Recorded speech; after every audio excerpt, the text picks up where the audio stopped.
Tremendous Thursday afternoon. How are you? Welcome to the Jason Gregor Show on Sports 1440, sports1440.ca, Oilers Nation YouTube and Facebook and X, as always, presented by our title sponsor, playalberta.ca. And it's Thursday, and you know what that means. The Daily Grand, your chance to win $1,000 a day for the next 20 years. Get your tickets, playalberta.ca. And of course, tonight, NHL action, the Edmonton Oilers hosting the Minnesota Wild. The Wild come in, fourth best record in the National Hockey League. They've got only 4 games where they have a save percentage below .900. Their goaltending has been consistent. Their defensive play has been very good. And we'll see how they look tonight against the Edmonton Oilers. Marc-Andre Fleury will get the start. He hasn't started since November 5th.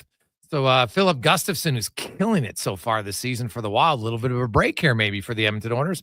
Although Fleury in his career has been really good against Edmonton, 16-5-1, but 2-2 as a member of the Minnesota Wild. The Oilers, injuries on the right wing mounting. Zach Hyman is out, although the coach said 4 to 7 days. He's not going to play tonight or Saturday. Arvidsson's not going to play tonight or Saturday. Their next game is next Friday. So both could be ready by then.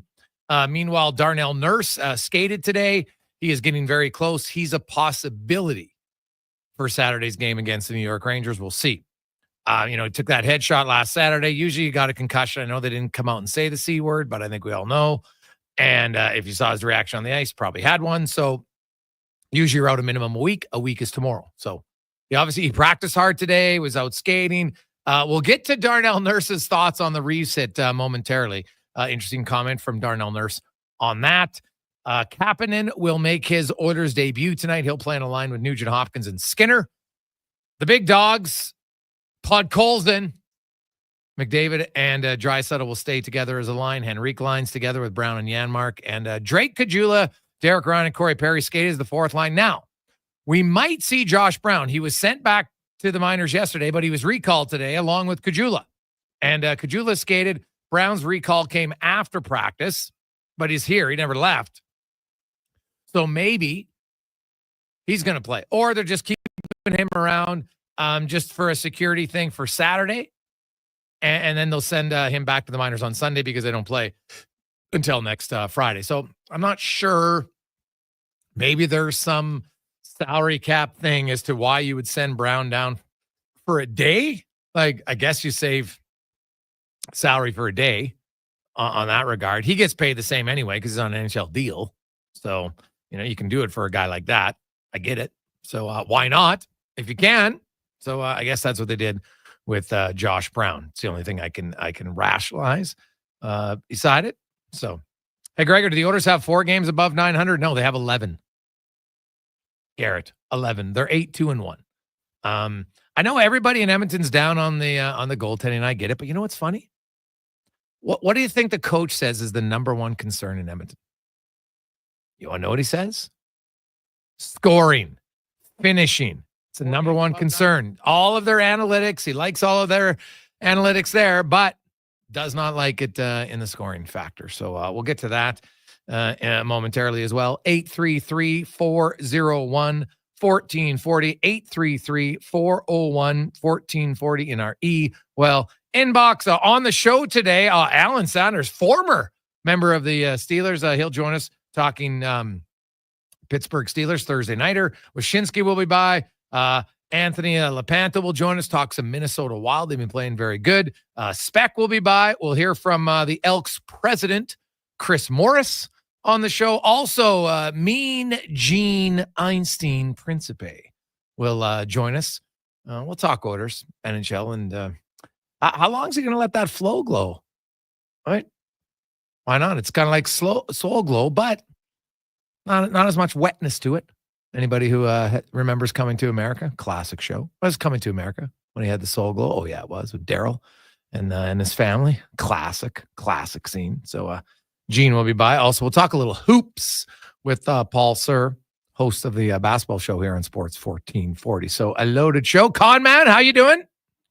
Doing good, Jason. Looking forward to the game tonight. Got the Thursday nighter as well with Alan Saunders going to preview that. And I'm very intrigued by Chris Morris as well. Get a little behind the scenes of what goes into hiring a GM. And obviously he's got the history with Ed, but now turning their attention to the head coach and how much say he'll have in it, or will it just be Ed Hervey making the decision? I'm intrigued by it, but doing good. Enjoying the snow. Got the first real shovel out of the way today. Oh, buddy. In the new place. How much shoveling do you have?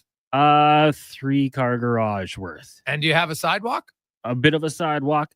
I'm trying to be the good guy early on. All right. Do you have a corner lot? Not a corner lot, no. But I am going a little beyond to get some of the neighbors as well.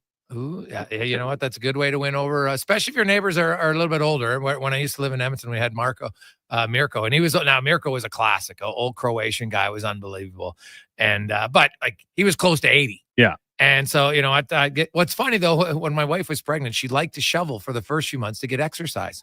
And they're old school Croatians. And it was like, you can't let your wife shovel. It was so funny. She's just giving me the gears. I'm like, she wants to. And like, come on. But usually I did a lot of the shoveling. And so it would almost be like a race with Mirko. Because if I could get out, because I'd wake up early and I'd be like, oh yeah, I'd shovel his walk. And he was always rattled. Yeah. So it was so funny. But it came more of a gag sometimes.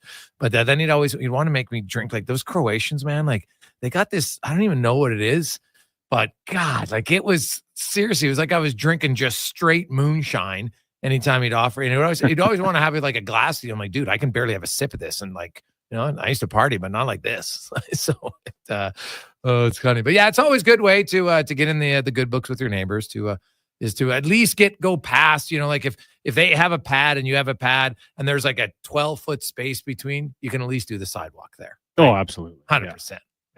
100%. Guys, when players get sent down, do they physically have to hop on a plane and go to Bakersfield? Not always. No, not in a case like this, right?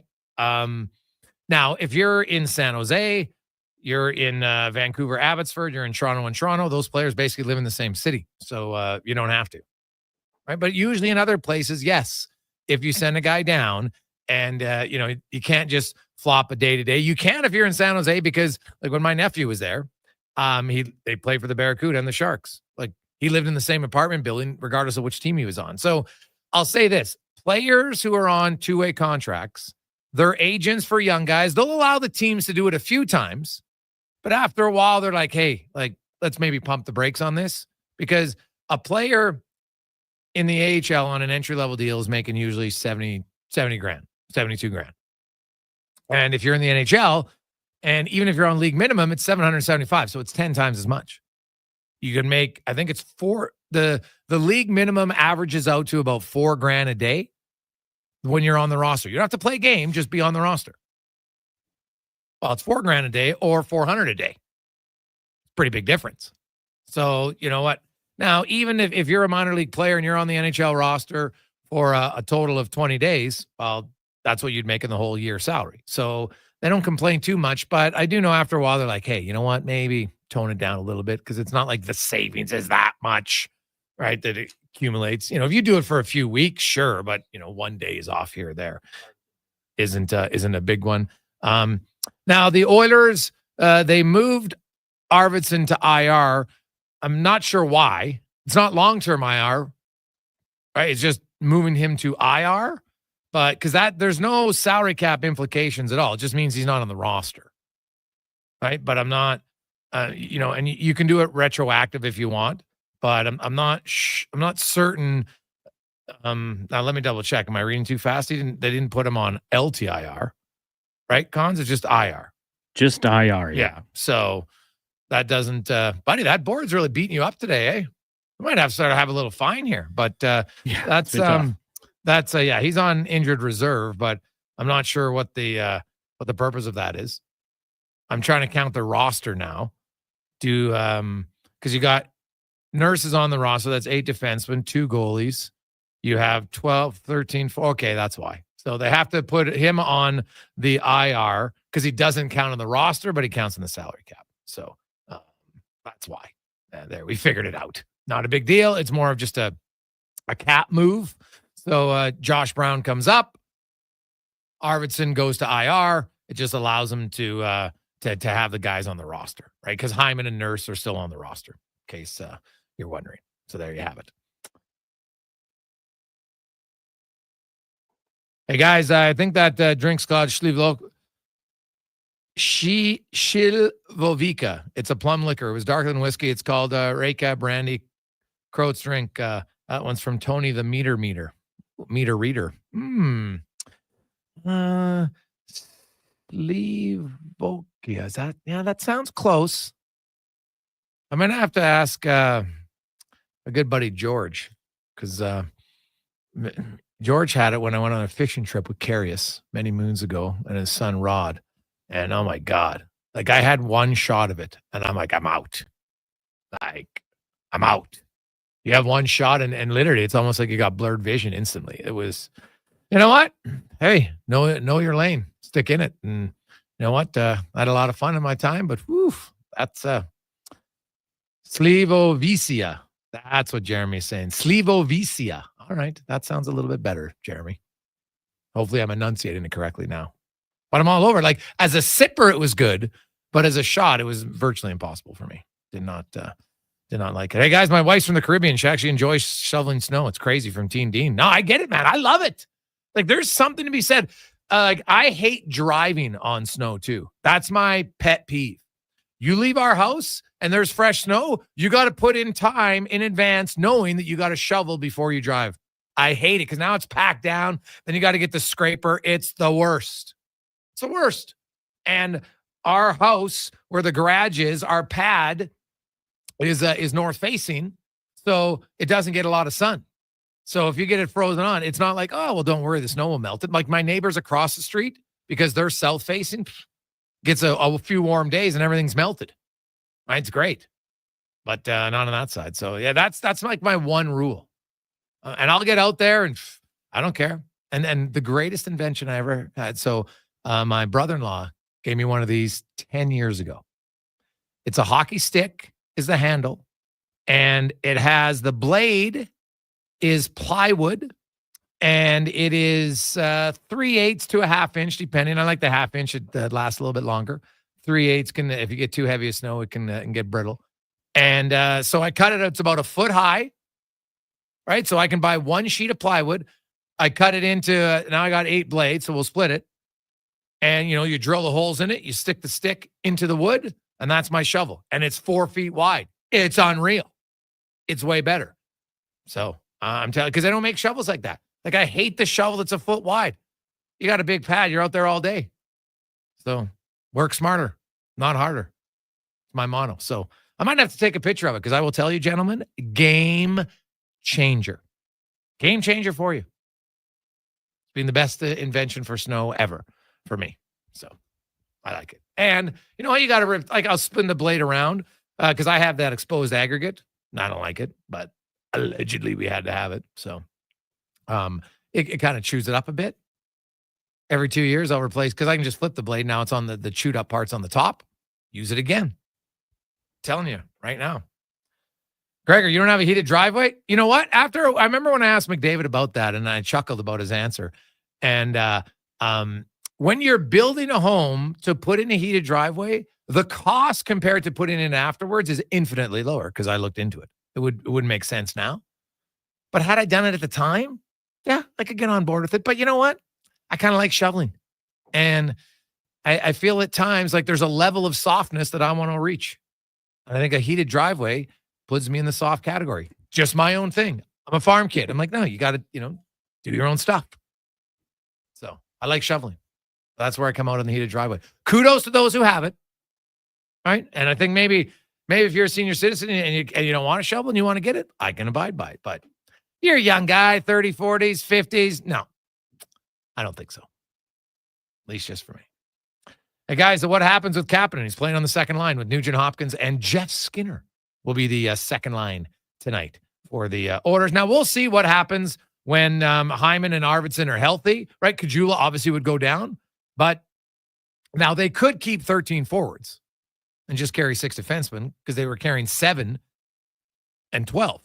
So I don't know if they're going to want to carry 22 long-term, just for accruing cap space, but it is something to watch. They also could, move someone else down to the minors. Like with him off of the penalty kill now, it's fair to question if, where Derek Ryan fits in long term. Hey, guys, I just sent my wife the annual message not to drive on the driveway when she gets home. I hear you, Gregor. Drives me insane from JC. I'm telling you, man. And you know what? Hey, my wife's a very quick learner. She will now she will avoid driving on as much as she can. I love it. Now, when you had young baby, whatever, different. But now I'm like, hey, my son can get out of the car and help you shovel. It's no big deal. He's been on the shovel brigade, and I got him at a young age. You know, when you have the kid and they're 4 and they get the snow pants out and they got their little red shovel and they just like shoveling the snow. Like, they're not really helping, but in their mind, they think they're helping. And so now he's trained. He's a shoveler. He doesn't mind. His job, when I do the front, he has to do all the side and the back. Fair deal. Now, it's obviously way smaller in the back, but I'm a big believer. Get them started at a young age. Read the book. Do you know what the best kids are? The kids who have chores. They feel a sense of accomplishment. So stop babying your kids. Let's take a quick break. When we come back, Einstein will join us on the Gregor Show on Sports 1440, Oilers Nation, YouTube, and Facebook. Ain't it beautiful? There's electricity in the air. Carrie Dahl here for Volvo of Edmonton, where the Volvo XC40 and C40 fully electric vehicle is now in stock, along with a great selection of Volvo T8 hybrid models. Experience the trusted Volvo quality and technology to power into tomorrow at Volvo Cars Edmonton, Canada's only 12-time Volvo Excellence Award winners. Experience the difference. Volvo of Edmonton. It's the biggest game of the season. The Oil Kings Teddy Bear Toss presented by The Brick. Sunday, November 24th, bring your new stuffed bears to the game, and when the Oil Kings score their first goal, the fur will fly onto the ice. Help Santa's Anonymous collect thousands of bears this holiday season for families in need. See the Oil Kings in their special Teddy Bear Toss-themed jerseys as they face the Red Deer Rebels. Teddy Bear Toss presented by The Brick. 4 o'clock Sunday afternoon at Rogers Place. Tickets are selling quickly. Great family entertainment starts at just $20 a seat at oilkings.ca. When it comes to your health, trust Dr. Bryce Henderson for expert care in hip and knee replacements. With years of experience and advanced techniques, Dr. Henderson helps you regain your mobility and quality of life. Your health is my priority. Let's get you back to doing what you love. Put your health in the hands of a trusted expert. Book your consultation with Dr. Henderson today. Visit vitalsurgicalspecialist.ca or call 587-391-7864. The locks are on a timer. They're going to get out. Sounds like a job for the men and women of Action Electrical. Service team reporting. With the remarkable reach of our bucket trucks and other equipment, we assess, service, and maintain your electrical lighting and automation systems. Facing an electrical menace? Call the men and women of Action. Operating throughout Alberta at actionelectrical.net. Worried about your debt but don't know how to deal with it? My name is Parveen Middleton, and I'm a licensed insolvency trustee at BDO here in Edmonton. I talk with people about debt every day, and I understand how stressful your situation can be. During a free consultation, I can show you how to lower your payment and become debt-free. I can offer you immediate relief from that overwhelming stress. Call 1-833-BDO-TALK or visit BDO.ca. A career in the public service is better in Alberta. Better wages, lower taxes. Better job opportunities with our thriving economy. Better chances for advancement.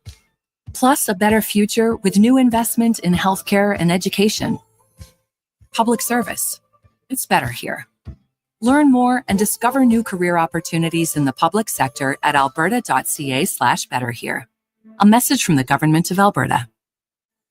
Hey, it's Scott from Sherwood and St. Albert Dodge. I think it's safe to say we are all paying attention to interest rates these days. If so, you'll like this. We have 0% financing available on Jeep Compass, Wrangler, Grand Cherokee, and Wagoneer. 0% on the Dodge Durango and the all-new Hornet. And the rates on Ram 1500, Ram 2500, and Ram 3500, you guessed it, 0%. Are you picking up the theme? We have 0% financing on virtually all 2024 new models with hundreds to choose from. Why pay interest? Instead, come get a new vehicle at St. Albert and Sherwood Dodge.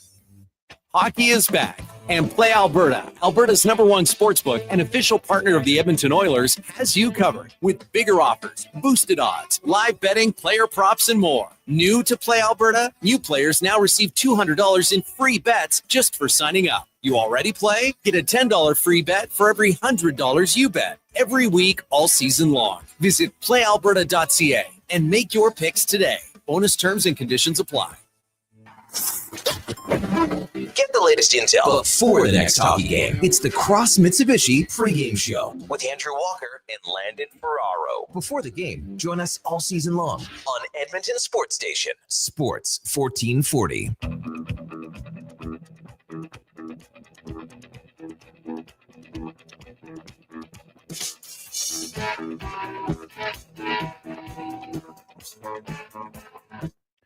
Portions of this hour brought to you by Crystal Glass, your clear choice for residential windows, locally manufactured and installed. Crystal Glass provides a beautiful product and incredible customer services for all of your residential needs. Call 310 Glass or visit crystalglass.ca for a quote. And beyond. This is Sports 1440. Presented by PlayAlberta.ca, Alberta's only regulated online gambling website.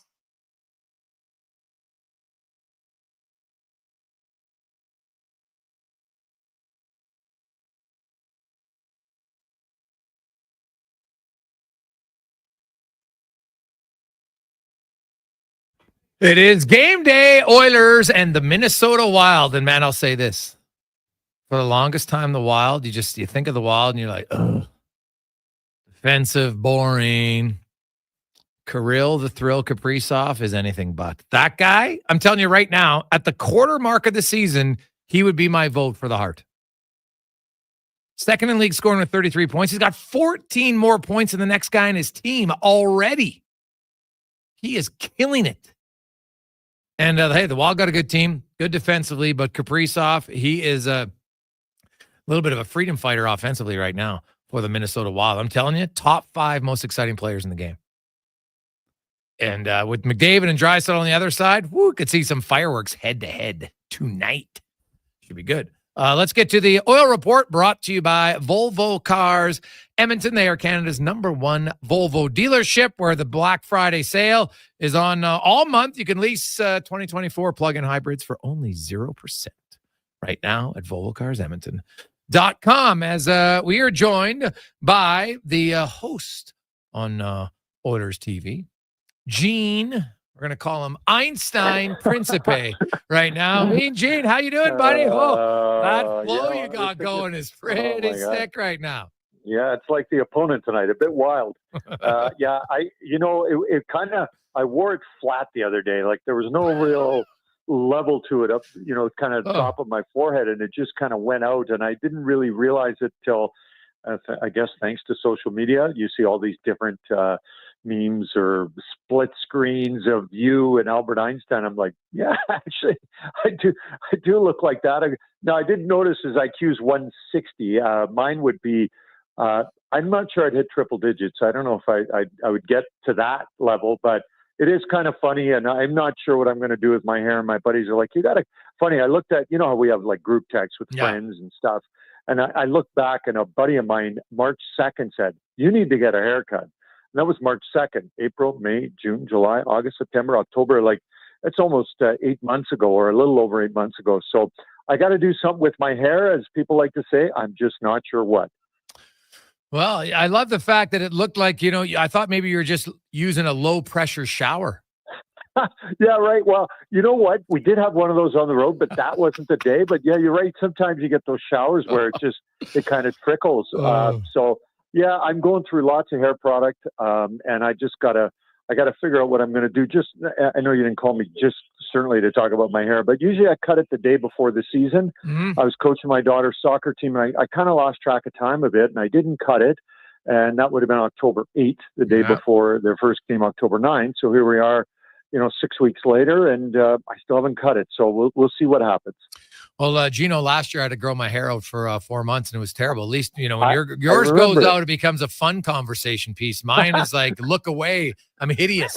So it was very different. So you know what? Maybe you should just, maybe you should go get a perm. and just really rock it. Oh my gosh. I don't know what I don't know. It's funny. I was going to kind of tame the sides a bit more, and that would truly look like a pure mullet. So, it's fun conversation. And honestly, I'll get one person, you got to cut your hair. Like it's not TV appropriate or human appropriate. And then the next person's like, I love your hair. It's great. What a flow. So I guess it's kind of neat conversation to go along with what I do, which is the hockey. And, I'm looking forward to tonight because of who you're talking about and what we're going to see between, 297s and a 29.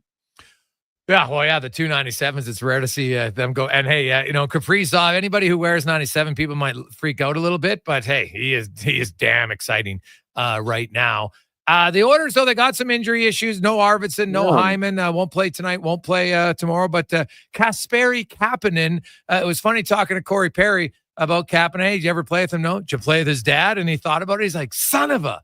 Played against them. So, that's how old Corey Perry is. That now guys he played against, he's playing against their kids. Yeah, I know the name and I kind of know his game a little bit, but he's one of those guys that's been around the NHL for a long time. He's closing in on 500 NHL games. He's about 30 short of that. So, former first round pick, and this will be team number 4. So, I think he has a certain familiarity to some fans, but then as you kind of spoke to him about today, is then you kind of then go specific into his game. Like what's his specific game? And as the coach said, he's big, he's fast. You asked about penalty killing. He can do some of that, maybe not necessarily right away. And I like what Chris Knobloch said. You can never have enough speed. And the Oilers, whether we're right or not, or whether fans are right or not, they've been discussing the fact that the Oilers, with some of the losses in the offseason, have lost some speed. So he'll add that, and he's excited to be here. Great opportunity. All the things that a guy who goes on waivers, you have no idea where you're going to go. So it's kind of interesting that he went as late as he did to Edmonton, and some of those teams that are really towards the bottom of the league decided to take a pass on him. Yeah, and so we'll see. Kapanen a few years ago was a pretty good player. Now hasn't been a regular penalty killer really since his time in Toronto. But Coach Knobloch said the system they kill here is very similar to that, so they might use him later on. Obviously tonight, if too many forwards who are on the penalty kill take penalties, then maybe he'll get a shift there or not. But him and Skinner.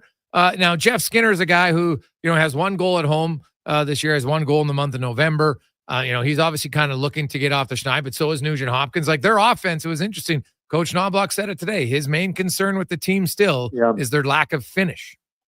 Yeah, he oftentimes he'll, and I'm kind of paraphrasing, but I would think their metrics or analytics regarding offense that he, and I'm assuming every NHL coach and staff has access to and has interest in, and he is kind of constantly. And not in an overbearing sort of way, but sort of hinted at it that, listen, all these metrics, analytics are saying that we should be scoring more goals. After the Montreal game was the first time where I kind of heard him say, they're saying this, but it's not happening. And of course, that's a automatic reaction after you get shut out. But then they respond and score 5 against Ottawa. So, it's a topic that I don't think we thought we'd ever really talk about. And I love what Matthias Ekholm said after that Montreal game. He goes, it's the one thing we never thought we'd have to concern ourselves with is scoring goals. And I'm not sure it's a concern that sometimes you have concerns because you don't think you can solve them. And then you have something that's a concern temporarily. And I think it is temporarily, but we are 20 games into the season, game 21 tonight. So I love that the coach said that, because I think he's sort of feeling and thinking what fans are thinking. Why is this team not scoring the way we're used to? The power play is a big chunk of that. That's another area where, you watch them play and you think they're too good not to score more often. So no Hyman, that changes things. So we'll kind of see how the power play goes, and if that helps kind of push their 5-on-5 or vice versa. Gene Principe joins us on Sports 1440, Oilers Nation, YouTube and Facebook. Now, the Oilers, they recalled Josh Brown after putting him down, then recalling him. And I'm wondering if that has to do with Dermott. We'll see at warm-up tonight or not. But because Dermott, when he got hit by Kachuk there late in that game, it's the only thing I can think of. Like, otherwise, why would they carry, an extra defenseman? And I guess they're just, being cautious because they've had 7 before. But and maybe they don't want to send him down until Sunday after the Saturday game, because Darnell Nurse should be ready to go for next Friday, if not Saturday. But you look at the Oilers overall, and you got the Wild coming in. Marc-Andre Fleury, good story. But the Wild don't give up anything. Like, the Oilers create tons of chances. The Wild have given up the fewest high-danger chances in the NHL 5-on-5. So tonight will be a test to see if the Oilers can generate anything. Well, and I heard you off the top talking about the Wild, and for sure, they are not what we're accustomed to seeing. And it's interesting seeing Wes Walz, who's an analyst for them and was with the team, if not right from the start, very early into when they came into the National Hockey League, which I think was 2001. And, I remember him talking about the system that they played and the trap. And just off the top of my head, I remember Mike Comrie talking about it. That's how far ago it was. So many teams talked about Jacques Lemaire's trap system, but it was what they used to get to a conference final back in 2003, and they were just new into the National Hockey League. So whatever works for you, you do it, irrelevant of what's going on around you, but not anymore. And I thought it was interesting when you asked Chris Knobloch today about Kirill Kaprizov, and, we often ask that question of the opposing coach. What about, 97? What about 29 on a line together or separate? How do you watch them? So, Chris admitted that, yes, we are paying a little extra attention to them, and throw in Hall of Fame goaltender who still seems like he's got it. And this is a pretty tight, and Brock Faber is a really good young defenseman. So they've got a really good team, and it's not just sort of one way they can beat you. And even at the end of the trip already, Chris Knobloch was saying, hey, we got a tough game when we go home. So Minnesota gets a lot of respect around the National Hockey League for the way they play, for some of the historic players they have on their team in regards to Marc-Andre Fleury, and emerging players like Kaprizov, who actually spoke today without an interpreter, which I'd never seen before. He's always had some help, but he seems to be more and more comfortable. He was great. He talked about Ovechkin. He hopes he's back soon because he's good for the game. He talked about McDavid and what a great player he is, how fast he is, and just kind of a hockey talk with him. And it was kind of neat because he's a star that people, as Minnesota continues to get better, and if they have playoff success, people will want to hear more from him rather than less. Oh, 100%. And he has me watching Minnesota games now more than ever. And that is, I'm telling you, that's a testament, because you couldn't pay me to watch a Minnesota Wild game for the longest time. But he to me is a highlight reel to watch. Like Nathan McKinnon, I watch, obviously Ovechkin for long year. I'm spoiled to get to watch McDavid as my job every game. But I seek out watching Kaprizov, and I'm very excited to watch him live tonight. Yeah, and I don't know. I know we're going to have it tonight on the broadcast, and some people maybe have seen it, maybe not. He did a little flip pass to himself over the net on Tuesday at the morning skating against St. Louis, and then batted it home. I mean, it was one of those things. One of the things that I've been told about him is he's one of those kind of like a rink rat. He likes to be on the ice late, spend lots of time practicing, working on his skills, and that's usually what happens with these high-end players, is that while they have an immense amount of skill, they like to continue working on it. So for sure, Minnesota's an exciting team. We know that Edmonton is, and if you're an Oilers fan, you want Edmonton to win. But I think before the game starts, you also want to see that, if Crosby's in town with the Penguins, you want to see Crosby. Ovechkin, you want to see Ovechkin. Yep. Matthews, you want to see these players. And that's one of the things I got to just quickly segue into Connor McDavid. I think, Jason, we don't take Connor for granted, but we're used to him, and people here in this city can go watch him up to 41 times a regular season. But it was amazing to see him out east. People from now, part of it's the Oiler brand. Those of us that are older remember the 80s and the Stanley Cup. So that's that generation. But now it's being passed on to the younger generation, and so many people are excited to watch Connor McDavid. It might be the only time in a season, maybe the only time in 5 seasons or 10 years, right? Traveling from New Brunswick and Nova Scotia and PEI, and it was kind of neat talking to Gary Bettman, the commissioner, during the intermission about what he means to the league. And I know he means a lot to Edmonton, but the big picture is that this guy is the face of an entire league, along with a few other people, and we should really appreciate him. And I don't think that we don't, but we kind of get used to him. We get used to his greatness.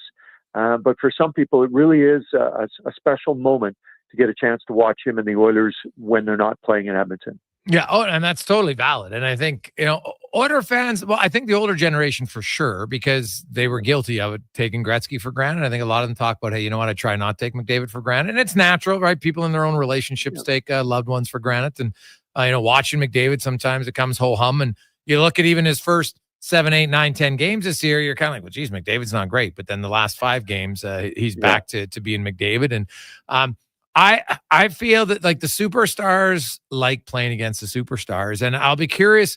Minnesota, Eriksson Ek has been playing with Kaprizov, and so that kind of Edmonton. I'll take McDavid and Draisaitl versus those two all day long, and I wonder, does Minnesota maybe put Kaprizov with Rossi tonight, knowing that they want to try to play Eriksson more against McDavid line? That's something to watch for, the little game within the game and line matching.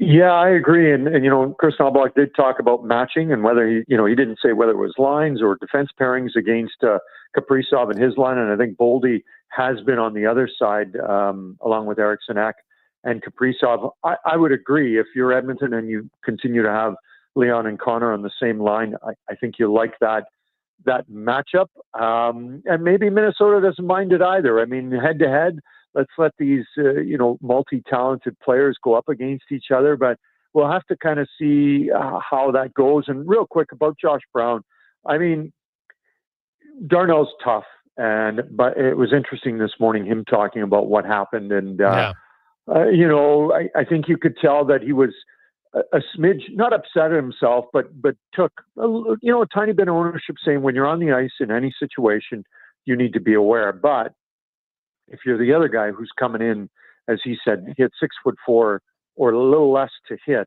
and he ends up hitting him right smack in the head. And, he took his apology, but I don't know if I would say he accepted it, in saying that it didn't really make a difference to him that the guy came over to apologize after he nearly knocked his head off. I mean, I'm not sure just a simple apology is able to wash that away. But Josh Brown, wonderful to have his toughness either in the lineup or around the lineup when necessary. So, you want Edmonton to be one of those teams that's not fun to play against when Darnell's in, and that might be Saturday, or as you said, after the little break. He certainly makes them tougher, and he was playing so great. So I look forward to seeing him, and whether it's Brown or Dermott. I think Edmonton's kind of finding their stride. I know sometimes it's a couple steps forward and one back, but I think they're set here to take a bunch of steps forward and really find their kind of the pace that they want to have as they move into the second portion of the season through the first 20 games. Are we going to have a Kapanen Principe mustache introduction tonight? He does have a good one, doesn't he? Yeah. I was quite impressed. I mean, it was, you don't want to kind of jump him with too many questions, but certainly, tomorrow, if we get a chance to talk to him, whether it is a Movember mustache or whether it's a mustache that he normally carries, but that was impressive. And I thought he was good. He's really excited. He liked the fact that it snowed, even though he may have to get used to it a bit coming from St. Louis, but he seems really pumped about being here. And as a fan, and certainly as his teammates and his team, you couldn't ask for anything more to get started. Awesome stuff, Gino. Have yourself a great day. We will see you at the rink. Okay, sounds good. Take care, Jason. There you go. That's Gene Principe. Oilers taking on the Minnesota Wild tonight. That's the Oil Report, brought to you by Volvo Cars Edmonton. 833-401-1440. We'll return. We got a lot of text to get to. Also, hey, it's Thursday night in hockey. Big night. Also, NFL. Is it really a rivalry anymore? No, I don't think so. But we'll discuss that and more when we return to the Gregor Show, presented by PlayAlberta.ca. The Canada-wide clearance is on at GMC. Get a $7,500 cash credit on 2024 Sierra 1500 Crew Cab Elevation models. With Sierra's 13.4-inch diagonal premium GMC infotainment system with Google built-in compatibility, available off-road package with hill descent control, plus an available 3-liter Duramax diesel engine. You can take the road less traveled and try new things, like fishing or whitewater rafting. I should have gone fishing. Ask your GMC dealer for details. At Papa John's, better is our specialty. Try our butter chicken pizza. The meat, the works, garden fresh, and more. Each special in its own way, just like you. With that ooey, gooey, crispy, crunchy taste, fresh, never frozen dough, and quality toppings. Special has never tasted better. And so, for a limited time, get any large specialty pizza for just $17.99 with promo code LG1799 at papajohns.ca. Better ingredients, better pizza. Better get you some Papa John's. Legacy Heating and Cooling jingle auditions, take one for Gene Principe. Are you ready, Gene? Ready? I'm not just here to make a thermo a couple of bucks. I'd never just microphone it in. Take one. Call Legacy. Call Legacy. Nice. Boom! I'm a musical genius. Legacy's going to love this for furnace season. What's not to love? With no interest and no Principe payments for 1 year. Are you always like this? Yep, unlike a furnace, I have no filter. Legacy Heating and Cooling. We've finished construction of our gamma radiation containment facility. Is it up to code? Is it going to be safe? Sounds like a job for the men and women of Action Electrical. Testing team reporting. We test your commercial operations using tools like infrared to ensure safe operation. Trust us to prevent potential calamity before it strikes. Facing an electrical menace? Call the men and women of Action. Operating throughout Alberta at actionelectrical.net.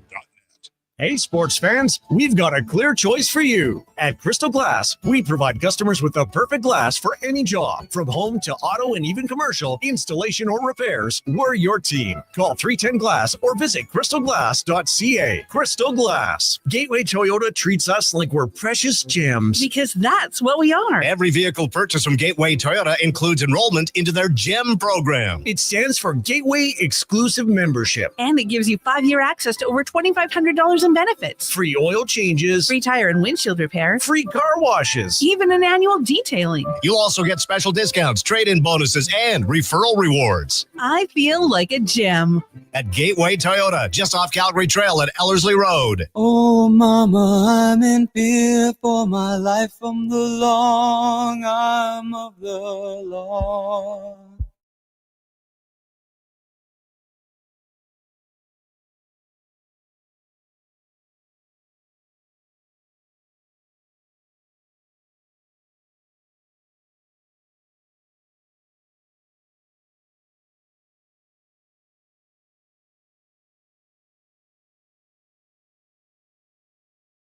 wel.ca. From puck drop to kickoff, it's the Jason Gregor Show on Sports 1440. Presented by PlayAlberta.ca, Alberta's only regulated online gambling website.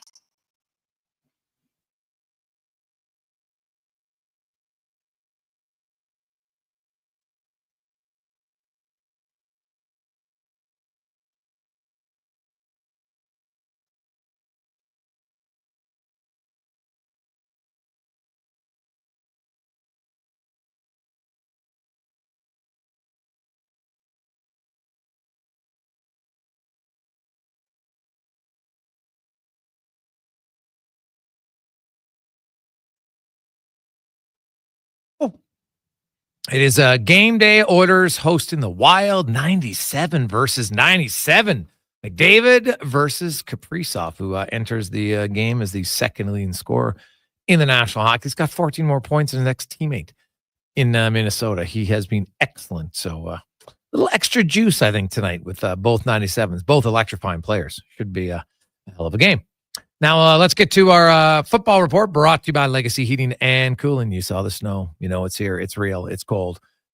Make sure you get your furnace checked. No interest, no payments for 1 year on your furnace. Get one now at legacyheating.ca. As we are joined by Alan Saunders from Steelers Now with the Steelers and the Cleveland Browns. I don't even know if you can call it a rivalry. It's been pretty one-sided, dominated by the Pittsburgh Steelers, but they're in the same division, so I guess it is a rivalry game. And Alan, it's I look at like the big rivalry, of course, was last week with Baltimore and Pittsburgh. Now that's a legit rivalry. Is there any concern of just like an emotional letdown and such a quick turnaround when you go from playing a top dog to a cellar dweller? Yeah, and I think it's a rivalry that's always kind of been a bigger deal for the Browns than the Steelers because the Browns haven't been very competitive as of late. And so this game has been a real, sort of, season game for the Browns. I know they're real fired up about this one, even though they're 2-8 coming in. And the Steelers obviously coming off that Baltimore game. They had to travel. It's a short week for both teams, but I always think it's tougher when you have to travel. And I definitely think there's a bit of you call it a trap game, or I just think it's scheduled difficult for the Steelers. They got two tough games back to back, and the Browns are going to be ready for this one. Alan, I always love your backgrounds when you have you on the show. You're right outside. It looks like you're right outside the stadium right now, if I'm not mistaken. You look at the Steelers, and there's a little bit. I don't know if controversy is the right word or not, but questions about the quarterback, and Field wins a job early. But man, Russell Wilson here. It's like he's turned back the clock a little bit the last 5 weeks. He's looked unreal for the Steel.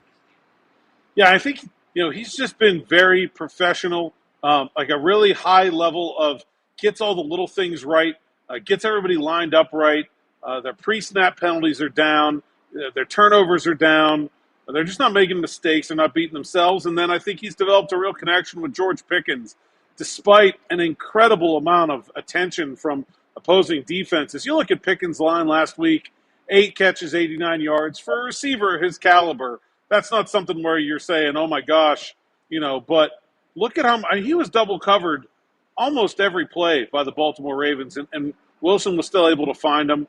And so I think that's what the Steelers have needed. They just needed, some competent quarterback play. They needed the veteran ability to get guys lined up right, find the open receiver, and know when to take some thoughtful risks. And I think he's done a really nice job of managing that. And you look at kind of the running back position there and how it's being used, and really just their whole attack offensively. Like the Steelers they're like, I look at a lot of their underlying numbers, like they're sneaky, like they're a good offense that maybe doesn't get credit for being a good offense. Yeah, their point differential is very good. And their offense, I think they're pretty efficient. They haven't been great in the red zone a couple games. Last week was one of them. That's something that they would probably like to be better at. And maybe if they were converting in the red zone at a higher level, you would see some point totals that might get them a little bit more respect as an offense. But they move the ball really effectively. Najee Harris is, I think, having his best year. The offensive line is run blocking really well for him. Jalen Warren got going a little bit last week. I think you might see a little bit more of him today. He's had success against Cleveland in the past. And so I just think Arthur Smith gets a lot of credit. Things didn't go well for him in Atlanta. Russell Wilson, things didn't go well for him in Denver. There's a lot of pieces of this offense that came into this season in Pittsburgh with a lot to prove. And I think so far they're proving it. The big joke was Mike Tomlin joking that he's tired of his kicker winning the special teams player of the week. He wants his offense converting more touchdowns. What's lacking in the red zone for the Steelers offensively? Their receiving talent is not, elite. They don't have guys that are just going to go win on it. And Russell Wilson has always been a guy who really thrives on throwing the ball down the field. But, that sort of in-between stuff has not been his specialty. When he was great in the red zone, when he was in Seattle, he could run it in.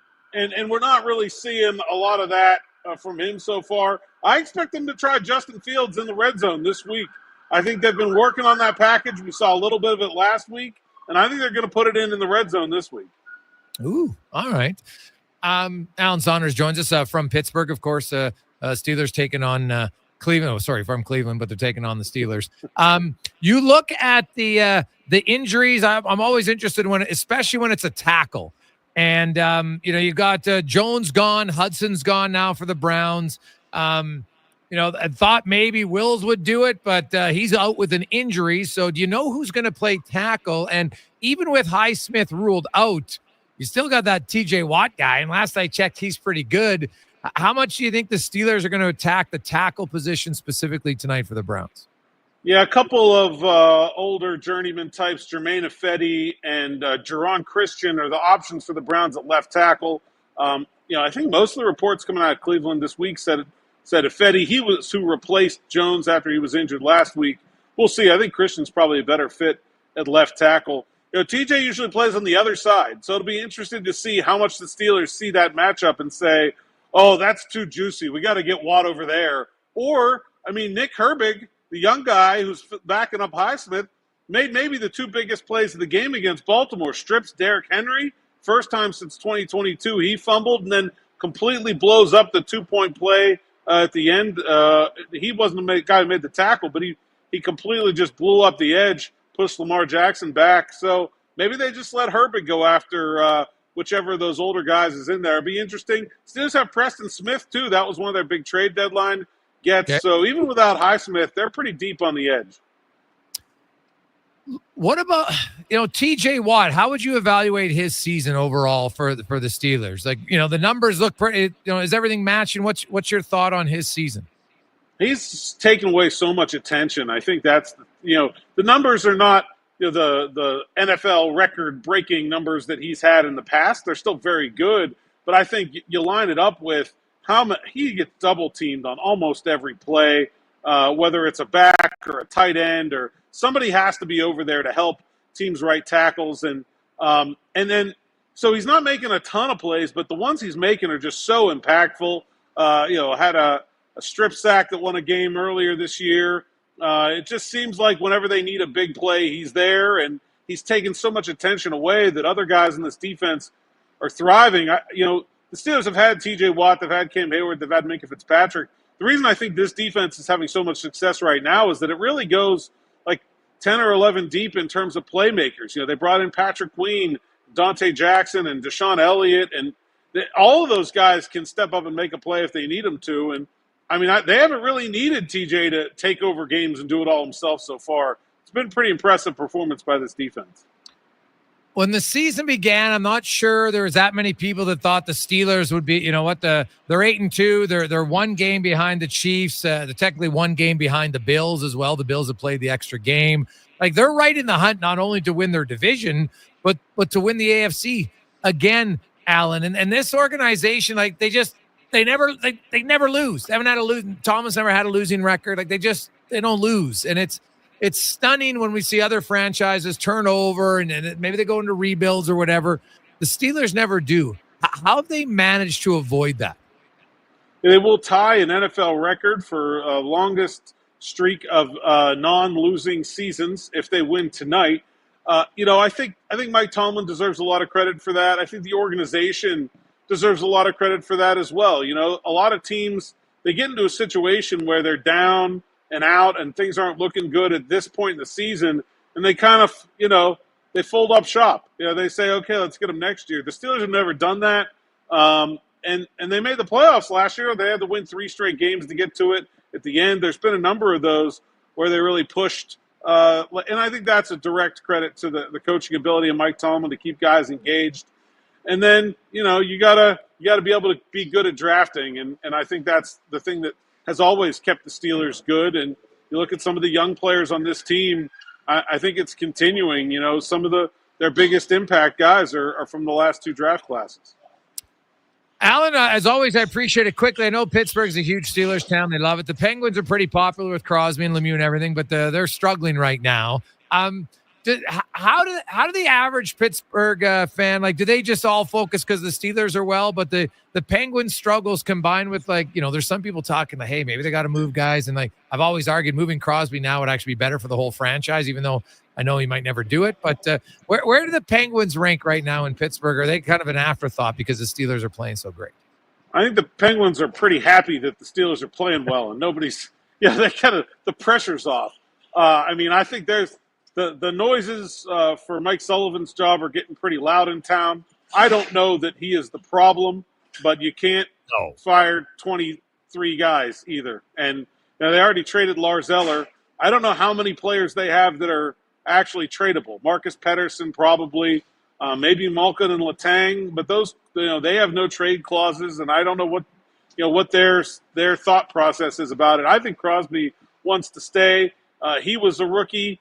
He came to Pittsburgh. He stayed in Mario Lemieux's guest house. I think he pretty strongly wants to be around long enough to pass the torch to whoever the next guy is. But if Malkin and Crosby could be dealt, I think they probably would be willing. It doesn't seem like it's a team that's going anywhere anytime soon. Alan, great stuff, man. Enjoyed the game. Appreciate it as always. Thanks. Appreciate you having me. There you go. That's Alan Sanders. Join us. You know what? I love it. He's a huge Steeler guy, but can talk Penguins as well. And he's probably right. The Pens are like, geez, isn't bad. There's not as much pressure and focus on us right now because the Steelers are playing great. Did anybody have them 8-2 at the start of the season? Cons? I know you're a big NFL guy. Did you? No, definitely would have said, wouldn't be surprised to see them finish 9-8 with that coach and a capable quarterback. 8-2. They've been really fantastic. And you know what? I haven't been an Arthur Smith guy either. I blame him big time for what happened in Atlanta, costing me fantasy wins, ruining Kyle Pitts. But he's got to Pittsburgh. He's got that offense working efficiently. He's getting good quarterback play, not only out of Russell Wilson, but pretty good out of Justin Fields as well. And very cool to hear that they're going to have a package for him to try to spice things up in the red zone. They deserve a whole lot of credit. They're the most stable franchise in the NFL. And to see what they've been able to do and then get that win against the Ravens last week, I think a team you got to watch out for here. A little note from Mike. If you're on the QE2 coming into Edmonton, pretty much at a standstill, heading north into Edmonton, all the way out to Nisku. So plan accordingly if you can. So we'll try to keep you updated on that. Hey, traffic snarls this time of year, any major ones, let us know. And we will update you to try to alleviate your stress. Because I don't know what it is, but some people, the calmest people you know, can suddenly ratchet up the frustration in a traffic jam. It gets people wild. But the good news is it just gives you more time to listen to Sports 1440. Let's get to the con man. Sports 1440 update brought to you by your Alberta GMC dealers. The Canada-wide clearance is on now at GMC. Get a $7,500 cash credit on a 2024 Sierra 1500 Crew Cab Elevation. See more at gmcoffers.ca. This is the Sports 1440 update. Game day, the Edmonton Oilers hosting the Minnesota Wild down at Rogers Place. Puck drop 7 o'clock. We've got pregame coverage for you here on Sports 1440 with Andrew Walker and Donovan Paulson getting going at 6 o'clock. The Oil will be without Zach Hyman and Victor Arvidsson in this one. Victor Arvidsson was placed on the IR earlier this afternoon. Elsewhere on the NHL, you will have the Golden Knights taking on the Sens, Utah in Boston, Red Wings host the Islanders, Devils taking on the Canes, Avs in Washington, Jackets up against the Lightning, the Sharks in St. Louis, Blackhawks host the Panthers, and the Flames taking on the New York Rangers. The Edmonton Elks have requested and been granted permission by the BC Lions to speak with Rick Campbell about their vacant head coaching position. Campbell was fired from his spot as the head coach and co-general manager of the Lions yesterday after 4 seasons with the team. In the NFL, Week 12 gets going tonight in Cleveland as the Browns host the Steelers. That'll start at 6:15. And in the association, the Toronto Raptors taking on the Timberwolves. Tip-off at 5:30. Got the Pistons and the Hornets, Spurs, Jazz, and the Magic taking on the Lakers. Coming up in hour 2 of the Jason Gregor Show, we will be joined. I'm Connor Halley. This has been a Sports 1440 update. 1440, a Stingray radio station broadcasting on Treaty 6 territory. Download the free iHeartRadio app and listen to CKJR wherever you go. Often when I meet people at a party or I'm hanging out at my favorite restaurants, I'll introduce myself and they'll say, "Oh, you're Grant Fedoruk from Leading Edge Physio. What can I do about this sore knee? It's been bugging me for months." First, I was thinking when I'm out like this, I should just tweet my location so people know where to come for a consultation. But then I thought, I'm spending all this money on advertising Leading Edge. Maybe you could come by one of our clinics. That's where we have the technology and really smart physiotherapists who can give you all the advice and treatment you need. Have your people call my people, leadingedgephysio.com. Some places offer small Black Friday sales, but at Wolf GMC Buick, we go big, baby. All in-stock 2024 models are on sale. Get 0% financing up to 72 months on the amazing GMC Sierra Half-Ton. Employee pricing on 2024 GMC Sierra Heavy Duties and Yukons. 0% financing on Buick Encores. There's even more. Get a limited time offer of up to $1,000 Black Friday bonus on in-stock GMCs, Buick SUVs, and pickups. Wolf GMC Buick, seconds from the Anthony Henday. Get it now, because these deals are on for a very limited time. Get early access to real Black Friday prices now at The Brick. Save up to 65% off select sofas when you buy the matching love seat or chair. Up to 25% off bedroom and dining room furniture. Plus, save up to $700 off a big screen TV and get free shipping on TVs over 50 inches. Find 40% off mattresses and next day delivery on in-stock beds. Plus, save 3 times the tax when you buy 2 or more Samsung major kitchen appliances. Find a lower price before the end of the year and The Brick will refund the difference. Some exclusions apply. See in-store for details. At Papa John's, better is our specialty. Try our butter chicken pizza, the meats, the works, garden fresh, and more. Each special in its own way, just like you. With that ooey, gooey, crispy, crunchy taste, fresh, never frozen dough, and quality toppings. Special has never tasted better. And so, for a limited time, get any large specialty pizza for just $17.99 with promo code LG1799 at papajohns.ca. Better ingredients, better pizza. Better get you some Papa John's. Michelle and Colette are sisters. Sisters who don't agree on much, especially when it comes to which hockey team is the best. Edmonton is the best, baby.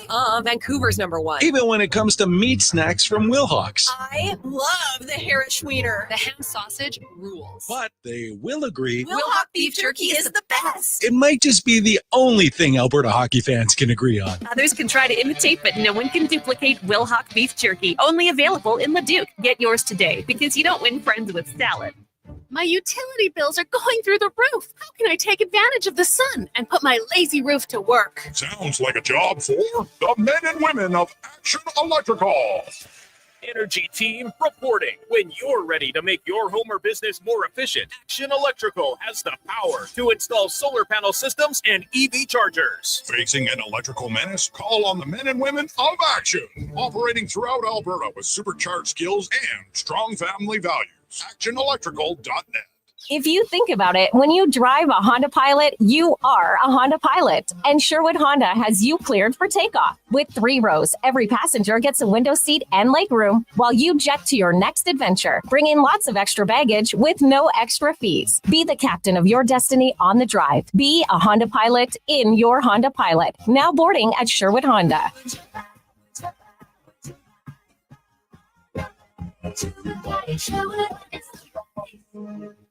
Tim's Holiday Smile Cookie is here. Until November 24th, 100% of proceeds are donated to local charities, community groups, and Tim's camps. Get one to give back to your community at participating restaurants in Canada.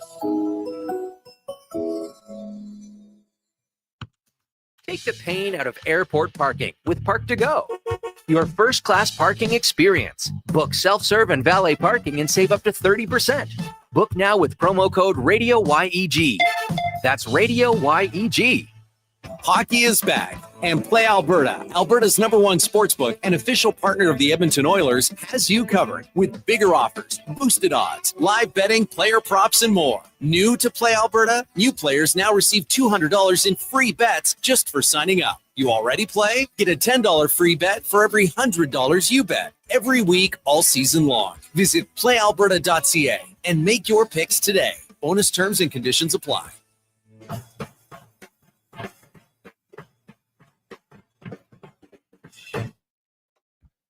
Portions of this hour brought to you by the Edmonton Oilers. The Oilers back in action tonight, 7 p.m., taking on the Minnesota Wild. Tickets are selling fast, so don't miss your chance to catch the action live. Head over to edmontonoilers.com/tickets to get yours before they're gone.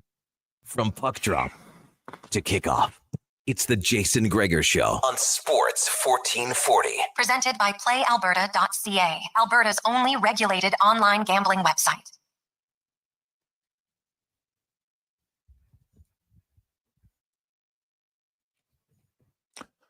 Just after 3 o'clock. Welcome back. Sports 1440, sports1440.ca. It is the Jason Gregor Show presented by PlayAlberta.ca, Alberta's only regulated online gambling website where, remember, in the month of November, use the promo code Gregor50. You get it every month. We get you a new one. So regulars, don't worry. You get another shot. PlayAlberta.ca.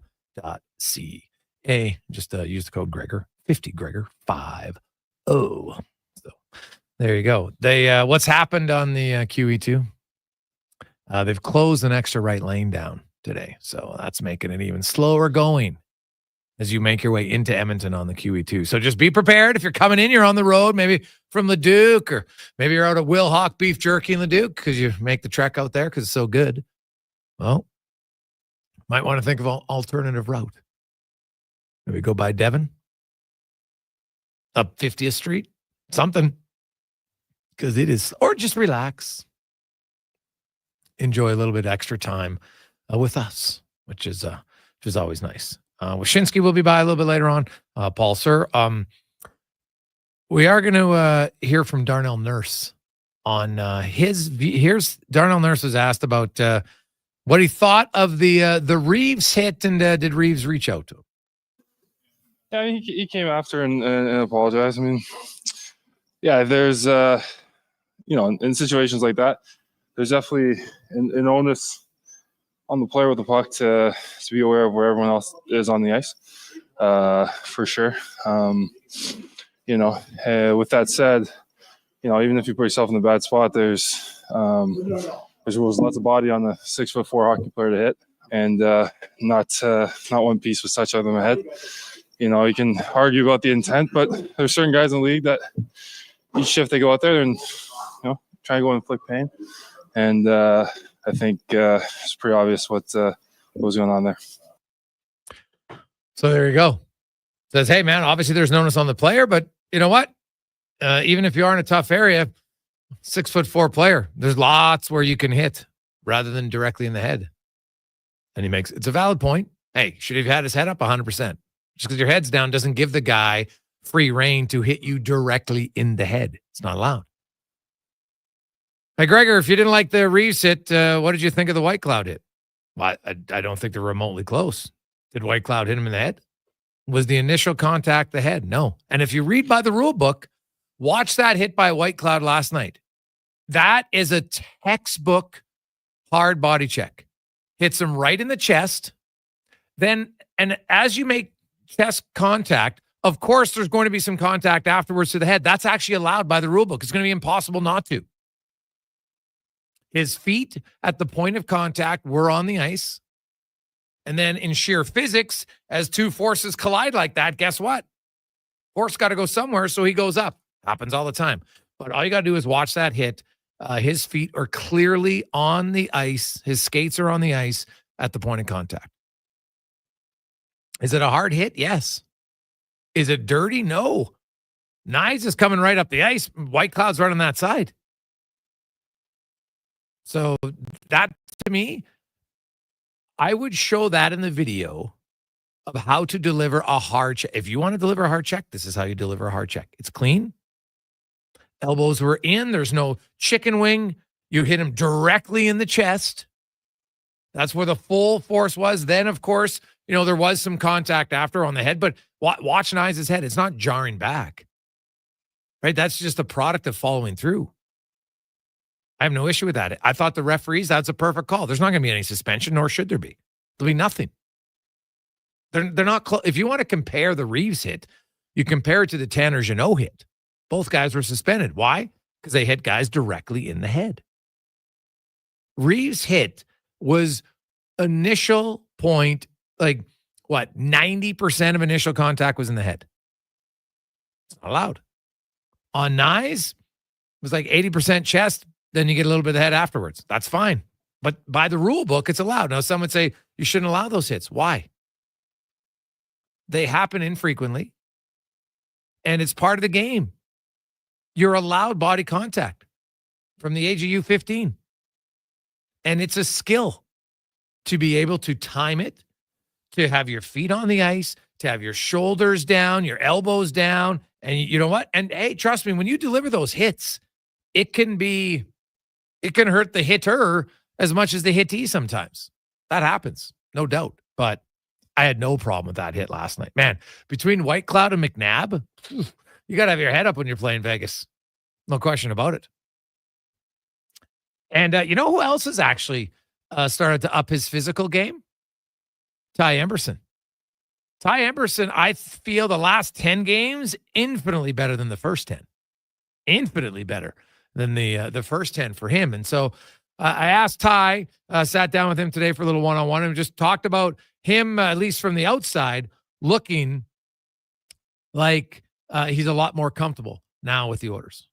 Yeah, I think it's a slow start for me, and just trying to get comfortable, like you said. I think the last couple games, last couple week or two has been better. Where I'm starting to feel more like myself out there, and I think it's been good for me. What happens? What causes that? You come in a new team, you're trying to do too much, playing outside your game. What allows a guy to just suddenly get comfortable? I think it's a lot of things. Of just time and consistency helps me a lot. Of just it's a new room, it's a new locker room, it's a new everything for me. So I think just a couple weeks under my belt, maybe trying a little bit too much, be someone that I'm not, and get back to my roots of the player that has gotten me to this point. And I think it's kind of just getting back to what got me here. That physical element of your game was something that scouting reports had talked about. When you're on, a lot of being physical is timing. Yeah. Right? And in today's game, there's not a lot of guys that are physical. So it stands out when someone is physical. How'd you learn the timing to be a good contact hitter? I think it's something that I've kind of just come into my own of growing up playing hockey. I always enjoyed the physical part of it. And it's like you said, it's hard to be on the right time, because if you're a second early, a second late, you're going to look silly out there. So I think just getting myself in good positions. I think Marco Siki, my D coach in college, was good with me of understanding a time and a place to make a hit and a time and a place not to make a hit and just accept the rush. But I think just video in college, practice, a lot of reps of timing and surfing and angling. I think what's hard about it at the NHL, it's not something you can really work on a lot in practice. Hey, Perry or et cetera, can I hit you? And we'll get better, where guys you work on shooting and breakouts. So it's really hard to keep your timing sharp, and you can't really do it. Yeah, exactly. And sometimes that's why it's hard. In the first period of a game, you're trying to get yourself into a game, and it's hard because, like you said, you're not going to go ask Connor and Leon, hey, can I go try to open ice hit you? That wouldn't be smart for anyone. But yeah, I think it's just trying to get a couple of bumps early in the game and just get that mindset going early. You guys are going to take on Kaprizov, right, and Minnesota, but specifically him. You guys have some pretty elite.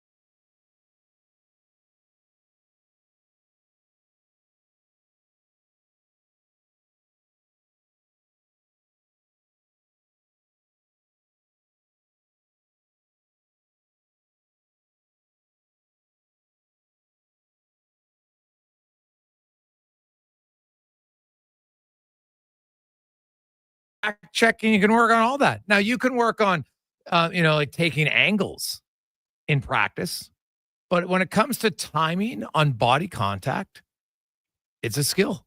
And, as you said, sometimes even just in the first period can be a little bit harder than later in a game. But Ty Emberson, I felt, we've seen more physicality from him. The other thing for Ty, he's taken over and he's played a lot on the penalty kill. He's played the most minutes. The Oilers have now killed off 12 consecutive power plays, and Emberson's being the main guy on the top unit on the right side now. So he's come in, and you fill a role like that's massively important. So he's kind of taken Vinny Desharnais' spot on the penalty kill right now, and it's working really well. Right shot, right guy, way you go. So it was last year was Desharnais and Ekholm. This year it's Emberson and Ekholm. And they found some continuity on that unit. Also, we've seen them, Derek Ryan, who, in the first, whatever it was, 15 games, was on for 4 goals in 9 minutes. He's not really been on the PK. I think he's had a total in the 5 games of a minute and 20, I think.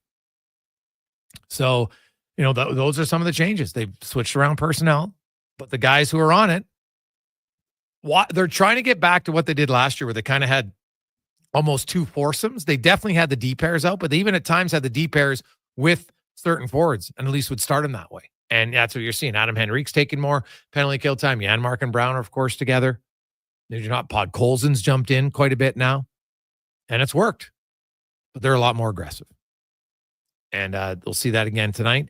Kaprizov is definitely something you have to watch out for on the power play for the Minnesota Wild, for sure. So Lots more text coming in, 833-401-1440. Hey, Gregor, your take on Nye's hit is irresponsible journalism. You're such a homer. A hit to the head is a hit to the head and should be eliminated, period. Bronco. I'm a homer for Vegas. Really? Well, it's always good to be called different things. You obviously haven't seen the hit if you think it's a hit to the head. Go read the rule book. It was not direct contact to the head. Full stop. Reeves hit on Nurse, direct contact to the head. If you can't see it, I can't help you because the video proof, it's not an opinion. It's video proof. It's right there. That's why the official didn't make a call. That's why there'll be no suspension because they're not close at all. Hey, guys, White Cloud's perfectly hit legal, but if Reeves is in the lineup, it doesn't happen from Sham. Yeah, see, I'll disagree with that. At that moment when Nyes is coming down the ice on White Cloud isn't thinking about Reeves. He's not thinking, geez, if I step up here, because what's Reeves going to do? Jump him later? He's not on the ice with him. Is he going to, because White Cloud doesn't have to fight Reeves. So I don't, that's not how guys think. And it's a split second decision. I'm stepping up on the guy. I'm going. It's, oh, geez, Reeves is here. I'm not stepping up. That's not how it works. When you're a physical player, you're a physical player. You know what? There are certain guys that you maybe don't step up on because they can embarrass you, dance around you.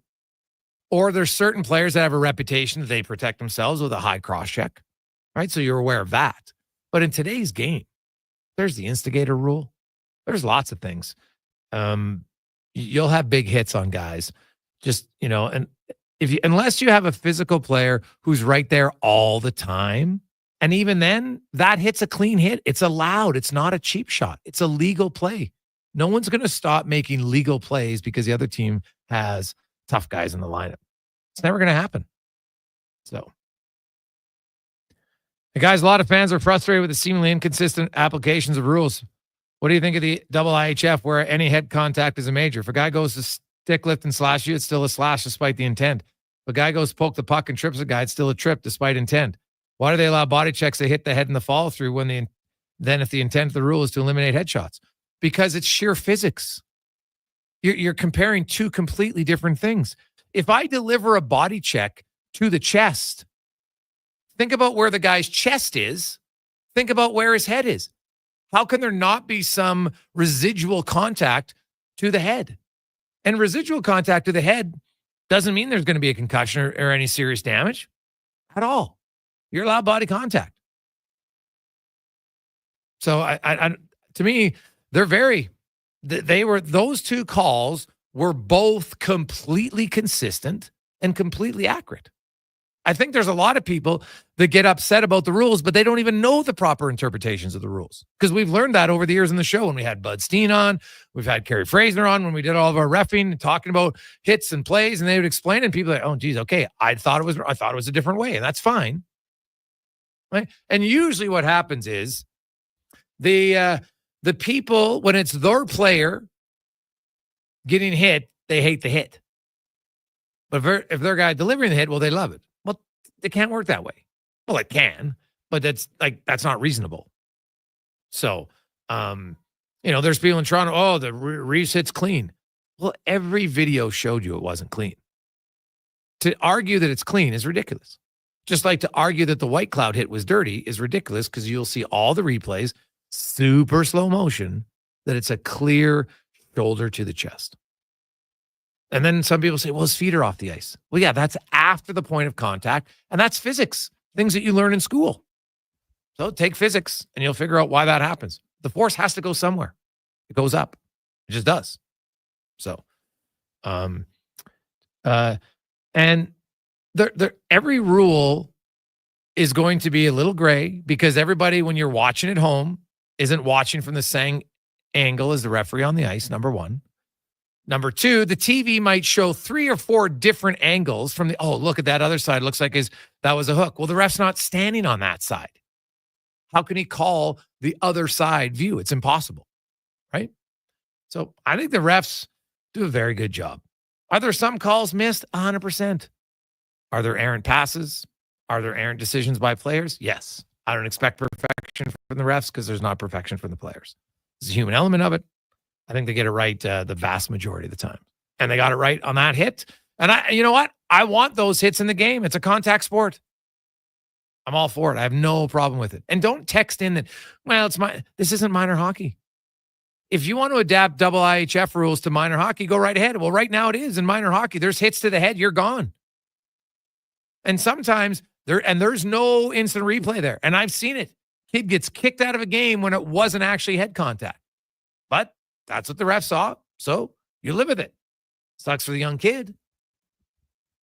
But I never try to compare minor sports to NHL. A, they're not as fast. B, it's not a job. And C, the players aren't as good. I don't ever expect them to do what they do in the pros. They can't pass like the pros, they can't skate like the pros, can't think like the pros. They're just not capable of it.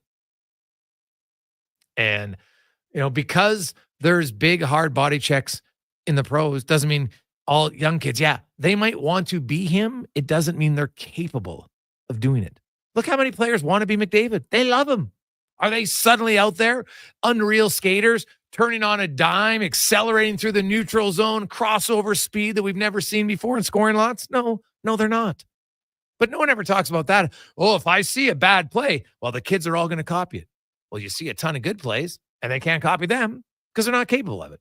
Just like in most cases, they're not capable of delivering a well-timed hit because it's really, really hard. So, hey guys, double IHF would penalize that hit because they're sending the message to not try it. Well, I don't agree. That's their message. I agree. They have different rules for that. And so if you want that rule, go right ahead. I wouldn't want it in the NHL. If you want it at the World Juniors, no problem. They're not as skilled at World Juniors. And so that's the rules in double IHF. I have no problem with it. You abide by the rule there, but it's not the NHL. And the NHL doesn't have to have the same rules as double IHF, and double IHF doesn't have to have the same rules as the NHL. One other quick one. Hey, Greggs, what's your thoughts? I thought players who were in the BCHL couldn't play for Hockey Canada. How come suddenly they're allowing players back? From Steve. Steve, it's a great question. You notice that too, eh? I would say, now what's the word I'm looking for there? Let me think. Hypocrisy? Yes. That's the word. So remember, it wasn't long ago that Hockey Canada and other people, BCHL, terrible league. It's going to be brutal, blah, blah, blah. But now, all of a sudden, they're like, if you go play there, you're going to strip your rights. You can't play for Hockey Canada. Well, except we've changed our mind now. And so you've had some players leave. And here's the thing. There was a player who played 18 games for Penticton, who was kind of on their fourth line, who left Penticton to go to Moose Jaw because he thought he'd get more opportunity. Think about that. Left the BCHL team to go to Moose Jaw because he thought he'd get more opportunity to play. Maybe the league isn't as bad as some people thought. And you know what? It gives more players opportunity. I've heard that the BCHL, because they had a limit initially at the start of the year, you could only have 2 former CHL players on your roster. But now, because if the CHL is going to take players mid-season from your league, you're going to adapt, because those players now, if they go to Moose Jaw, somebody's getting cut for Moose Jaw, right? So I'm hearing the BCHL is likely going to change that CHL rule, as they should. But I do find it, Hockey Canada at times loves to be a monopoly. They want to control everything. And then they'll do stuff like this and hope no one talks about it. But it's comical to me that Hockey Canada got on the big pulpit about, you know what? We're in those rogue leagues and they're done. And they were trying to punish kids because they're so insecure, want to take away their options because of it. But now magically, look what's happened. No. We've changed our mind. And now it's okay. Right? But if you leave to go play there, we're not going to pick you, but we'll pick you to come back if you want. Like, what? It's a joke. So, Hockey Canada should be embarrassed about how they acted. Of course, they'll pretend that they never did, but it's embarrassing. Quick break. And we'll talk a little Minnesota Wild next on the Gregor Show. Sports 1440, Oilers Nation, YouTube and Facebook, and some other NHL news with Wyshynski. Mr. Rooter plays a video game. This is wonderful. A world where a plumber is the hero. My hat is off to you, Mario. Although I personally advise against eating any mushrooms found in a drain pipe. I won't make that mistake twice. All I've got to do now is hop over this Goomba and save the princess. What? No way. I pressed jump. I pressed jump. For a super plumber with an all-time high score, call Mr. Rooter. The Canada-wide clearance is on at GMC. Get a $7,500 cash credit on 2024 Sierra 1500 Crew Cab elevation models. With Sierra's 13.4-inch diagonal premium GMC infotainment system with Google built-in compatibility, available off-road package with hill descent control, plus an available 3-liter Duramax diesel engine, you can take the road less traveled and try new things, like fishing or whitewater rafting. I should have gone fishing. Ask your GMC dealer for details. Get ready for a silly hockey fans. Your partner in power just skated onto the ice. EWEL.ca, the new e-commerce website for electrical wholesalers Edmonton, is ready for the power play 24/7, 365. UL skates to where the puck will be in 5 years. Now that's forward thinking. Killer selection, slamming products from the best brands, and legendary service. Don't sit on the bench. Get your account today at EWEL.ca and win that project. Plug into your partner in power. Get an EWEL.ca account today. Are you watching the interest rates these days? Of course you are. Paying less interest leaves money in your pocket. That's why St. Albert Dodge is happy to tell you that right now they have 0% financing on virtually all new 2024 models. Hundreds to choose from: Jeep Compass, Wrangler, Grand Cherokee, and Wagoneer, Dodge Durango, and Hornet, Ram 1500, 2500, 3500, all with 0% financing. Why pay interest? Head up the trail and see how easy it is to do business at St. Albert Dodge. I'm Colin Livingston, president of Cantork. Since 2016, we've been at the forefront of hydraulic torque wrenches in Canada. I'm delighted to share our latest venture, in-house production for quicker turnaround, superior quality, and heightened versatility. Experience excellence at cantork.com. Hand delivering a hamper to a family in need fills everyone's hearts with joy. Be part of the Holiday Hamper program. Adopt a local family and see the difference your groceries and gifts make firsthand. Sign up today at holidayhamper.ca.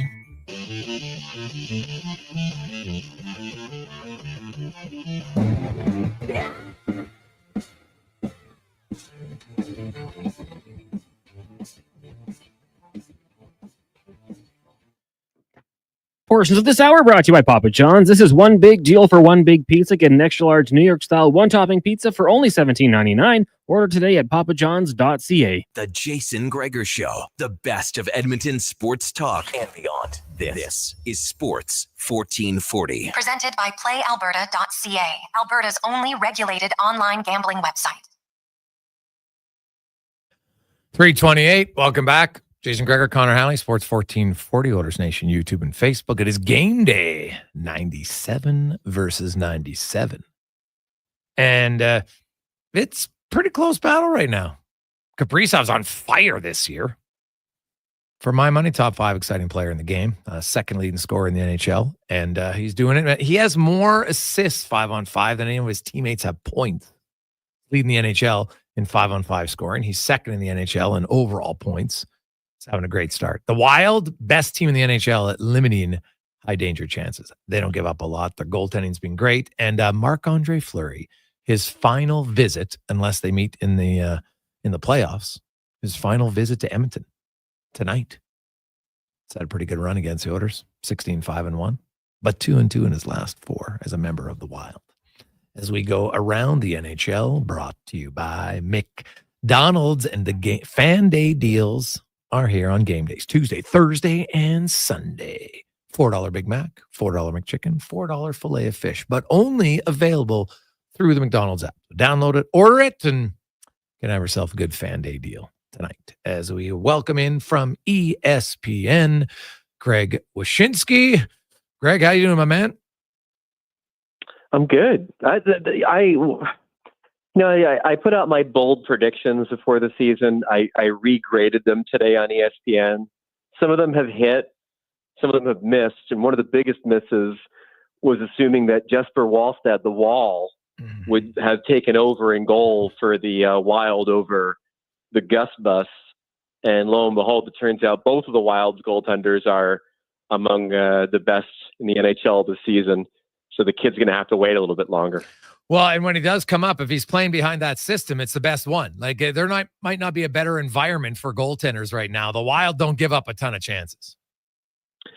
They don't, and to me, you mentioned their place in the Central and and how good they've been this year. We did a deep dive recently on the Winnipeg Jets and their success and how great they've been and whether it was sustainable or not. And I was actually a little surprised to see their 5-on-5 numbers, especially on defense, not really being as stellar as you might expect with the way that the Jets have been successful. I mean, it's not as if Connor Halley is, stopping 50 shots a night or anything. I mean, they're playing all right in front of him. But if you're looking for a chance for, the Jets to maybe fall off, it is because their 5-on-5 D isn't necessarily as strong as it is versus, a team that's basically, kept pace with them in the Central with the Minnesota Wild having, the fundamentals of defense down pretty well this season. Yeah. The Wild are good, and as good as they are defensively, they have one of the league's best players. And I remember people would scoff if anybody wore 99 when Gretzky had it. Now I know, but here's McDavid. He's 97. Kaprizov comes in. He's 97. And you know what? Like Kaprizov, it's obviously he's not McDavid, but it's not like it's embarrassing for him to wear 97. Like he's a pretty damn good player. Yeah, he's a great player. By the way, on numbers, you and I are both old enough to remember the brouhaha when the Ottawa Senators started to amass all of these young players like Alexander Haig and Alexei Yashin. All those kids took high numbers, remember? And people were like, how dare you take a high number before you've proven anything in this league? I guess in Daig's case, it was probably warranted. But it's always funny to think about like young players now who could take any damn number they want. But back in the day, there was like a code not to take a high number. Kaprizov's been incredible this season. Obviously a perennial 40 goal scorer in this league and by far the best offensive player that the Wild have ever had, with due respect to Marian Gaborik.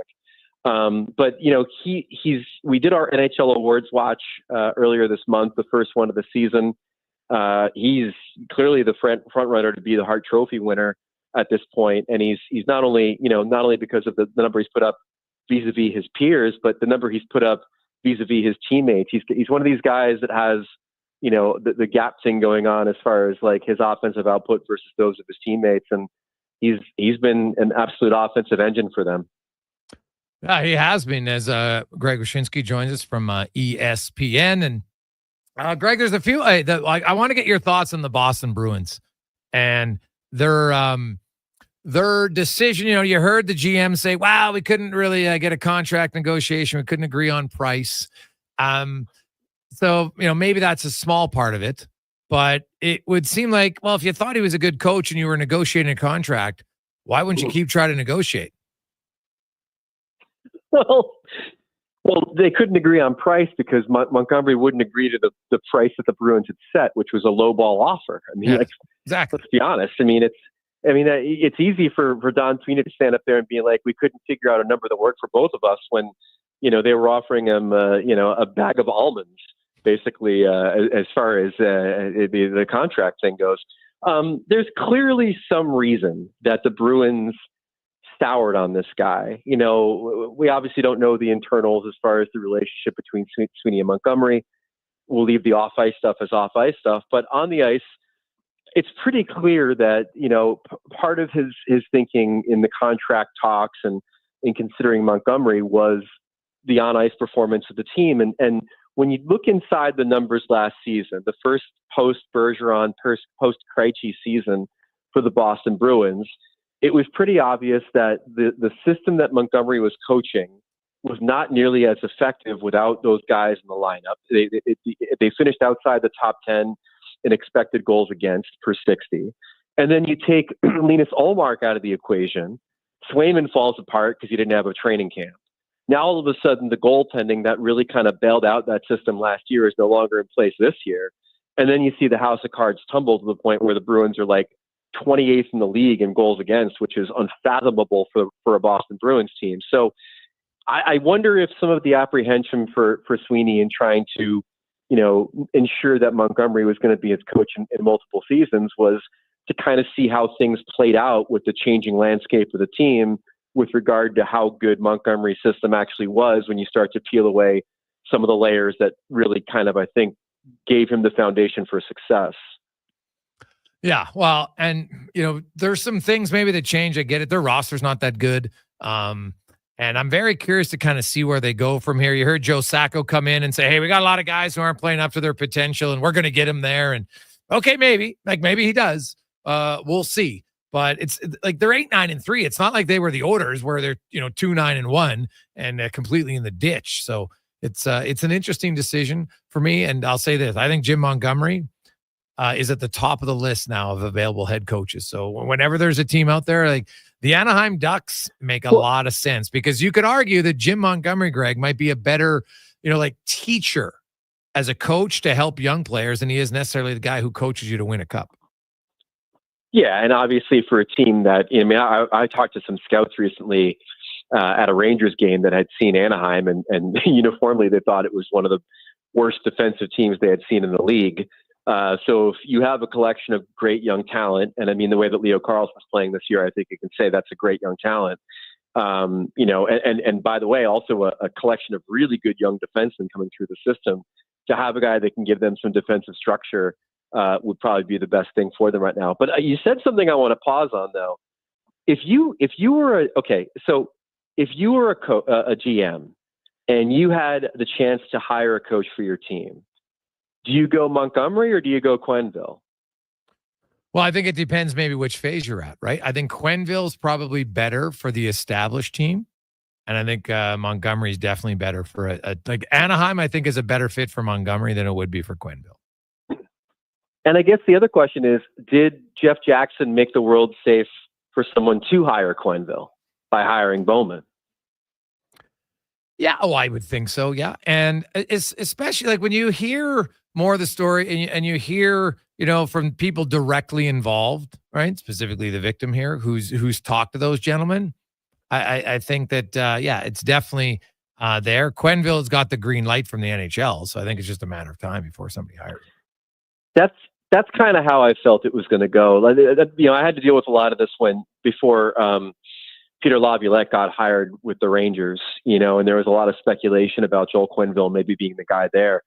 I tend to believe that the NHL and Gary Bettman giving the stamp of approval for the return of Bowman and Quenneville kind of alleviates a lot of the pressure on teams that hire them, rightly or wrongly. Like, if you're I don't know, like you're Anaheim, let's say, and you hire Quenneville, you could just easily point at the NHL and say, well, it's not us, it's them. They're the ones who said he can come back, and if he's able to come back, then we've got to make the right decision for our hockey team, yada, yada, yada. So I always felt that the NHL kind of signing off on it would eventually kind of clear some of the PR problems that these teams are going to have, but it's not going to clear the PR problem that Joel Quenneville is going to have to answer a slew of questions, I'm sure, for multiple months upon his return to the NHL.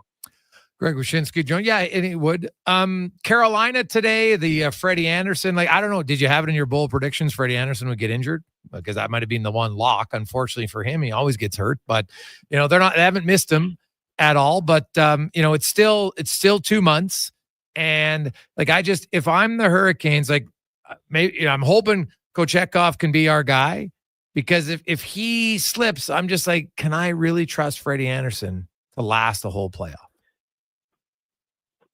Yeah, I mean, that's the problem. They were bold predictions. If they were just predictions, I could have done the Freddie thing and chalked one up in the win column, but it is not a bold prediction to say that Freddie Anderson's going to be on the shelf.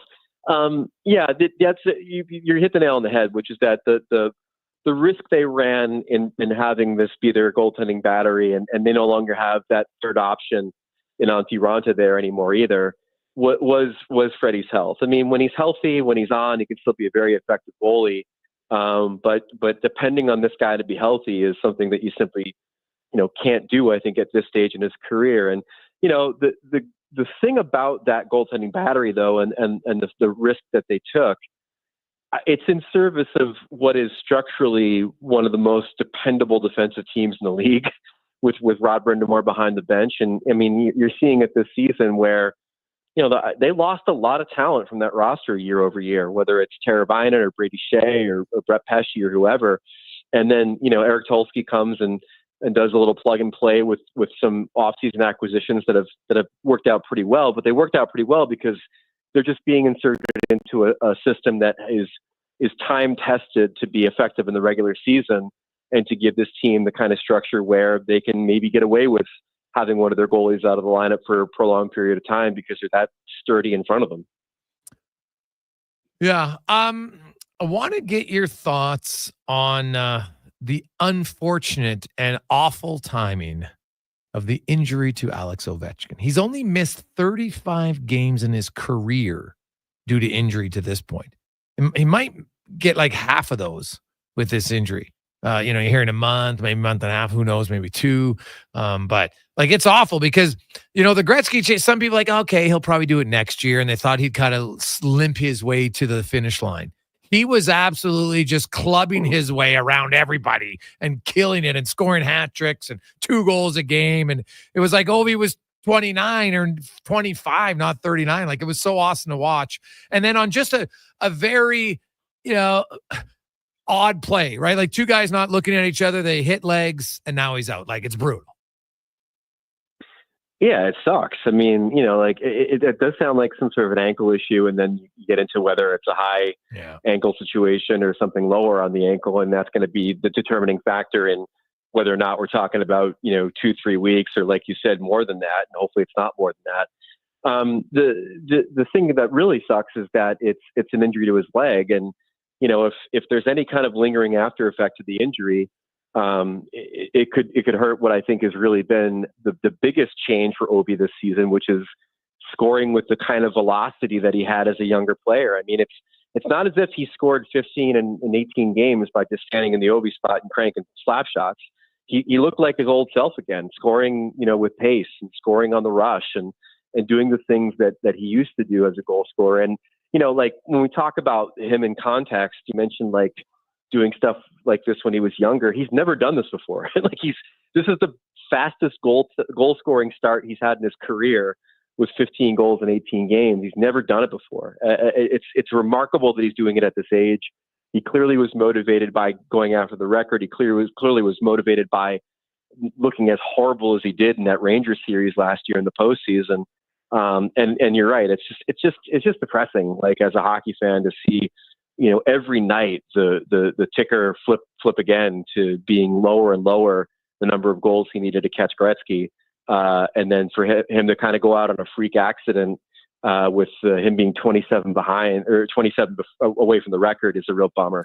The Caps actually just announced he's had a fractured left fibula and will miss 4 to 6 weeks. So. Shut up. Really? Yeah. Oh my God. Yeah.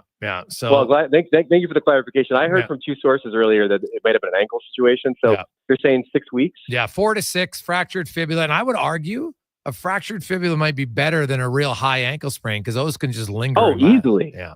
Easily. You think about all those injuries of guys slide into the boards like ankle first, and how long it takes them to come back. So I guess he'll be on the mend then. That's a real bummer, man. Like, that's going to seriously impact, obviously, the chase and that I've been telling everybody as someone here in the States, like, the casual sports fan understands records. They understand offense and records and history. And the moment he gets within like 5, this becomes probably, it becomes hockey's version of the Sosa McGuire thing or the Barry Bonds thing. Like, it becomes that level of interest from the casual fan at seeing a record break. Because the other thing that the casual sports fan in the United States understands also is Wayne Gretzky. Yeah. That's the other thing they understand. Yeah. So it's when we get there, it's going to be great, but obviously this is going to delay it a little bit. Yeah, and the great news about this, Chase, is like, Ovi's been doing it for so long. It's not it's not a one-hit wonder that comes out of nowhere. Like, this is a longevity race that's career for him, and it's going to be fantastic. The only thing that sucks is for the fans and in those places that where he's going to be playing, because you want to watch him live right now, right? Like, you want to see him, and that's unfortunate. I think this month they were in New Jersey and Tampa and Florida. And obviously their home games, but 4 to 6 weeks is obviously better than the alternative of 3 months. So I guess that's one positive. One last one for you, Greg.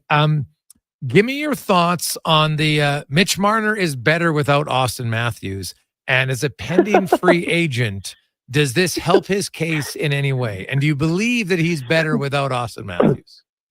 I think the second part of that question supersedes the first part, which is that Mitch Marner is at his best when he's facing a unrestricted free agency and a burning desire to prove that he should remain in Toronto.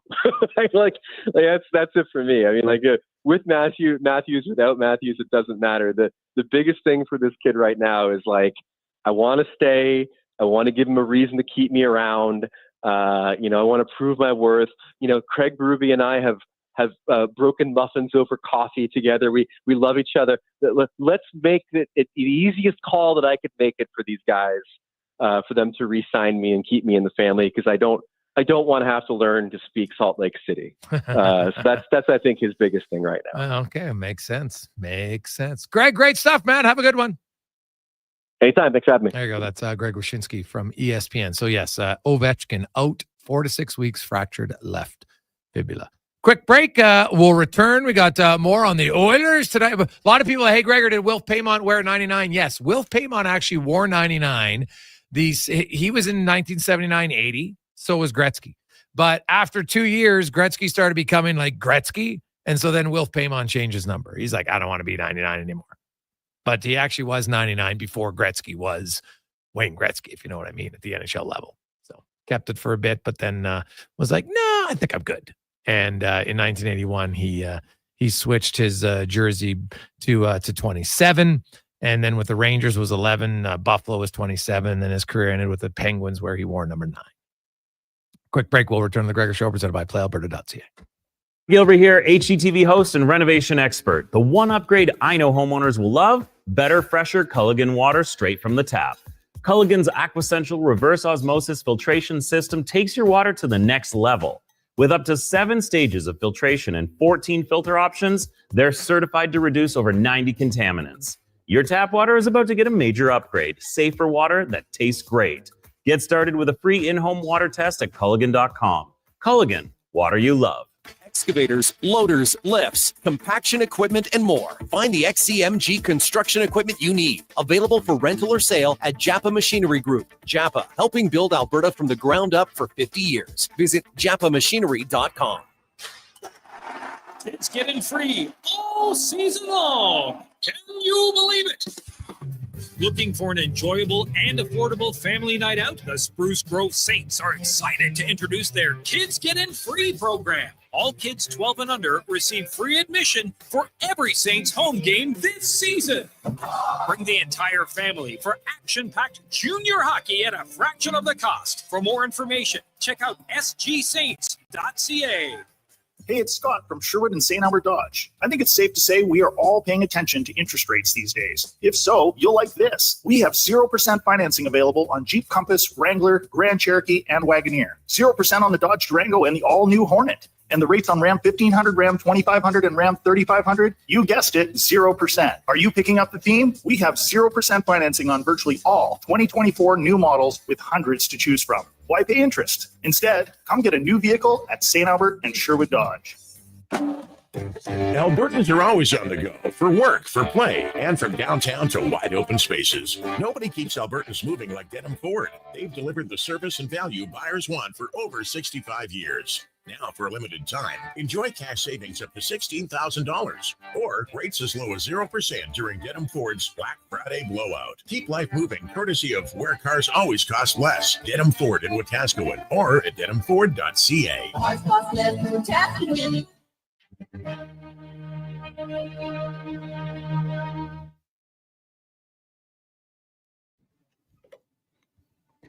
Portions of this hour brought to you by Leading Edge Physio. The team in Old Strathcona have special training dedicated to reducing the impact of cancer care before, during, and after your diagnosis. From lymphedema to the management of fatigue and side effects of chemotherapy and radiation, they can help. Learn more at leadingedgephysio.com. The Jason Gregor Show, the best of Edmonton sports talk and beyond. This is Sports 1440. Presented by PlayAlberta.ca, Alberta's only regulated online gambling website.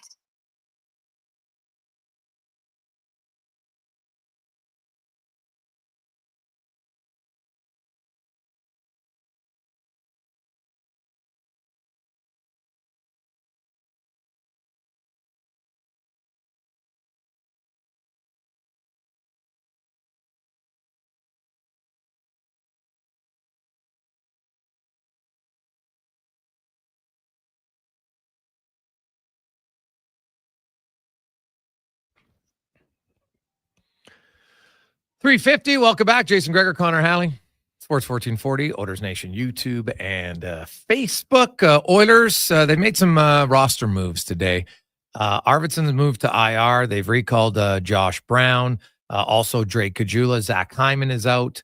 Also, Darnell Nurse did skate today, but he's possible for Saturday. Arvidsson and Hyman won't play tonight or Saturday, and then they're hoping that Hyman, the coach, said 4 to 7 days.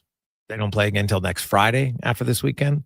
They have a kind of a rare 5-day break from Sunday to Thursday next week. And, so I guess that comes at a good time for him. And same with Darnell Nurse. So, would he play Saturday or you wait? Then you get a whole extra 6 days off. So it can make a lot of sense if he does that. And the Oilers, we'll see if they go 12-6 or potentially they could go 11-7 tonight. We'll see. Let's talk a little hoops as we go in the room, brought to you by Action Electrical. Take action on your savings. If you want it at your home, your business, you can get solar. And you can get a great deal and you get huge savings, especially if it's on commercial. Find out all the details, the 30% rebate at actionelectrical.net. As the host of the basketball show on Sports 1440, Paul Sir joins us. And Paul, you know what? It was a great run for Cleveland, but they lose a heartbreaker to Boston the other night. So they are now 15-1. But are the 76ers, are they done? I think they're done like the Thanksgiving turkey. Oh boy, I am just flabbergasted at how bad they are and how nobody can show up consistently night after night. And granted, Embiid was hurt. Then he had that 2-game suspension because of the verbal altercation he had with the reporter. I guess I feel like their season's over. I can't see an Oilers-like run from last year happening, Jason, to be honest, but they just don't seem to have it at all. And the addition of Paul George so far has been nothing short of nothing. And who'd have thought the project has come to a crashing halt is really kind of how I see it. Do you see Embiid and the 76ers parting ways this year? I think so. I don't know what you do with Embiid because he's never led them to anything. He's played at an MVP level.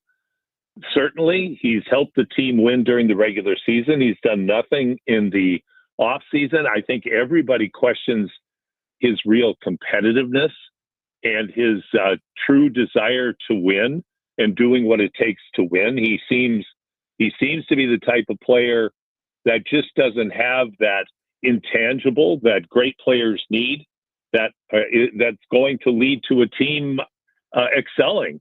And so I can see a lot of scenarios where the Philadelphia 76ers might say, they gave it their best shot and try to find a way to move them and get some value for them as the season progresses. And then there's the other guy, the Greek Freak, and what's happening in Milwaukee. And there's already rumblings about, is that potentially something that, hey, big names being moved in the NBA is not anything new. And you wonder, would they consider it? And, we know that, hey, you get tons of picks and everything else, although, draft picks are draft picks and they're not nearly as valuable as some people think all the time, even though they're presented that way. But, Antetokounmpo, him getting moved as well. I don't think that's I wouldn't have thought about it at the start of the year, but I think the way their season's gone, it's a possibility unless they have a real big turnaround. Well, they've won 4 of 5. Mm-hmm. And I watched the game last night, and the guy was incredible. Oh, he's so just good. Absolutely. Yeah, he is, Jason. You're right. He is so good, and he was competing so hard. So the difference, I think there's a big difference between Giannis Antetokounmpo and Joel Embiid. They've won a championship in Milwaukee with Giannis. He plays to win. He plays hard. In many respects, he's been a very loyal player in Milwaukee. He seems grateful for what the Bucks have done for him. But maybe they are coming to a crossroads where the Bucks just can't build around him enough to get them back into a championship form. And maybe this would be the time to get value. And you go back a number of decades, it's not something that's unheard of, even in Milwaukee, when they made the big trade for Kareem Abdul-Jabbar with the Los Angeles Lakers. Yeah. And the rest is history. So, like you said, it's nothing new. It's nothing strange in the NBA. But the difference is if I'm a team looking at a player that I could bring in and build around to win, I'm sure everybody'd be very much interested in Giannis Antetokounmpo as opposed to a Joel Embiid. Oh gosh, yeah. You look in the West, man, the Warriors are playing great. Although, some people wonder that, because Steph's such a great shooter that maybe, they don't have another option right now. So I look at them as good as they're playing. They might need another shooting option, but OKC, the Lakers have found their game, although I don't think they have depth after their top two guys either. But I want to get your thoughts on the Houston Rockets. And I'm not sure there's a lot of people who thought the Houston Rockets would be here. And you got to give their head coach a lot of credit. You do. All the reports that you read is that he's no nonsense.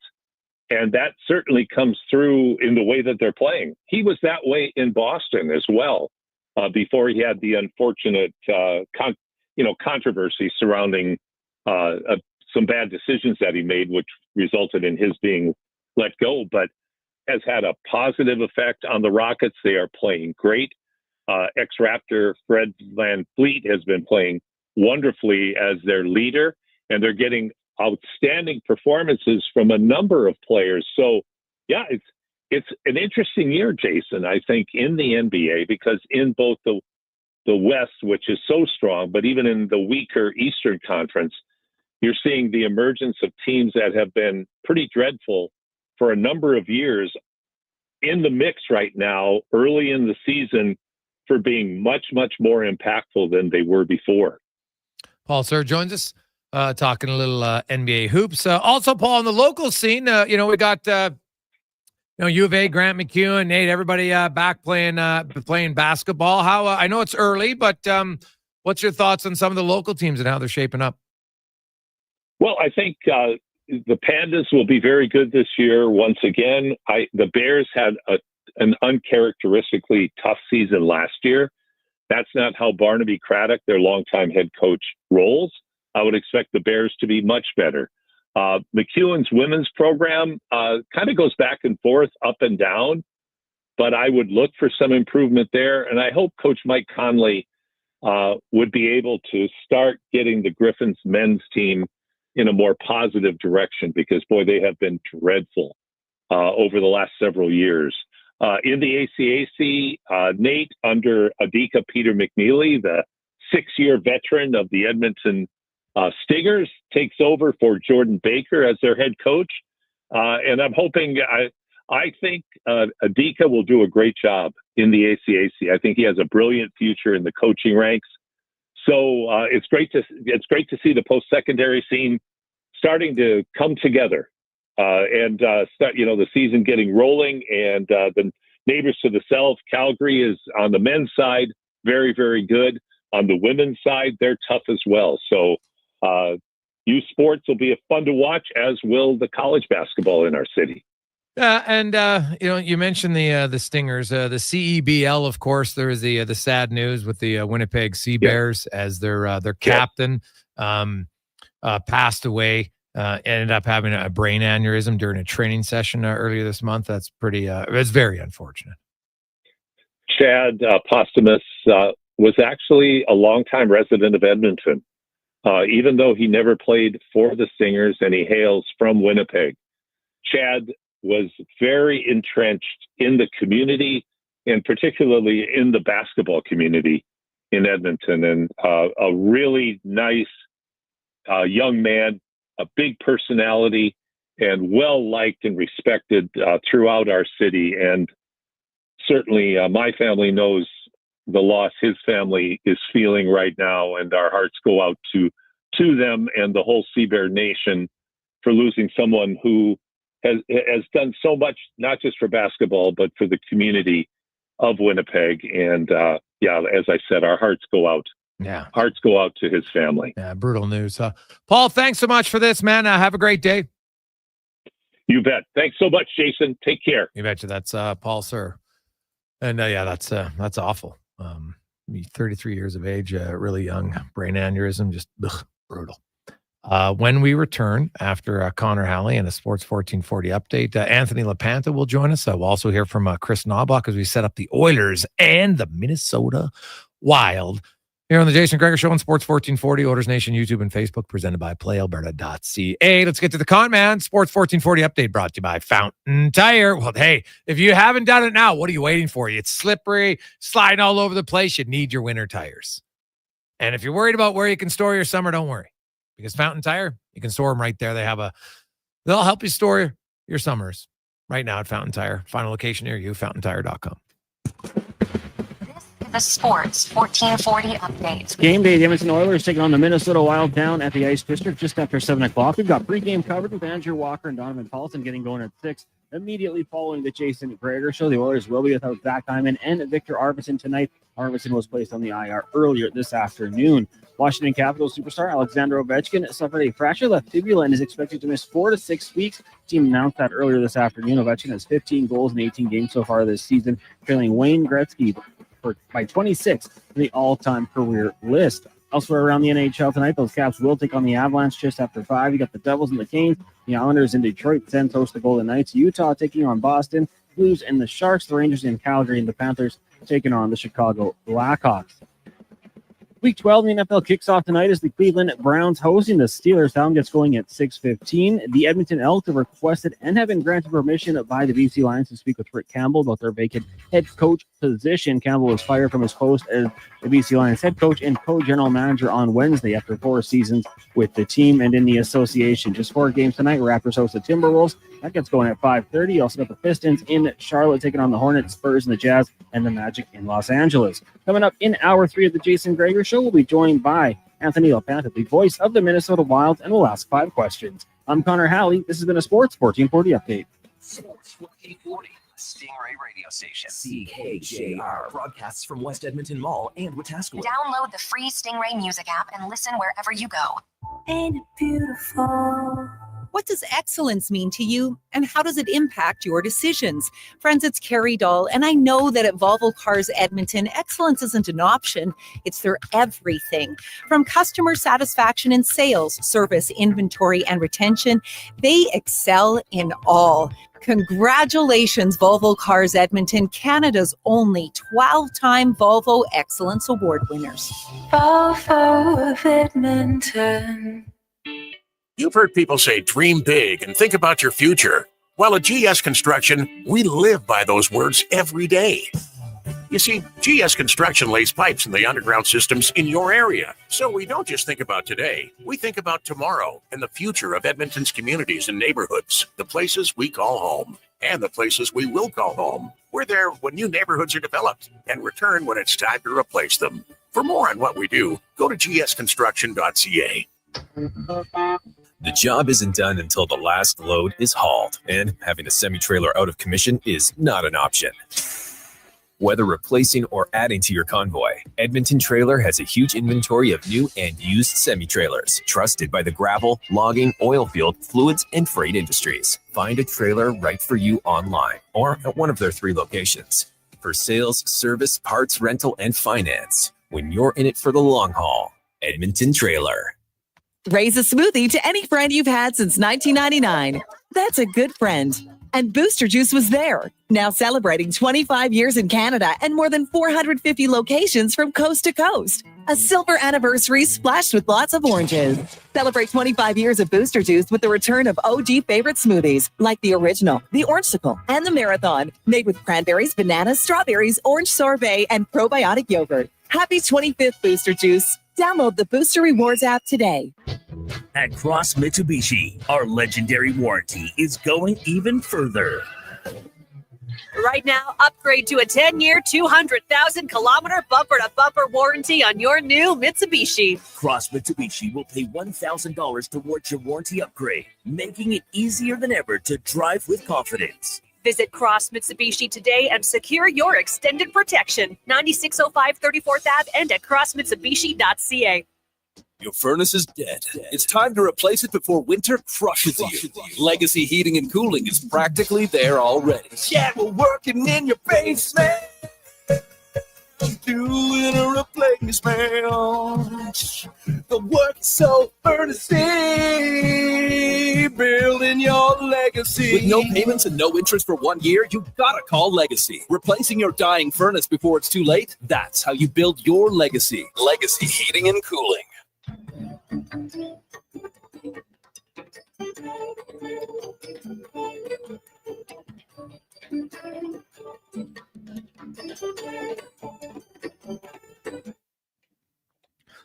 Portions of this hour brought to you by Culligan for all your residential water needs. Your local water treatment company, more than just big bottles. Culligan.com. From puck drop to kickoff, it's the Jason Gregor Show on Sports 1440. Presented by PlayAlberta.ca, Alberta's only regulated online gambling website.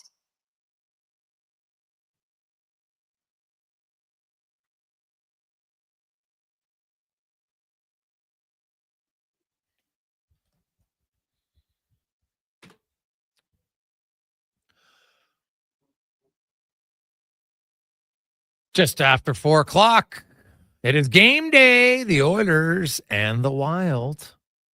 I know for a minute, and I could tell just, you know what, by ticket sales, still people are like, oh, geez, it's the Wild. And honestly, it's hard to change how you view an organization because they just suck the life and fun out of the game for the longest time. But not anymore, man. I'll tell you.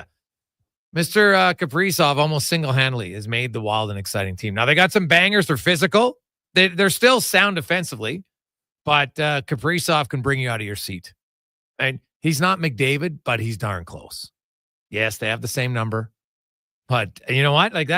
We'll probably see him head-to-head. Now, he plays on a line with Eriksson and Boldy. And they like to play Eriksson Ek against McDavid. And so we could see, mano a mano. McDavid and Draisaitl are on a line tonight with Podkolzin. Could be a lot of fireworks if those two lines are going head-to-head all the time tonight. So watch for that. Should be highly entertaining. Oilers' second line will be Skinner, Nugent Hopkins, along with Kasperi Kapanen, who will play his first game as a member of the Oilers. You will have Henrique with Brown and Janmark, Derek Ryan, Corey Perry, Drake Caggiula, although they might go 11-7. We'll see. On the back end, Bouchard was at Ekholm. Stetcher was with Kulak this morning. Dermott was with Emberson. Darnell Nurse did skate, took part in everything, but he's not ready to go today. He's possibility for Saturday against the Rangers. Stuart Skinner will get the start in goal tonight, and I could see him going tonight and Saturday. Then the Oilers have 5 days off, and then they're in Utah and Colorado next Saturday. Next Friday and Saturday night. It is the Gregor Show presented by PlayAlberta.ca. It's Thursday. It's my favorite day, the Daily Grand. $1,000 a day for 20 years. Woo! Unreal. That's $7.2 million. 7.2 mil. Not bad.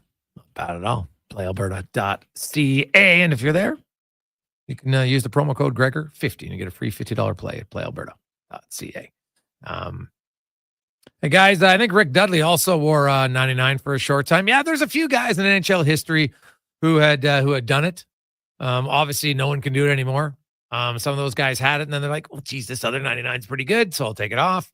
Obviously, Connor McDavid is really good, but Kaprizov's he's a pretty damn good player, right? For the last 4 seasons, he's got 6th best points per game in the NHL.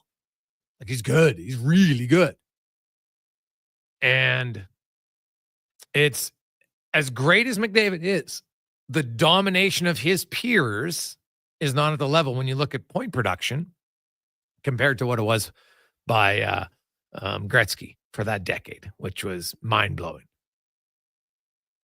Remember, Gretzky had 2,000 points in his first 857 games in the NHL. What? That means he would have got 2,000 points during his 11th season. This is McDavid's 10th year. And he got his 1,000th point, which is amazing. 4th fastest in NHL history. 659 games to get to 1,000. Gretzky was 857 to get to 2,000. It is bananas when you sometimes just think of his production. And people can use all the error comments they want, everything great. No one else did it. No one else came close to doing it. It was absolutely ridiculous. So So lots of text flying in on the Oilers. Hey, guys, Gregor, I used to disagree with it, but your point yesterday about maybe McDavid and Draisaitl together and bringing a second-line center has me actually intrigued because when they're together, they are dominant. Is there any second-line centers available? Frank, you're reading my mind. You know what? I went and looked. I don't see a lot. That's the problem. Even if you look at Saravalli had his first list of trade targets. There's no center on there. Not a second liner. So that's the challenge. And could you run Hyman, Nugent Hopkins, Kane as a second line? Yeah, you could. Right? And like, I don't think it would be terrible by any stretch of the imagination. So, well, I guess could you even argue Adam Henrique, Kane, and Hyman if you wanted? And I don't know if Henrique or Nuge are like a high-end second-line center now, but could they be for 2 months? Lots of guys can play very well for 2 months in the playoffs. We've seen it. So, I wouldn't be opposed to trying Henrique there for a bit. It's something that, hey, I would look at it. Hey, Gregor, if that's your second line, who's your first line? Draisaitl, McDavid, and Arvidsson. Draisaitl's on the left wing, right? I know Podkolzin's playing there now, great, but I don't see him as a first line player long term. I like everything about Podkolzin, and here's the thing: like I know we have a lot of people going, "Oh, geez, they gave up on Holloway." When I look at Dylan Holloway, and you look at Podkolzin, is the gap really that big? Right? Honestly, is it that wide where you're like, "Oh, geez, they, he's way better." He being Dylan Holloway. Like, Holloway's 23, Podkolzin. Let me double. Is Podkolzin 24? I think he might be 24. So, they're not. The age isn't massively different. Podkolzin's actually, they're both 23. Podkolzin's just a few months. They're both 2001s. Podkolzin's a few months younger. So to date in their NHL careers, Holloway's played 109 games, has 13 goals, 26 points. Podkolzin has played 157 games, has 18 goals, 40 points. So 157, 109, 26 points, 40 points, fairly close. Now, Podkolzin had, a great rookie season, has struggled to score since. Totally valid. You saw him out there early at practice day, working on his team's liking a lot of the other things he does. Like, is Podkolzin any slower than Holloway? I don't think so. Podkolzin kills penalties. I think he's more physical than Holloway as a body checker. Definitely tougher as a fighter. I think we saw that. And right now he's like half the price for this year, next year. And so it is, I keep hearing a lot about, if they had Holloway, but I don't know if Podkolzin, the gap between him and Holloway is as large as some people think. And it is something that I look at Holloway and Podkolzin, probably third line guys. Maybe, maybe Holloway has a little bit more offensive upside. I would be in agreement with that probably. But they're 23. Where's the development at right now? Is there, I don't think a clear winner in that category yet. I think Podkolzin not scoring, that now becomes a confidence issue for sure for any player. The longer you go, it becomes a factor. Like, the quicker he scores, I think just the better overall he's going to play because of it. And he's not playing poorly, but it wears on you. Make no mistake about it. He hasn't scored an NHL goal since 23. It wears on you, man. Guys, I think losing Holloway impacted nothing from CG. Guys, I think Podkolzin does everything I wanted Holloway to do, aside from the points, but that will come from Gord Oil. Well, he's got 5 points. Holloway has 8 points. Now, the difference is Holloway has 4 goals. Hey, guys, I take Podkolzin for $1 million over Holloway. Losing Broberg was awful. Yeah, Broberg was, like, he had asked for a trade. I don't think I'm not sure you could have got him to stay here. Right now, I think the only way, and I outlined the one scenario that might have worked. And now some people might say, well, that's not great negotiating. I'm like, whatever. You don't take it. It's business. It's not personal. is when they're in the Stanley Cup playoffs and the player wants to play. And you say, hey, man, we're going to play you here, but you got to sign a 2-year extension right now today. Because if he doesn't play in the playoffs, he doesn't get an offer sheet of $4.6 million. That's a fact.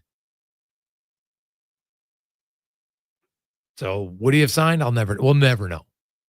But that was the only time you could have done it.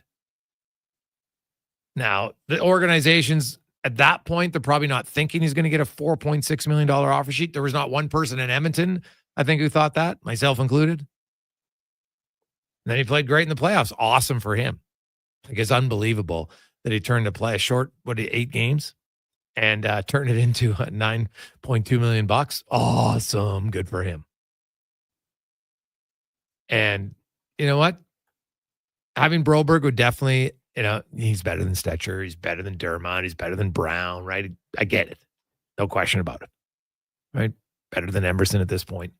So, yeah, he can play your right side. It'd be no problem. But I'm not sure he was ever going to sign here. I don't think he was happy here. Now, so you can have a conversation about, did they not develop him properly? That's a whole different convo, right? And there's some validity to it in some cases. So, fair. And guys, I think Henrique's a second liner. We're just misusing him. From Brendan. Yeah, possibly.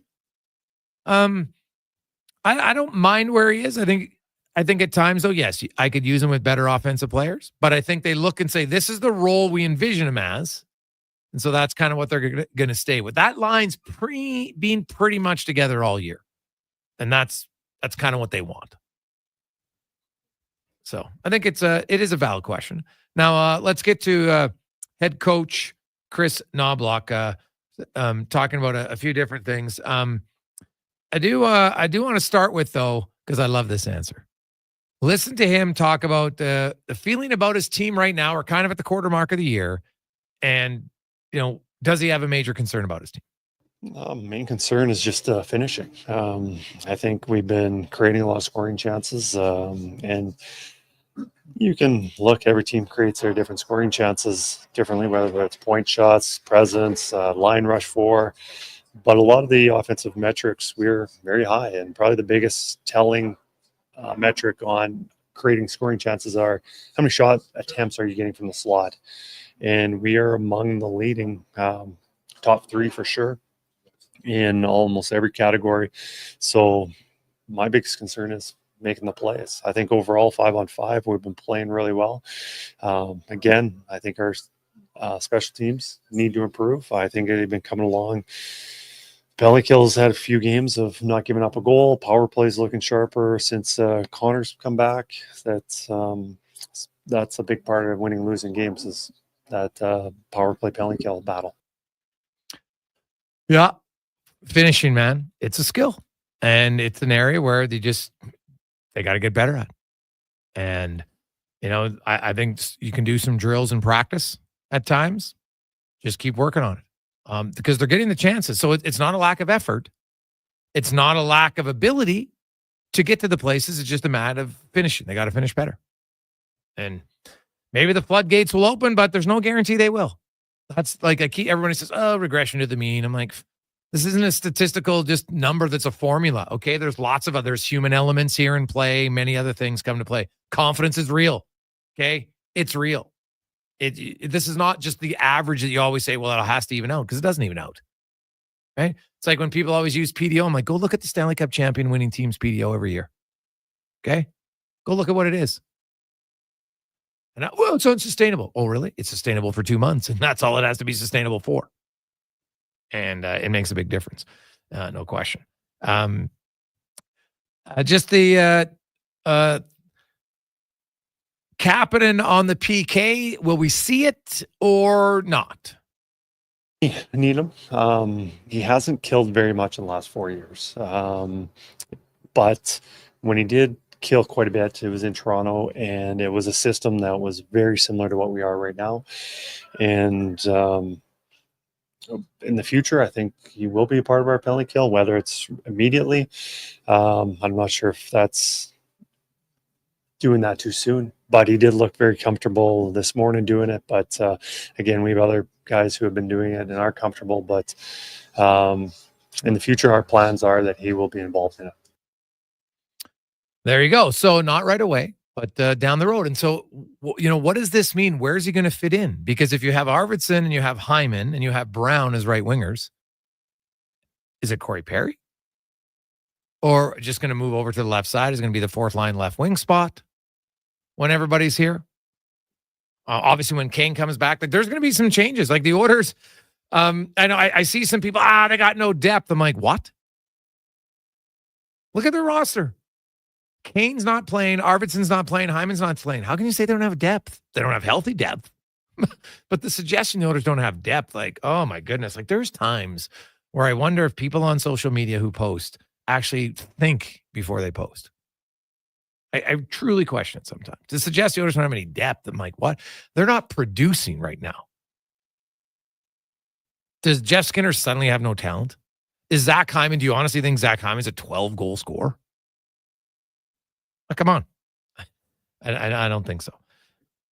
Quick break. When we come back, nobody's been able to do it thus far. But has there been some formula on trying to slow down Kaprizov for Minnesota? We'll dive into that next on the Jason Gregor Show, Sports 1440, Oilers Nation, YouTube and Facebook, presented by PlayAlberta.ca. Hockey is back, and Play Alberta, Alberta's #1 sportsbook and official partner of the Edmonton Oilers, has you covered with bigger offers, boosted odds, live betting, player props, and more. New to Play Alberta, new players now receive $200 in free bets just for signing up. You already play? Get a $10 free bet for every $100 you bet every week all season long. Visit playalberta.ca and make your picks today. Bonus terms and conditions apply. Weather forecast? Ugh. Savings forecast? Cha-ching. Save up to $225 on a set of 4 select tires, plus a bonus $50 off any service of $150 at Fountain Tire until December 14th. Restrictions apply. Fountain Tire. We're on this road together.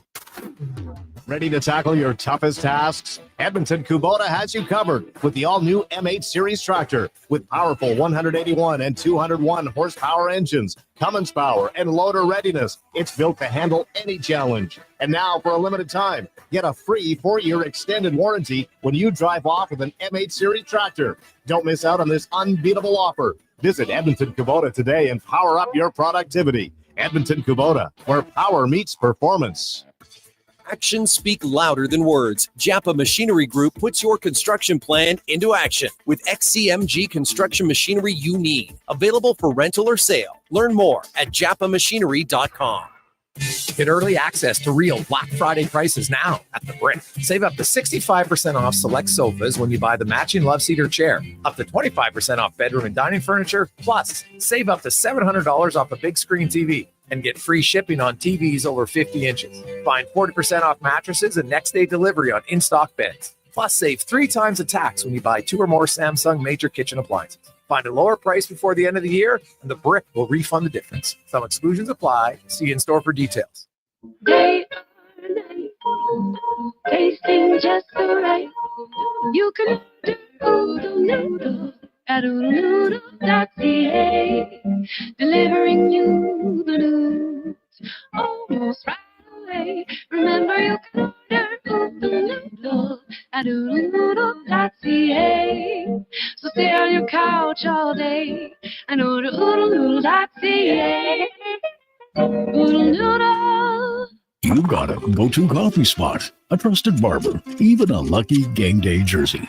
But when it's about looking your absolute best, there's only one name you need. Mr. Dirk. Family run since 1939. We're experts in crafting impeccable tailor-made suits and offering a wide variety of everyday styles. Pair that with personalized one-on-one fittings and the convenience of on-site tailoring. Mr. Dirk. Elevate your style game. Visit our Edmonton store or explore MrDirk.com. Score big on style with Mr. Dirk.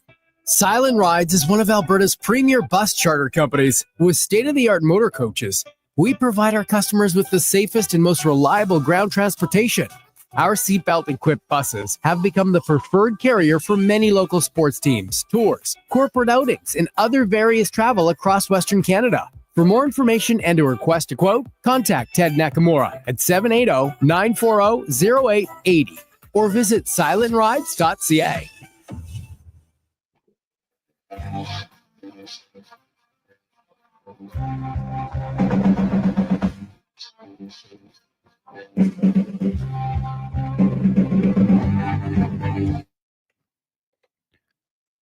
Portions of this hour brought to you by your Alberta GMC dealers. The Canada-wide clearance is on now at GMC. Get a $7,500 cash credit on a 2024 Sierra 1500 Crew Cab Elevation. See more at gmcoffers.ca. The Jason Gregor Show, the best of Edmonton sports talk and beyond. This is Sports 1440. Presented by PlayAlberta.ca, Alberta's only regulated online gambling website.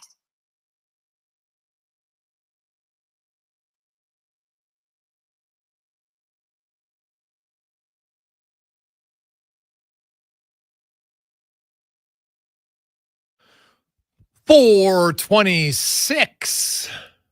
Welcome back, Jason Gregor, Connor Halley, with you as it's time to get the in-game analysis now brought to you by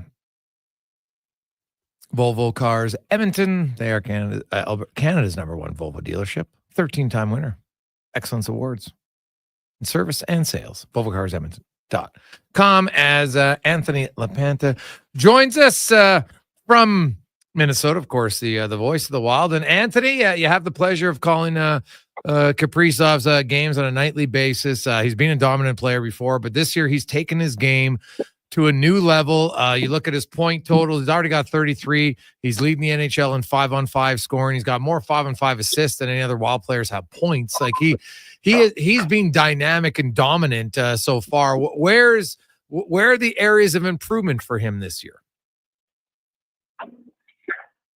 Well, it's an interesting question. I don't even know that I'd say it's improvement, but it's more just that he's had stretches like this before, just not at the start of the season. And I think right now he's just healthy and he's just been on top of his game. He's getting opportunities, and when he gets them, he's not missing. He's done it in spite of the fact that they've been juggling and shuffling a little bit who his line mates are. He had Ryan Hartman centering for a while at the beginning of the year. Marco Rossi spent some time there. Joel Eriksson Ekholm center him tonight. He just is a guy that brings unbelievable effort every night. And right now the pucks are finding the back of the net. Yeah, well, he's playing great. Eriksson Ek and Boldy, do you expect them to be a trio tonight? And are we going to see like power on power, that trio up against the McDavid line? Well, I know we will see those three together, Eriksson Ek, Boldy, and Kaprizov. They played together in St. Louis, necessitated a little bit by the Zuccarello injury. And so John Hines just said he thought the best way to create offense was to play Boldy and Kaprizov together. And the way to do that is to put Joel Eriksson Ek with them. They last year were the best line in hockey for the last 6-7 weeks of the season when they were playing together. The problem with it is Minnesota really struggled to get secondary scoring when he put those three together last year. So that'll put a little bit of an onus on. In St. Louis, it was the Hartman, Rossi, and Gaudreau line that played together. Johansson with Rossi and Hartman and they contributed a goal in St. Louis. And as far as the matchup goes, I mean, obviously that's on Knobloch to some degree because he's got last change. And I got to believe if John Hines had his way, he'd go power against power all night. So it'll be interesting to see if that's how Knobloch wants to play it. I would assume he'd start that way, but you never know. Depending on how the game goes, he's got more power when it comes to the matchup, obviously, than Hines does. Yeah, it's funny. Some coaches tell me they think the road team has it because if the home team wants to go like fourth line versus fourth line, then all of a sudden there's an ozone start. He goes, "I'll put my fourth line out," and if he wants to match it, great. And if he doesn't, then all of a sudden my first line doesn't have to be out against his first line. So it's funny, coaches will try to convince themselves of anything. But I would agree with you. In theory, if you want to have the decision, then you have the decision every time. Can they put you maybe change your focus a bit? Sure. The Wild, as good as Kaprizov has been offensively, and they're I think 10th high scoring team in the NHL. They've been the best team in the league through the first. Well, they're 18 games, but we're closing in on the first quarter of the season at limiting high danger chances against. Their goalies have great numbers, but this team has done a great job in front of them of forcing them to have to make unbelievable saves all night long. Yeah, there's no question about that. And they've been a great structure team really for years. This has been the MO of the Minnesota Wild, is that they play with tremendous discipline. They have an outstanding top four defenseman, and those guys will be a major factor tonight. But they play with such great structure and discipline that it makes life easier on their goaltenders. Now, last year, those goaltenders, same two guys that they've been riding this year, they were the same two guys they had the year before. The year before, they finished third in the league in save percentage. Last year, they were sitting in 31st, and it cost Dean Evason his job. And this year, they're back on top of their game. So you can play with all the structure you want. You still have to get saves. And they've gotten them when they've had to. That's been good. But you're right. This team is all about the discipline with which they play and therefore limiting chances. We talk about it a lot as like a low event kind of game. And if that's the way the game is played, that favors Minnesota. They'd like to see games played where it's 2-1, 3-2. Yeah. And a lot of teams that they play would rather see it be 6-4. Yeah, no, that's fair. And the thing about the Wild is, like, I thought Bill Guerin's done a really good job of keeping this team competitive. And hey, he made the decision. It was a big organizational decision. They're going to buy out Parise and Suter, and they want to change the culture and everything like that. But they knew basically they'd be shorthanded in a cap world when you got almost $15 million that you can't spend because it's going to buyouts. It's hard. But starting this coming summer, and I know Brock Faber's contract kicks in, so that'll take some of it. But still, all of a sudden now they'll be back to even playing ground next summer. It should be fascinating to see what happens. Yeah, I think the point you're making is a good one. And it's when you look at what they've done in spite of this, in spite of playing $14 million under the cap, they had 2 consecutive 100-point. And then last year fell off a little bit, but now this year right back on that pace. I think it's really amazing when you keep in mind that they're off to this kind of a start and they are still playing $14 million under the cap. And so next year will be interesting. A big chunk of that money went to Faber. A decent chunk of it could go to a Kirill Kaprizov extension. So it might be only one significant addition from outside the organization. But what that flexibility does give them is the ability to keep the guys they have. Yeah. And that's just as important as adding an extra piece. Yes. No, very true. Right. Yeah. That's a very astute point. If you're losing all your guys just because you have cap space, it doesn't necessarily benefit you at all. Do you have an update at all on Spurgeon? An update in terms of, like, just kind of like, because when you look at him, like, he was a huge part of their team that was gone all of last season, right? And allowed Brock Faber to come back, and then he got hurt again, but now he's come back. And just kind of, how has his, just being around the team, have you noticed a difference in because Faber's still playing a lot of minutes, and I thought maybe a lot of his minutes last year were due to the absence of Spurgeon, but that necessarily hasn't been the case. Well, no, but what his return has done is stabilize the top 4, the top 2 defensive pairs. And when you all of a sudden have a combo where you can run Faber and Middleton and then play Brodin with Spurgeon. Yeah. That right now tonight will be the key, is because as we were talking about with matchups earlier, John Hines will just make sure he's got one of those 2 defensive sets out there every time the McDavid line's about to be on the ice. And Spurgeon has solidified that. We saw it already this year. He missed the first 6 games of a 7-game road trip, and the team was not the same without him. And then when he returned, it immediately is back to what the core of the Minnesota Wild has been for 15 years, has been a mobile, puck-moving, active defensive core. And Jared Spurgeon, I think he's been really sharp the last few games. And when they just got Jonas Brodin back, he had missed a couple games. When you put those 2 guys together on the ice, there aren't very many defensive combinations that skate better, that are more efficient getting the puck out of their zone, and therefore they don't put you in a spot where you have to defend.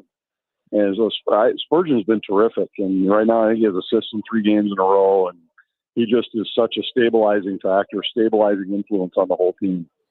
Well, when you look at players, like obviously the Brock Faber trade is great, but no one ever really talks about how they got Middleton. They didn't give up very much for him, man. He's a top pair defenseman for your team. That's another unreal move. Yeah, that was a terrific deal because they really gave up nothing for him, a low draft pick. And Billy's been a very aggressive guy. And there are some who look at him and say he's a little too instinctive, a little too knee-jerk sometimes. But when you look at some of those deals, the Middleton deal was essentially gave up nothing to get him. Yeah. Subtle trade this offseason was trading Vinny Lettieri to Boston and bringing in Jakob Lauko, who's been a terrific fit on Minnesota's fourth line and penalty kill. And then, of course, the Faber trade that you mentioned, that might be one of the best trades in Wild history because everybody in the league knew they had to trade Kevin Fiala. And yet, even though everybody knew that, and therefore his value was being driven down because every general manager knows, well, I don't have to break the bank here. He has to move him. Yeah. And yet he got a number one pick that turned out to be Liam Ogren and Brock Faber in the deal. Right now, I'm not sure a lot of guys would trade Fiala or Faber for Fiala straight up, let alone throwing an additional first-round pick. So I think those are three deals that have been very important. We probably got lucky with the Cam Talbot for Philip Gustafson trade just because nobody knew what Gustafson was. And Talbot would have been fine, and he has been fine and was really good for Minnesota. But, he's probably had a little good fortune, but also, those are always those deals. You got to give credit to the scouts who are out watching these guys saying, hey, if we get a throw-in prospect type, not throw-in, but a prospect type guy, Brock Faber would be the perfect guy to grab. And they hit a home run with that deal. Oh God. Big, strong, tough, and his teammates love him. He's highly respected guy. And he's not I know I don't think a lot of people thought he would be the player he was when he was traded. There's no chance. And maybe even the Wild, if you put True Serum in him, they're like, man, we're not sure he's going to be a top pair guy, but he's playing I know he's not the driver on the top pair, but he plays the tough minutes and he does it very well. Yeah, he's a mobile guy. And I think the part of the reason, obviously he showed what he could do on the ice, but I think a big part of the reason why they were so willing to make the extension that they did so quickly was because they were certain of what they had in terms of a person. A tremendous work ethic, great teammate, and just a guy that they didn't have to worry about, well, what's money going to do to him? What's it going to change? How's it going to change the way he plays the game? And it hasn't changed anything. Yeah, no, it's been great. Anthony, we'll see you at the rink, man. I look forward to it. Should be an interesting one. 97 versus 97. Should be fun. Yeah, that'll be fun to watch. That's Anthony LaPanta joining us from Minnesota. I'm telling Jake Middleton, who, by the way, born, big shout out to, because I'm sure there's some people out there that know, but maybe many of you don't. Jacob Middleton, pride of Wainwright, Alberta. That's where he was born. So there you go. It's you know what I'm 90% certain that Jake for a while there was living on a friend's couch, right? Like it just going through some tough times in the minors and everything like that, and just kept grinding, kept battling, and now finds himself. He's born in Alberta, but he played a lot of his minor hockey in Ontario, but he was in the American League for 3 seasons. Probably 4. Got a little bit of time in the NHL and had played a grand total of 59 games over parts of, I think, 4 different seasons for the Sharks. And this is when San Jose, this is why bad organizations stay bad. They traded him for Capo Kakinen, who went on to play, I think, 50 games for them. Wasn't good. Is now in the American League. And a 5th rounder. And Middleton went to Minnesota and literally was in their 3rd pair to start, then jumped up to their 2nd pair and basically been a 1st pair guy the last 2 years. It's an unreal trade. That's one of the best trades a team could make. Biggest thievery in the last few seasons. No question about it. Being an unreal deal for them. So give Bill Guerin credit. That Brock Faber trade and Jake Middleton. Outstanding. Now, Fiala was a good player.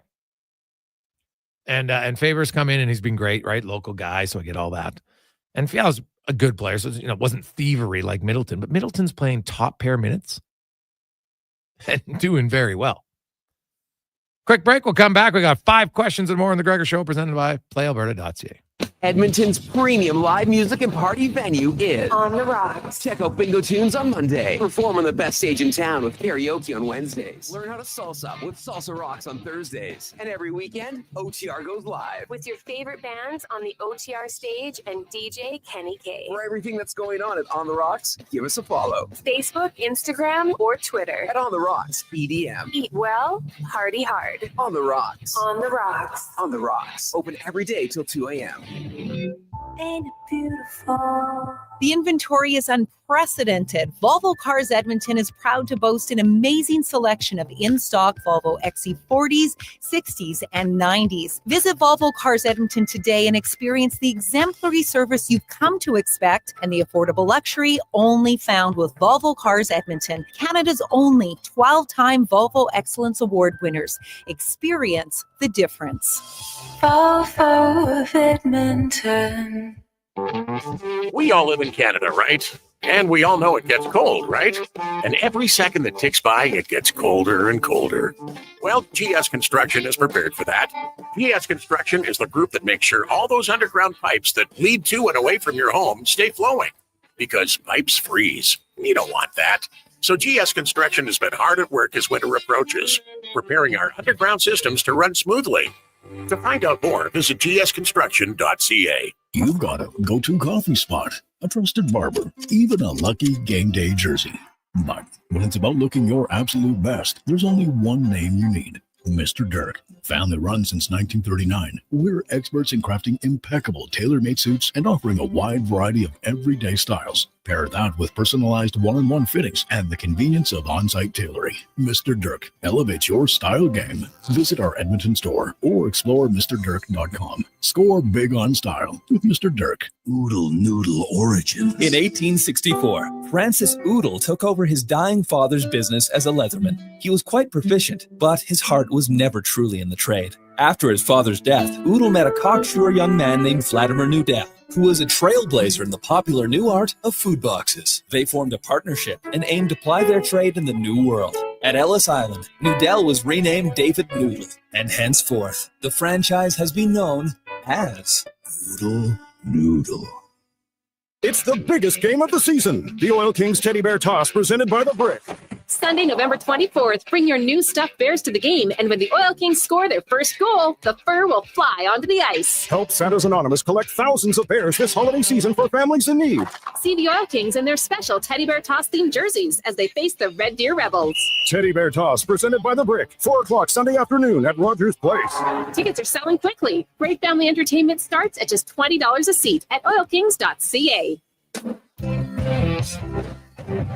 Husqvarna and the Lawnmower Hospital have what you need to clean up for fall and get prepared for winter. Yep, I said winter. It's coming, but you can handle it with the Lawnmower Hospital and Husqvarna. From battery-powered pole saws and chainsaws to tow-behind sweepers to collect all those leaves.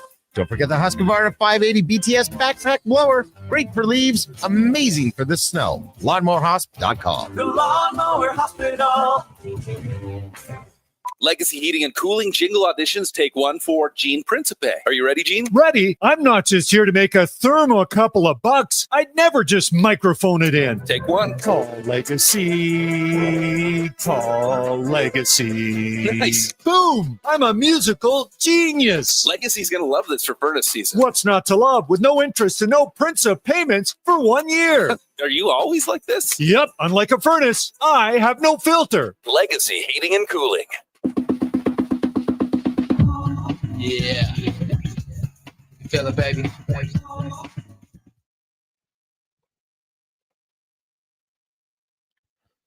Portions of this hour brought to you by On the Rocks. Watch every Oilers game at OTR with $5.25 Molson Canadian, $5 Pink Whitney, and 60-cent wings. Plus, play Oilers score and win for the chance to win On the Rocks gift cards. Oilers hockey at OTR. Book your table today. Jasper Ave and 118th.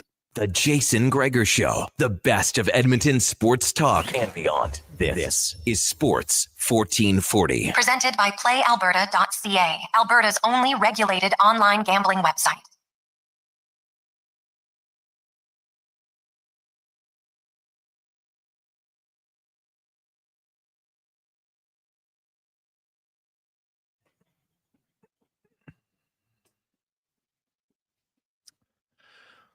Welcome back as we roll through.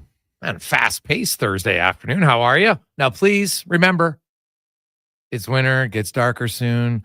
Daytime running lights doesn't mean your rear lights are on. Turn your lights on so they're on. Everybody can see you. Safer.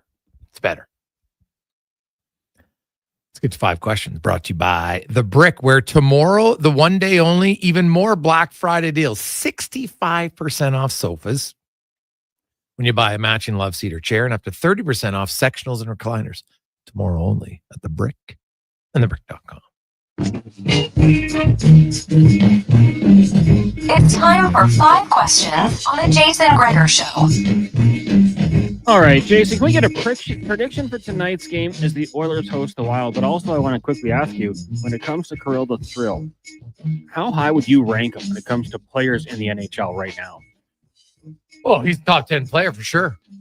He's top 5 most exciting. Like you look, okay, so you got McDavid, you got Draisaitl, you got McKinnon, Matthews when he's healthy, he's up there for sure. Cale Makar for sure. Quinn Hughes, Kaprizov, Panarin. Who am I missing? Rantanen. Yeah, he's a top 10 guy for sure. And what's unique about him is, well, McKinnon has Rantanen. He doesn't have a running mate there, right? Like Eriksson's a good player. He ain't close to Nathan McKinnon, right? So that's what I think what makes him more special to me is he is right now. If this was the end of the year and everything was equal, he would be my heart vote today. But that's why it's only today. And prediction for the game? I think it's going to be low scoring. I hope I'm wrong. You know me, I want offense. And the Wild don't give up a lot, but the Oilers create a lot. So they haven't been able to finish, and their head coach said, hey, at some point that's got to break. So, I'll kind of be curious about it. I'm going to say the Oilers find a way to win. Low scoring, 3-2. My prediction, not going to be a positive one. I think the Wild get the job done. Oilers going through the injuries a little bit here. And as when it comes to Kirill, like you said, top 10. This guy is so fun to watch. He's dangerous. Oilers are going to have to be watching him tonight. Question number 2. I kind of touched on the injuries there. Expectations for the Oilers' second line of Skinner, Nuge, and Kapanen tonight against the Wild. Oh, I don't. Prediction. Well, I don't see that line going up against the Kaprizov line very much, to be honest. So I would. I don't know, man. I actually called Skinner to break his slump. He doesn't have a goal he has 1 goal in November, none at home. So, Kapanen, you know what? It's a new team. Guy can really skate. So, I don't know, depending on the matchup, but there's not a great match. Like if you get him at the Rossi line, I think that's the matchup you want for Edmonton, as much as you can. Whereas I think they're going to want to get their third line out against that line and really muscle them. So that'll be an interesting matchup there. If they get the Rossi line on a regular basis, then they should be able to generate some chances. And Nugent Hopkins scoring, maybe that gets him out of his season-long funk. We'll see. Yeah, I mean, I'm thinking it'd be a great story if all of a sudden this line came together and Nuge and Skinner found their way and Kapanen looked great. I don't know if I believe it. I think it might be not quite what you want to see. It's injuries. The Oilers' depth is being tested right now, and I'm hoping for the best, but I guess I would say I'm expecting it to not quite go that direction. Question number 3 for you. The Steelers taking on the Browns tonight, Thursday Night Football. The Steelers have had 3 head coaches since 1969. Ridiculous. If you had to rank Tomlin, Cowher, Knoll, 1 through 3, of course, all being very good, what would your top 3 look like? Ooh, that's a good question. I think Tomlin has the best winning percentage, if I'm not mistaken. Now, obviously, championship. I didn't see a lot of the Steelers when they're winning all the time, but it's hard to go against them there. But did he have better talent? I don't know. I guess I would go Knoll, Tomlin, Cowher. I'm going to throw Tomlin at the top, dealing with free agency, the turnover you see at the rosters. I think that makes things a lot tougher than back in the day with Knoll. Granted, like you, didn't see him coach from 69 to 91. So Tomlin's going to be at the top for me. I'll give Knoll his flowers at 2 and then Cowher at 3, but that's crazy. What about the fact that Tomlin doesn't have a winning record in the playoffs? See, that's why yeah, one. That's fair. That's certainly fair. Tomlin, man, I shouldn't say this, but like Tomlin just getting Brady and the Patriots for a good part of their run, the greatest dynasty I think we've ever seen. Maybe the Knoll Steelers would argue that, but yeah, that certainly would be a good point.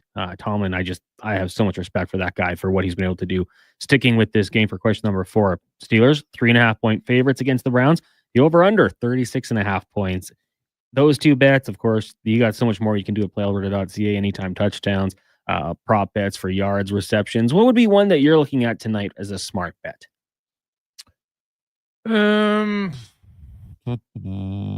Over under 36. God, an ugly number, man. Oh my God, you're telling me it's gonna be like 20 to 24-10. I can't even think about it. So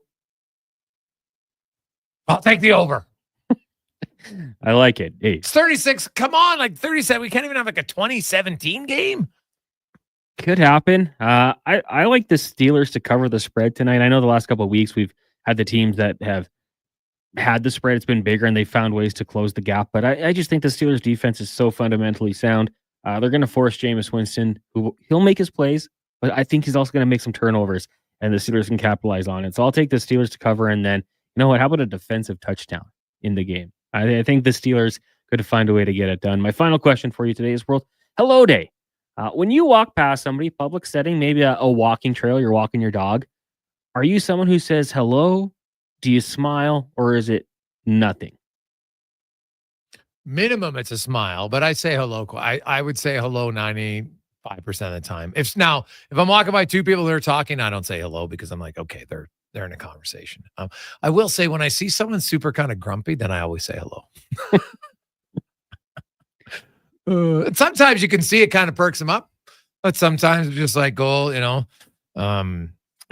pants. Yeah, it doesn't change. But yeah, I'm a big hello person. But different places though. When I'm walking the dog, if I'm walking through the mall and there's people all the time, then no, it's different. I think you got to look at the situation. Like you can say hi every 10 seconds in the mall. So walking, I do it. Yes. Even sometimes walking down the street, right? You see a person not there. Some people just, some days just be recognized as a fellow human being. I don't think it hurts, right? Just hello, whatever. And some day, I don't care if I get a response. It doesn't. Yes, if they say hello back, it doesn't. Obviously, it's slightly better if they do, but I'm not saying hello to get a response. I'm just saying hello to feel like the person's recognized. Yeah, I like it in the summer when I have sunglasses on, so you can kind of assess the situation. If they look up, smile, hello, how you doing? So simple greeting like that. But I'm like you. I try to say something. Doesn't always work. Sometimes you get stood up. When we lived in our old condo, there was times I'd be walking to the gym or, walking back from the parking garage. And a lot of times people had no time for that. They were not saying hello to me. Which, it kind of hurt you. It hurts. Yeah. Do you want to do it again if you were going to face that? Well, don't let some person's grumpiness impact your ability to make someone else's day. That's how you have to look at it. You know what? Hey, old Bob over there, he's in a bad mood. I'm not going to let his bad mood impact mine. I'm saying hello because I want to say hello. Yeah, absolutely. Mm-hmm. So, what about hello, hi? Like howdy. Both? What would you go hello or hi? I never say howdy. I want to work that one in. And I find hello. I don't know why I say hello more than hi. I don't know. Hi. I don't know. I just can't. I don't know. I find hi is just, I don't know. It's very weird, but hi. It's just naturally my voice goes higher. So no, hello. Hi. See, look, hello. I can't. I don't know why. It's high. Just it comes out higher. So I'm going helloer with hello. First time my dad met Ashley, he hit her with a good evening. Ooh, it was like classy. Threw everybody off. Good evening. Good evening. I'm like, oh, why did you say that? So you brought her to dinner? It was like a family kind of Christmas party, and we just walked in the front door. It was like 5 o'clock. Not even evening, just good evening. So you guys chirping about that? Oh well, I mean, not to his face. Well, you should. I want to ask, is this but is good evening his go-to term? No, I don't think I've ever heard him say it. Oh, wow. But yeah, it was just like everybody kind of took a step back. Maybe a little bit of an icebreaker as well, but good evening. Oh, there you go. There you go. I like it. That's classic. Good evening. You should use it more. I like it. Yeah, it's a great way to acknowledge somebody. Yeah, why not? Coming up, Mark Spector will join us. We also will hear from the president of the Elks, the GM hiring process, and a few things I think you're going to want to listen to about the kind of the plan moving ahead. That's coming up. Spec, Morris, and more on the Jason Gregor Show, Sports 1440, Oilers Nation, YouTube, and Facebook. We'll get to the lineup after that as well. There's the Con Man Sports 1440 update brought to you by Booster Juice, where stop in. The classics are back, baby. The Marathon, the Original, and the Creamsicle as they celebrate 25 years. Congratulations to Dale and Jimmy and everybody at Booster Juice. That's amazing run. Continued success. Booster Juice, download the app. This is a Sports 1440 update. It's game day. The Oilers taking on the Minnesota Wild down at Rogers Place. Puck drop just after 7 o'clock. We've got pre-game coverage for you with Andrew Walker and Donovan Paulson getting going at 6. Immediately following the Jason Gregor Show, the Oilers will be without Zach Hyman and Victor Arvidsson tonight. Arvidsson was placed on the IR earlier today. Elsewhere around the league, you got Utah taking on Boston. Sens host the Golden Knights. Islanders in Detroit. Devils host the Canes. Avs up against the Capitals, who will be without Alexander Ovechkin, as it was announced today. He's fractured his left fibula, expected to miss 4 to 6 weeks. Jackets host the Lightning, Sharks in St. Louis. Blackhawks up against the Panthers. The Rangers taking on the Flames. The Edmonton Elks have requested and been granted permission from the BC Lions to speak to Rick Campbell about their vacant head coaching position. Campbell was fired from his post as head coach and co-GM of the Lions on Wednesday after 4 seasons with the team. In the NFL, the Browns taking on the Steelers in Thursday Night Football to kick off Week 12. That gets going at 6:15 tonight. They've also got in the association, the Raptors taking on the Timberwolves, Pistons in Charlotte, Spurs host the Jazz, and the Magic take on the Lakers. And as the Major League Baseball awards continue to trickle out, Yankees outfielder Aaron Judge was named AL MVP, collecting all of the 30 first-place votes. Kansas City's Bobby Witt Jr. was a unanimous second-place finish, while Juan Soto collected 21 third-place votes. Gunnar Henderson, Jose Ramirez also collecting third-place votes. Coming up in hour 4 of the Jason Gregor Show, we will be joined by Mark Spector of Rogers Sportsnet and Edmonton Elks president Chris Morris. I'm Connor Halley. This has been a Sports 1440 update. Sports 1440 in West Edmonton Mall and Wetaskiwin. CKJR is a Stingray radio station. Download the free radio player app and listen wherever you go. Your furnace is dead. It's time to replace it before winter crushes you. Legacy Heating and Cooling is practically there already. Yeah, we're working in your basement, doing a replacement. The work is so earnestly building your legacy. With no payments and no interest for 1 year, you gotta call Legacy. Replacing your dying furnace before it's too late, that's how you build your legacy. Legacy Heating and Cooling. Weather forecast? Ugh. Savings forecast? Cha-ching. Save up to $225 on a set of 4 select tires, plus a bonus $50 off any service of $150 at Fountain Tire until December 14th. Restrictions apply. Fountain Tire. We're on this road together. Get ready to revolutionize your job site with Edmonton Kubota's game-changing compact construction equipment. From mini excavators and skid steers to track loaders, carriers, and utility vehicles, they have a model to fit every need, all powered by legendary Kubota diesel engines. These machines are built for performance and reliability. Transform your work with Edmonton Kubota's top-of-the-line compact equipment. Visit them today and see why they're the name you can trust for power and precision.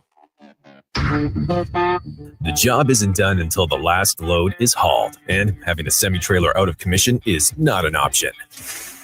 Whether replacing or adding to your convoy, Edmonton Trailer has a huge inventory of new and used semi-trailers, trusted by the gravel, logging, oil field, fluids, and freight industries. Find a trailer right for you online or at one of their 3 locations. For sales, service, parts, rental, and finance, when you're in it for the long haul, Edmonton Trailer. Raise a smoothie to any friend you've had since 1999. That's a good friend. And Booster Juice was there. Now celebrating 25 years in Canada and more than 450 locations from coast to coast. A silver anniversary splashed with lots of oranges. Celebrate 25 years of Booster Juice with the return of OG favorite smoothies like the Marathon, the Original, and the Orangesicle. Made with oranges, orange sorbet, and vanilla frozen yogurt. Happy 25th Booster Juice. Download the Booster Rewards app today. Silent Ice Sports and Entertainment is an innovative market leader across Western Canada, with sports and entertainment properties including the Spruce Grove Saints, the Junior Prospects Hockey League, Silent Rides Charter Company, the Hockey Super League, and the newly launched Female Super League. Silent Ice also owns the Western Hockey League Seattle Thunderbirds and operates the Morinville AAA Arena. The Silent Ice Center, a new state-of-the-art entertainment facility, is open in Nisku, which features 2 sheets of ice, including a 1,600-seat arena and a restaurant with a viewing area. Employee pricing is on now at GMC. Get up to $10,104 off select 2024 Sierra 2500 AT4 models. Make loading easier than ever with the world's first 6-function multi-pro tailgate. Make hauling easier than ever with up to 14 available camera views, including transparent trailer view. And make finding tunes easier than ever with a class-leading 13.4-inch diagonal center touchscreen. Yeah, let's get to work. Ask your GMC dealer for details. The Toro Zero Turn Blowout Sales event is on now. All in-stock Toro Zero Turn tractors are on sale, featuring the comfortable MyRide suspension system, isolated from the frame to save your back and accelerate your mow. Heavy-duty fabricated mowing decks are available too, 50 to 72-inch. Toro, a trusted name in turf for over 100 years. Don't miss the Toro Zero Turn Blowout Sales event on now. LawnmowerHospital.com. The Lawnmower Hospital. Get early access to real Black Friday prices now at The Brick. Save up to 65% off select sofas when you buy the matching love seat or chair. Up to 25% off bedroom and dining room furniture. Plus, save up to $700 off a big screen TV and get free shipping on TVs over 50 inches. Find 40% off mattresses and next day delivery on in-stock beds. Plus, save 3 times the tax when you buy 2 or more Samsung major kitchen appliances. Find a lower price before the end of the year and The Brick will refund the difference. Some exclusions apply. See in store for details.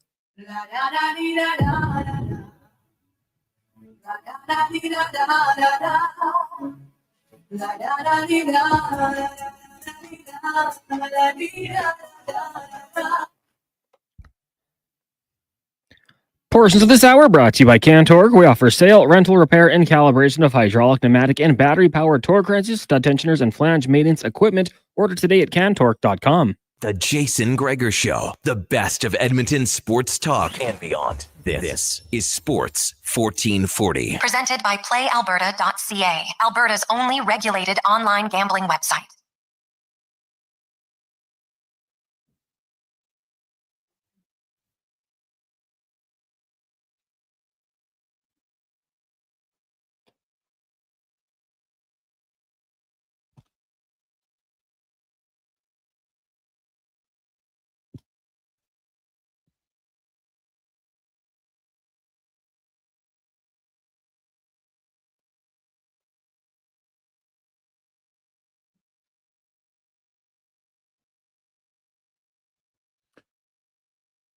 It's after 5 o'clock, Sports 1440, Oilers Nation, YouTube and Facebook. Jason Gregor, Connor Halley, rolling through Thursday afternoon. It is game day. Oilers hosting the Wild.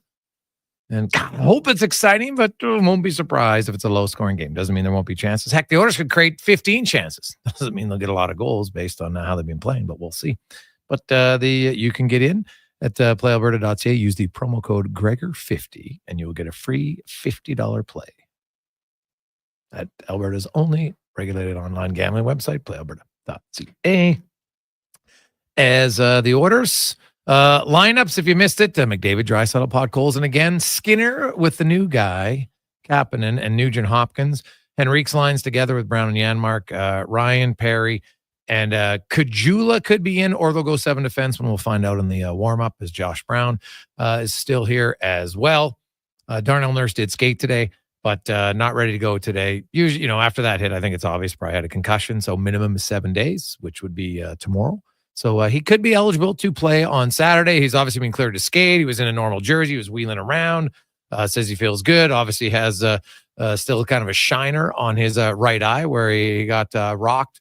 Direct contact to the head from Reeves, and we played his comments earlier. He says, hey, man, the onus on the players, you got to know when guys are on the ice. Basically, you have to have your head up, is what he's saying. But even if you put yourself in a tough position, I'm 6'4". There's lots of places to hit me. The only place he hit was the head. So, and that's a pretty fair answer. So just because a guy has his head down doesn't mean you run him in the head. Now, if he has his head down and he got crushed in the chest, guess what? Then keep your head up. But head down doesn't mean, open season to hit in the head. Two different things. So away we go. Let's get to the Spec Report brought to you by GS Construction. And hey, it is construction season again, and they're still ongoing in lots of major places. So stay patient, drive slow. They want to get home to their family and watch the game just as much as you. Reminder from GS Construction as Mark Spector from Rogers Sportsnet. joins us, and Spec actually liked that answer from Nurse. He took ownership. Hey, you know what? I got to have my head up, but even when you're in a position where your head's down, you know what? If you want to rock me, there's 6'4". I got a lot of body you can hit. You don't have to directly hit in the head. Yeah, no, I think that's a fair explanation of where our game's at. No one said you can't hit guys, but what we have done is shift the onus of the game of the bad hit onto the hitter. You can thank Rafi Torres for this in large part. He was around when Rule 48 came to be, him and Mike Richards and Colby Armstrong and those guys. And it's fair. Just like I wrote it that night, drill Nurse into next week if he's going to come around the back of the net, not with his head down. That's fine.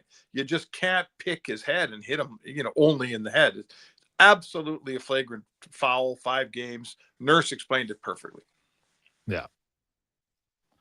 The Oilers tonight, Spec, no Hyman, no Arvidsson. That's not ideal for Edmonton. And I know that, neither guy being lighting it on fire, but still, you'd still rather have them both in the lineup for the night. And, what's your expectations of Kapanen?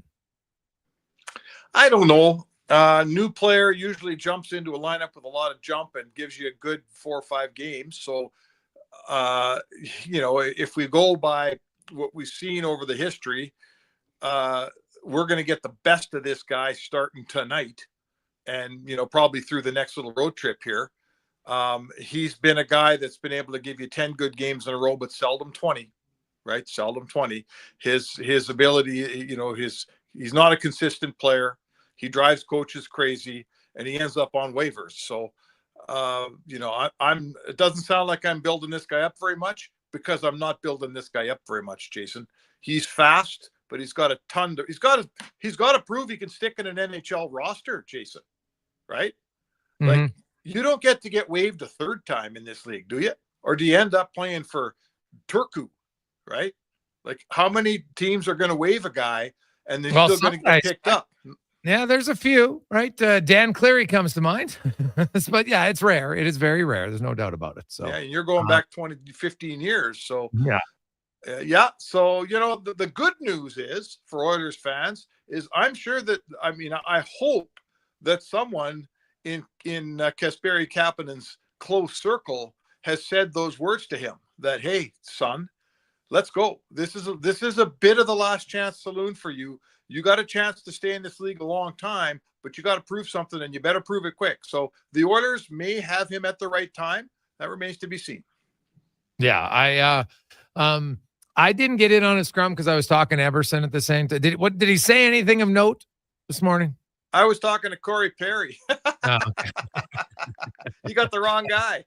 Yeah. Okay. We were both doing our own individual stuff where we were. The herd was thought. Okay. I was just kind of curious, if there's anything he said, like, I get hey, happy to be here, yada, yada. But I do, I've always wondered, like, hey man, like as you said, like there's only so many chances a guy gets. And keep in mind, if the Oilers put in a claim, none of the below teams did. Right. So now you're upwards of, because the Oilers are in 13th place in the NHL. So now you got over half the league that was like, no. Right, at $1 million, right? Because we know that cap means a lot for a lot of players, and so you're entering last chance saloon for sure. You are, he is, and again, as long as hopefully he knows that, because then you're going to get the best out of him. Then you're going to get the best out of him. Hopefully he's well aware of what we're, certainly our vision of where his career is, and hopefully he doesn't have some inflated version like I'm fine, don't worry about it. He should be worrying about it, and if he plays like he's worrying about it, you might get a good player. No, you look at like the roster moves today here, Arvidsson and everything, like the Josh Brown one. I guess they're just protecting themselves just in case. Of an injury for 2 more days. And so that's why they kept him around. That's the only thing I can think of. And unless Dermott, because remember Dermott got that Kachuk hit with 10 minutes left in the third. And I should check the shift chart, but he was skating today and he was on the ice too. And he was in all of the practices and everything. So like, cause if it was that bad, they just could have put Arvidsson on yesterday. You know what I mean? Like it wasn't. So I wonder if there's some cap number I'm not getting here. Yeah, that's the problem now. There's so much of these machinations are with the cap. A guy go. I mean, Arvidsson's been hurt for a while. Suddenly he's going on IR. So Right. you Well, know, it's retroactive to the time he got hurt, right? yeah, So I know, but yeah. like the point is, you used to ask the GM what's going on. Now you phone Bill Scott and ask him because he's the cap guy. He'll tell you what's going on. Yeah. The orders themselves, you know, Knobloch, I really like this answer. Like his one major concern is still just finish. And I don't know how, like, obviously you want to keep knocking on the door, hoping eventually they'll break in.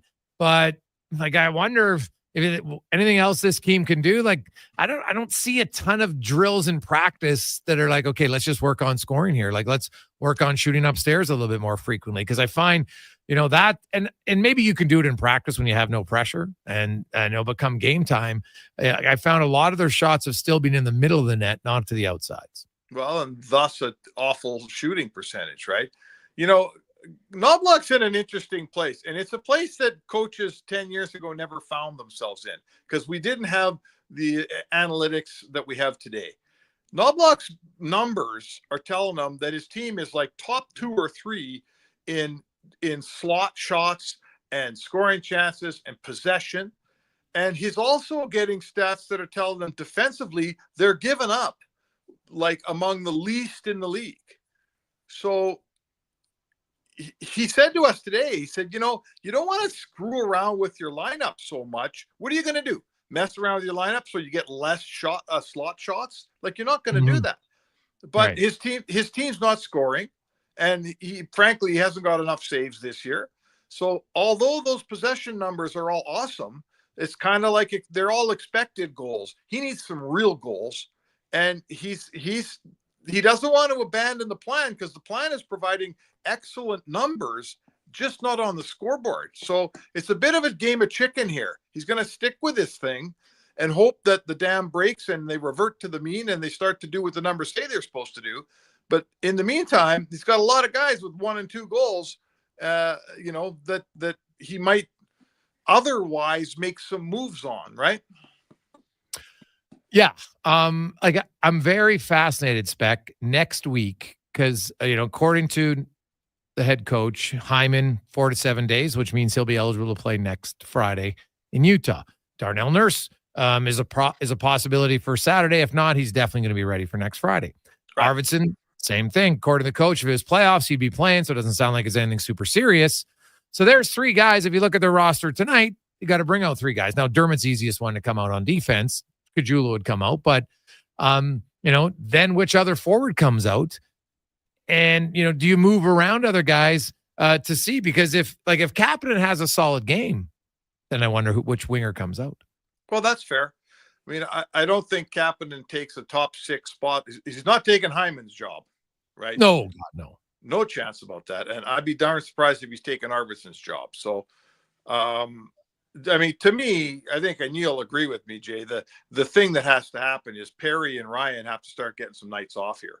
You know, if we're looking for a third guy to take out of our second forward to take a night off, it's 10 or it's 90. Those 2 guys have given everything they got, but they don't have enough left in them to play every single night. So you're a better team if Corey Perry's playing 2 out of every 3 games. And frankly, Derek Ryan can take a night off or 2 too, because it wouldn't hurt him. So I can see where they would fit these guys when they all come back. I don't think it's a big problem.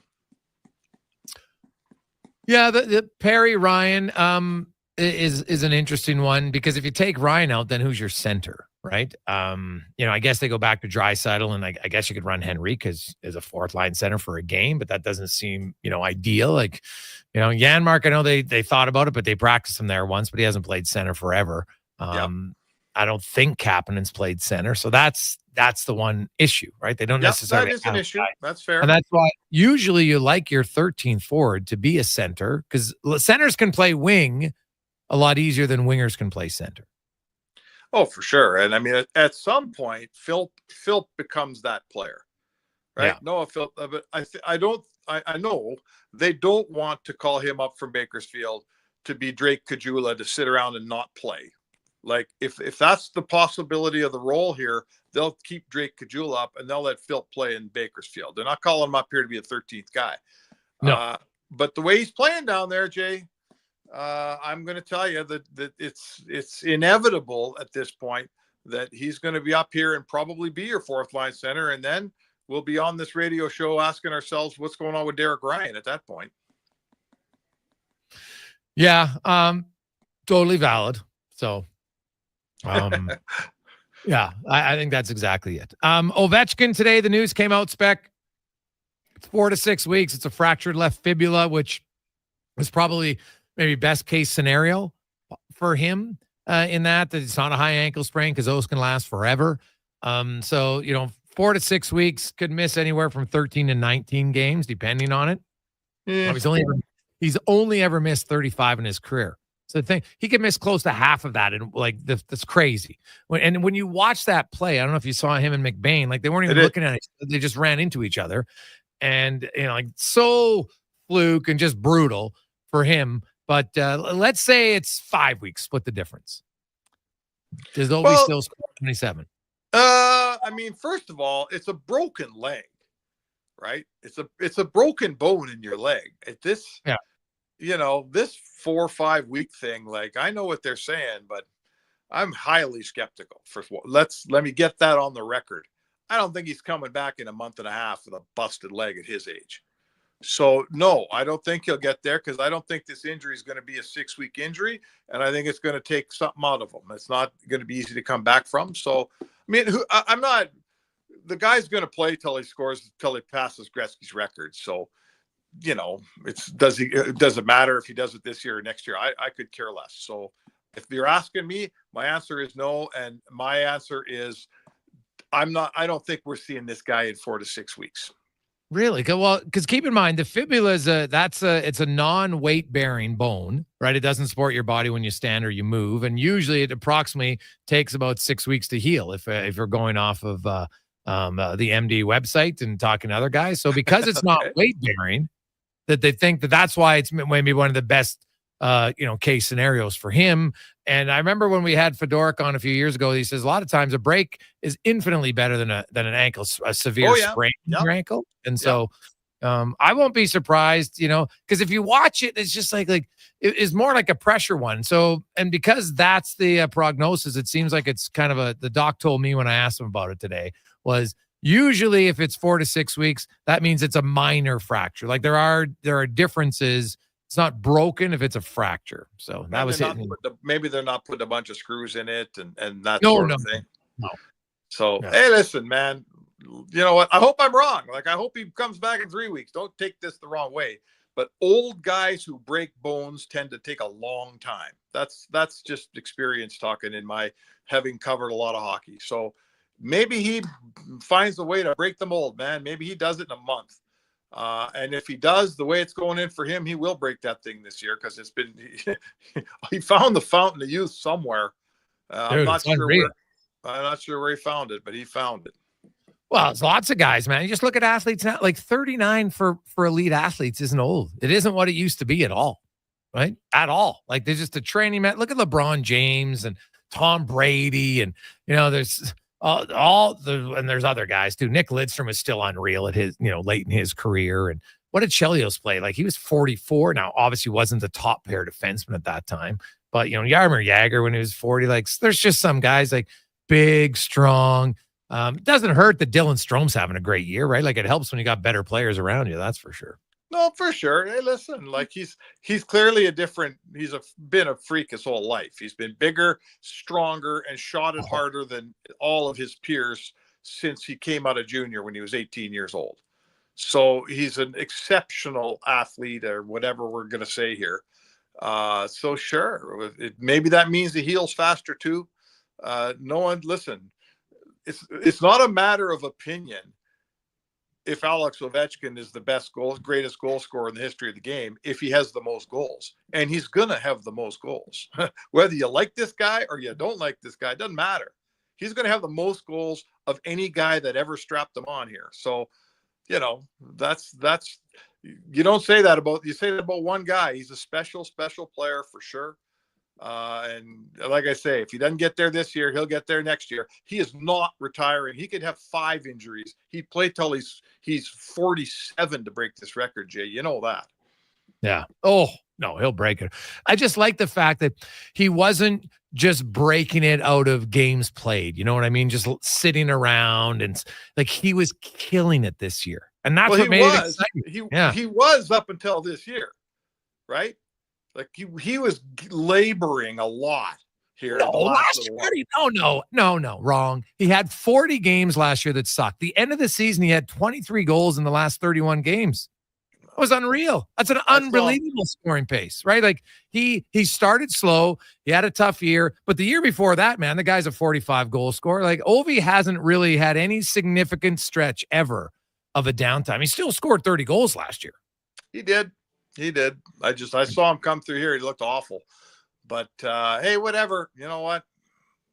I'm not like I say. You can't say he's not the greatest goal scorer in the history of the game, or maybe if you can't say it yet, you're going to be saying it soon, and that's just a fact. So hopefully it gets well soon and gets it over with. Yeah. Well, it's here's a random question for you. The NBA has absorbed the ABA stats. The MLB's even using the Negro League stats. And the AFL and the NFL is combined. Should the NHL use the WHA stats? Yes. Well, I don't know. Then Gretzky would have how many more points? Oh, he'd have a few more points. Well, Gordie Howe would be the goal scoring leader. Howe wouldn't break Gretzky's record in points, but Howe would be the leader in goals with 975. Gretzky would be at 940, and Bobby Hull would be at 903. You know what? I've seen both sides. Guys willingly walked away from the NHL for more money, and God bless them for doing it. But in doing so, you don't get to rack up NHL stats in the WHA. Sorry. You know, it was a little different for Gretz. That was his chance to play early. And, you know, he wasn't like Jerry Cheevers and Sanderson and Mahovlich and Howe and Hull and all those guys that walked for more money. And I'm glad they did. It made hockey a better place. Don't get me wrong. But I don't think, you know, like this is going to be a goofy, weird comparison, but I'm going to make it anyway because I'm a goofy, weird guy. To me, it's sort of like it's like the transgender issue in sports. Be a transgender athlete and go from man to woman. Do what you want. Live your life. Open the door. Everything you want to do. But that doesn't mean you get to go on the 100-meter dash and be bigger, stronger, and faster than all the girls. You give some stuff up, in my opinion. Just my opinion. When Gordie Howe went to the WHA, great. Go to the WHA, man. Live your life. But you don't get NHL stats when you're WHA, and I abide by that. I don't think so. My answer to you would be no. I don't think they should put those stats together.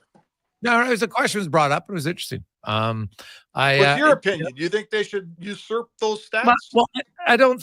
It's a valid point, but I think you're right that, you know, at similar times, it was a choice. The guys went there, but people will say, hey, you're allowed choice at times, but you're combining two leagues where you can argue that both at times were watered down a bit. So is it really, and you're only bringing in about 6-7 years over 100 years of a league, right? You're just adding 6 to it. So it doesn't make sense to me. I like the theory behind it, but I don't think the practicality, it makes sense. There's only about 4 guys that are going to care if you did that for them. Like Gretzky gets extra numbers.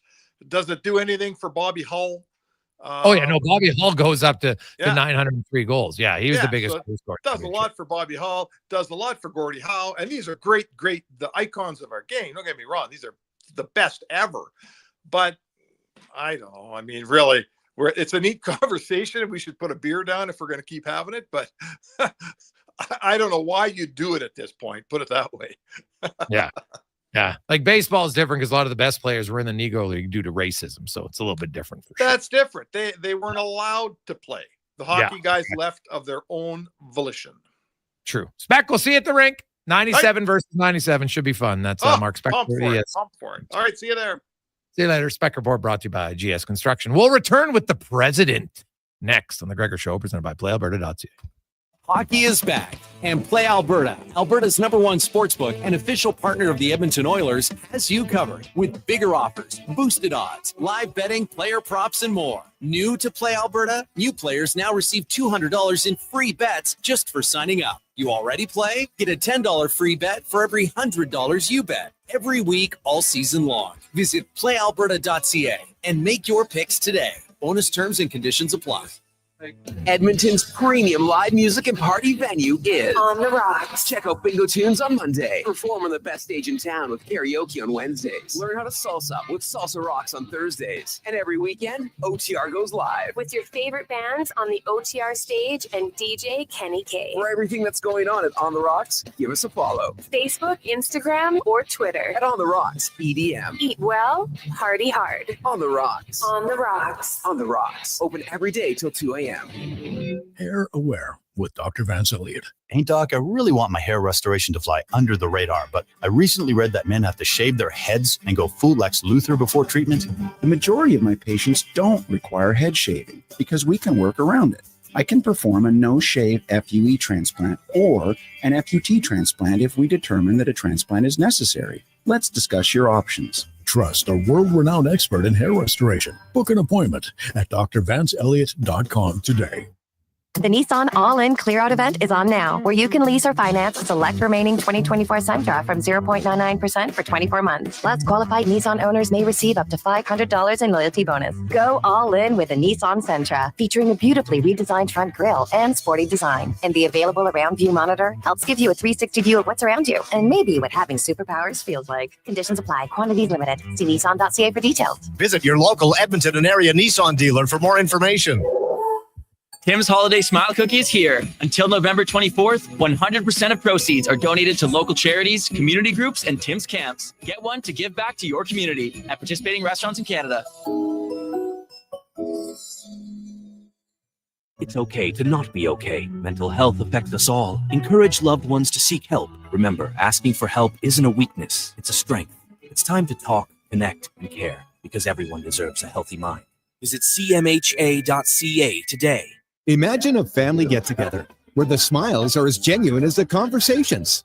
That's the feeling you get at Nisku Ford, a family-owned dealership where finding a new Ford feels just like catching up with old friends. Swing by Nisku Ford today, and we'll show you how to take advantage of November rebates of up to $10,000 or access finance rates as low as 0%. The coffee's on, so drive into Nisku Ford or visit niskuford.ca today. Above expectations.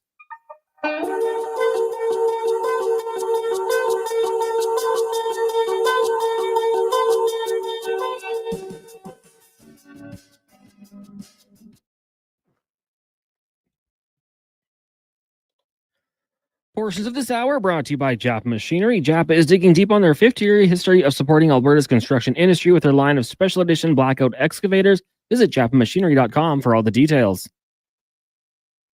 From puck drop to kickoff, it's the Jason Gregor Show on Sports 1440. Presented by playalberta.ca, Alberta's only regulated online gambling website.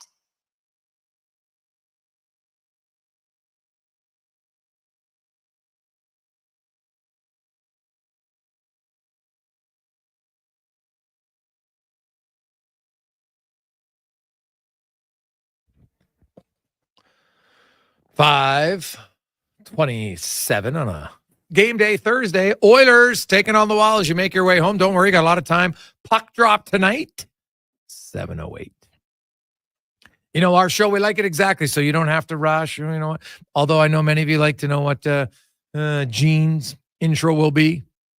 If you want to watch it, that's always entertainment. That's part of the game, right? For you, that's part of the game. I love it. It's great. Why not? Have a little bit of fun. Sports is supposed to be entertaining. And Gene makes it entertaining, which is that's outstanding. I like it. And I think the majority of people do, which is fantastic. Don't text him. I don't like Gene. Thanks.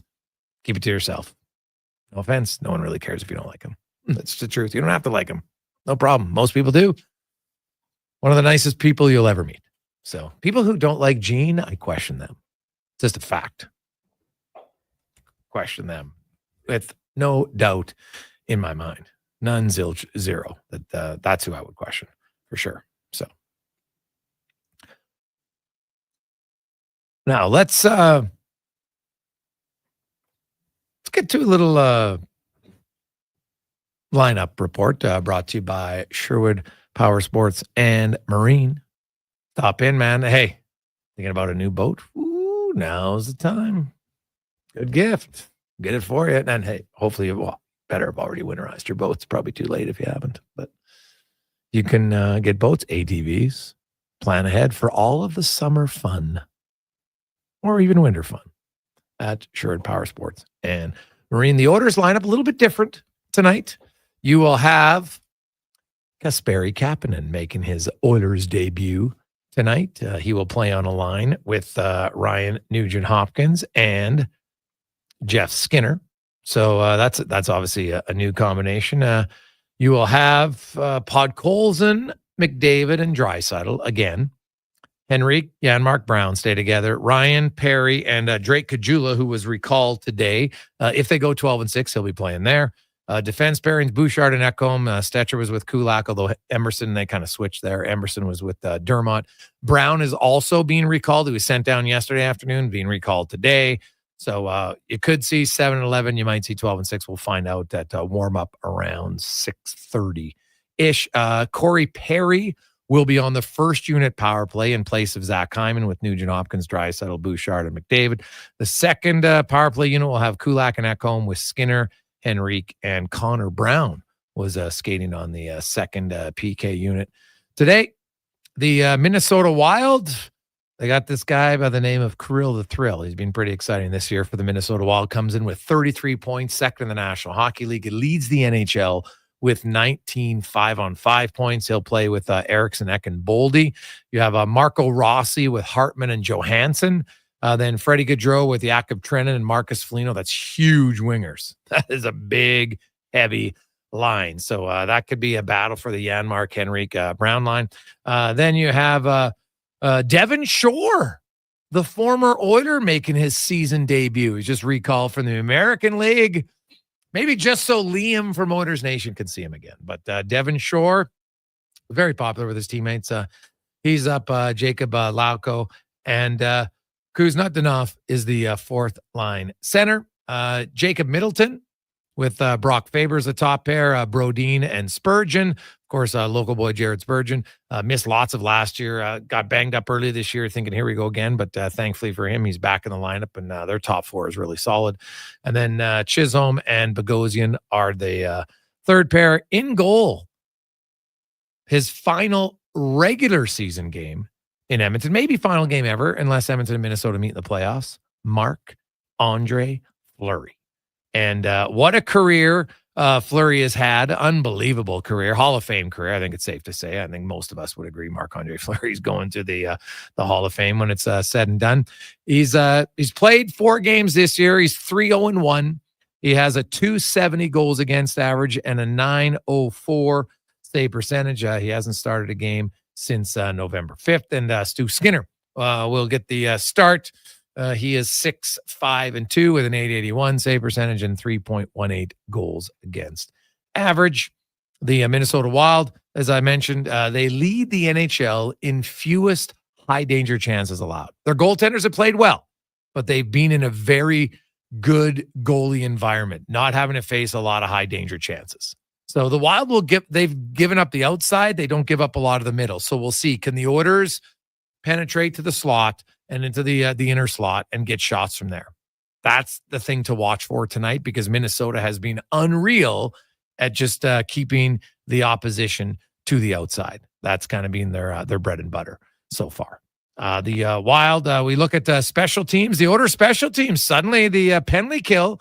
Now it's got a long way to go, but it's 12 for 12 in their last 5 games. The big change there has been personnel a little bit. Ty Emberson is now he's basically taken Desharnais, because Desharnais played a lot with Ekholm. So now it's Emberson, and him and Ekholm being pretty good. They've taken off Derek Ryan off the top units. You got Brown and Janmark, Henrique, and Nugent-Hopkins. Podkolzin penalty kills a lot now. So that's what they're using on the PK. And then they've had some pretty good success with that. So Arvidsson, up until he's injured, he was also in there, but he's been gone for a bit. The Wild, as mentioned, their power play is all right. Not great. It's kind of middle of the pack, 20%. And their penalty kill is 76%, which I think ranks around 24th. So, you know what? The Oilers are actually not dead last anymore. They're inching their way up, boys and girls. They're now 30th at 68.6%, which is pretty good considering they were at 56 5 games ago. So they've slowly started to climb up the penalty kill standings. The Oilers power play still not where you want it to be at only 17.3%. They got way too much skill to be 19th on the power play. So it started to show some life here lately. I still think there's room to grow based on what we've seen in the past. I'd like to see a little bit more movement out of them. So we'll see. So that's the lineup report brought to you by Sherwood Power Sports and Marine. We'll take our final break. We'll come back and we'll hope to catch up with Chris Morris here on the Jason Gregor Show, Sports 1440, Oilers Nation, YouTube, and Facebook, presented by PlayAlberta.ca. A career in the public service is better in Alberta. Better wages, lower taxes, better job opportunities with our thriving economy, better chances for advancement, plus a better future with new investment in healthcare and education. Public service, it's better here. Learn more and discover new career opportunities in the public sector at alberta.ca/betterhere. A message from the Government of Alberta. Tim's Holiday Smile Cookie is here. Until November 24th, 100% of proceeds are donated to local charities, community groups, and Tim's camps. Get one to give back to your community at participating restaurants in Canada.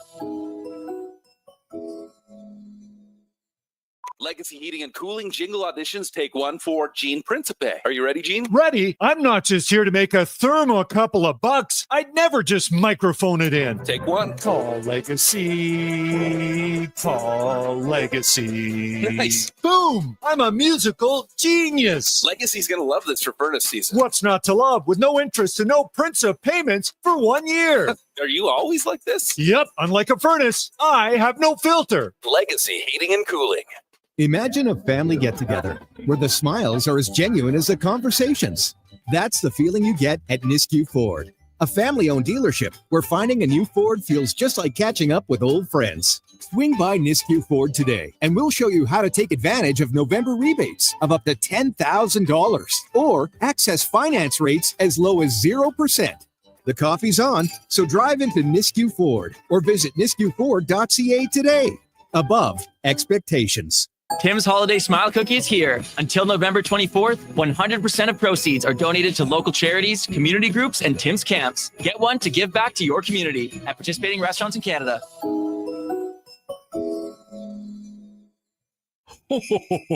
A mullet for Marvin, a bowl cut for Barry, a pompadour for Peter, who's now really quite hairy. After this Christmas, all the men wish they could get some hair restoration from Dr. Vance Elliott. Hi, I'm Dr. Vance Elliott. While you're Christmas shopping, consider giving yourself the greatest gift of all, a full natural head of hair. I know the results will be life-changing. Want to make this the year you get your mojo back? Book a free first consultation today at drvanceelliott.com. Adventure, laughs, and a welcome tug on the heartstrings. That's what you're wrapping up when you give a Duggan Cinemas holiday pack. It includes a $25 gift card and concession coupons valued at $15. Get yours between now and December 24th at Duggan Cinemas in Duggan Wellness Center. I thought love was only true in fairy tales, meant for someone else, but not for me. Love was out to get me, the way it seemed. Disappointment haunted all my dreams. And then I saw her face. I'm a believer. Portions of this hour brought to you by Cantork. We offer sale, rental, repair, and calibration of hydraulic, pneumatic, and battery-powered torque wrenches, stud tensioners, and flange maintenance equipment. Order today at cantork.com. The Jason Gregor Show, the best of Edmonton sports talk and beyond. This is Sports 1440. Presented by PlayAlberta.ca, Alberta's only regulated online gambling website. 9, welcome back. Gregor Halley with you. Declan Kruger running everything on online at the Oilers Nation YouTube and Facebook and X. Of course, Our text line is humming here to end the show. I like it. 833-401-1440, 833-401-1440. Coming up, you have Walker and Donovan Paulson, although he might be coming in hot. Big accent, Cons. Cons might be doing a little overtime tonight. Donovan's got to know my rate has gone up quite a bit, especially with these conditions. Hazard pay. It's going to be expensive for young Donovan. But just coming back from Vegas, I'm sure he left that town with a little extra money. Oh yeah, possibly, or not, or a little less, one of the two. But or the loan. Either way, we'll be on air. It won't be dead air. Yeah, well, that's good. 833-401-1440 in our Ewell inbox. Score with your power play partners at Ewell. Get all your electrical needs at ewel.ca. Hey, boys, great to see Jeff Skinner up with Nugent Hopkins tonight. I don't see any point in playing him next to Derek Ryan and giving limited ice time. Josh in STA, and I would agree wholeheartedly with you on that. I get coach can be frustrated over things, but at the end of the day, you know what? It's hard. Now, Podkolzin's played well, so I get it. Right? It's a tough one, but to me, I would give Jeff Skinner a little bit of a run here to see. He's being a guy that can score, and you know what? If he gets one or two, he might be able to get 5 or 6 pretty easy. So there we go. Hey guys, if they a lot of people are asking about, hey, if they make eye contact with me, then they get the nod. Morgan, I don't say hi. Well, yeah, there's the old guy. But you know what's funny? I find a lot of people when they do the nod, they also do like the face thing, right? Like you squint your eyes tight. Like it's so hilarious. But I can't just do the nod. With normal, it's kind of like you got to squint a little bit, like toughen up your face a bit, like so. Or it's the reverse nod, like you lift your chin. So we all do it. I've done it. Do you do like the weird half smile too? No, I don't know if I do the half smile or not. I do. You know what's funny? Like having a dog, because obviously we had dogs at the farm, but I never had to walk the dog. Like dog was always outside, so we didn't go for walks. But having the dog Mabel, and so I find that like people say hello more when I walk the dog than when I don't have the dog. It's kind of weird. They're like, oh, he has a dog. He must not be a serial killer. Like I don't know, but that's it. Just seems that way. It's somewhat comical. So, hey guys, how about the Nuge? 11 years, 11 coaches. Is it 11 and 11 for? Well, Nuge has been here more than 11 years though now, right? Because he started in 2011, 2012. So it's more than 11 years for Nugent Hopkins. What is it? 1, 2, 3, 4, 5, 6, 7, 8, 9, 10, 11, 12, 13, 14. 14 years for Ryan Nugent Hopkins. 11. No, 14. And he just played his 900th game in Montreal. So 708 points. A lot of people wondered, hey, do you think Nugent Hopkins gets to 1,000? 14, 40. It's 292 points away. 50. Like, no worries. I don't know. That's a lot, man. It's like 5 or 6 years, probably 50 points. So, yeah, that might be challenging. So, yeah. Hey, let's get to the president of the Edmonton Elks, Chris Morris joins us. Chris, do we call you Prez now? Prez, how you doing? I'm doing good. How about you? Pretty good. So I know you'd put in your self-imposed deadline. You wanted to get right down to work. Take us through the interview process. And I know you've interviewed coaches for jobs, of course, over the years. And obviously being a principal, you've probably interviewed teachers. Was there anything significantly different in this interview process than you've done in other walks of life? Yeah, you know what? To me, it was getting the right questions out and getting people a chance to talk about what they were good at and trying to sort of fish out what they might not be good at. It was nice to have Rick Lawlisher sort of help me with it and help me through the sort of the budgeting piece of football to make sure we had the right sort of questions together to sort of catch anything that might be there. Really, it's about getting people to talk, and they talk about what they're passionate about, and they talk about the things they're good at, and then you can sort of ask them questions based on the things that they don't really want to talk too much about, and generally that sort of identifies some areas where they need to grow. So it's very similar to an interview of a different profession. It's just the questions just have to be a little bit different. So what kind of questions are you asking a GM in an interview? Can you, a little bit, you don't have to all of them, but some of them just so audience kind of understands, hey, what are you looking for in a GM? Yeah, no. So for me, it was really important that you understand the salary cap and the rules associated with the salary cap and how to be innovative within the salary cap. So I had several questions around that, around things they'd done in the past to take advantage of certain rules within the salary cap and how that worked. I talked to them a lot about, okay, there's really, when you get a player, talk to me about how you recruit a player, talk to me about how you retain a player when he's on your team, and then talk to me about how you identify when it's time to move on from a player. So we talked a lot about that process and what that looked like. We talked a lot about just community and how the team should be embedded in the community and what the role of the general manager and of the players on a team are in that process. So I sort of just divided it up into categories, Jason, and just and went through and tried to build out questions based on what I thought was important. And that makes sense. Chris, because I remember Ed Hervey telling me the first time he went in, he wanted to outline who he thought were, people that he wanted to be his coaches. Did the guys come in there? Were you expecting them to say, okay, like what would be your plan for who would be, in your ideal scenario, your coach and OC and stuff like that? Was it that in depth? Yeah, you know what? I didn't talk about that. I talked about what qualities he'd want in a coach. And okay. I talked about what qualities you want in an offensive coordinator and what you want the offensive coordinator to be able to do and what are the key responsibilities that you have in mind for the different positional coaches? How would you structure your staff? There's the cap associated with all of your football personnel. So everybody's salary is included in that cap. So the person has to be really, really good at sort of identifying, okay, who am I going to hire as like my top guys that I'm going to pay the most to? And then you sort of see how they're going to prioritize the money on their staff, because that's a big part of the whole process. Chris Morris joins. Now, Chris, for your cap, my understanding is because Chris Jones took all his payment as a one lump sum, he's not on your cap for next year, correct? No, he's not. Okay, so any of the other coaches on staff, if they're not retained, none of them would count on the cap, correct? No, okay. No, we're still working through all that, and we're still sort of seeing which of the current coaches we're going to be talking to and all that sort of stuff. But we're pretty good in that regard. Okay.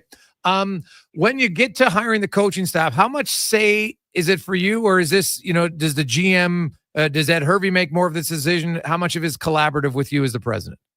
Yeah, Ed Hervey's going to make the majority of the decisions. Like, I'm going to talk with them, and we're going to have lots of discussions around it. But I brought him in because he has a vast amount of experience working in the CFL in the realm of football.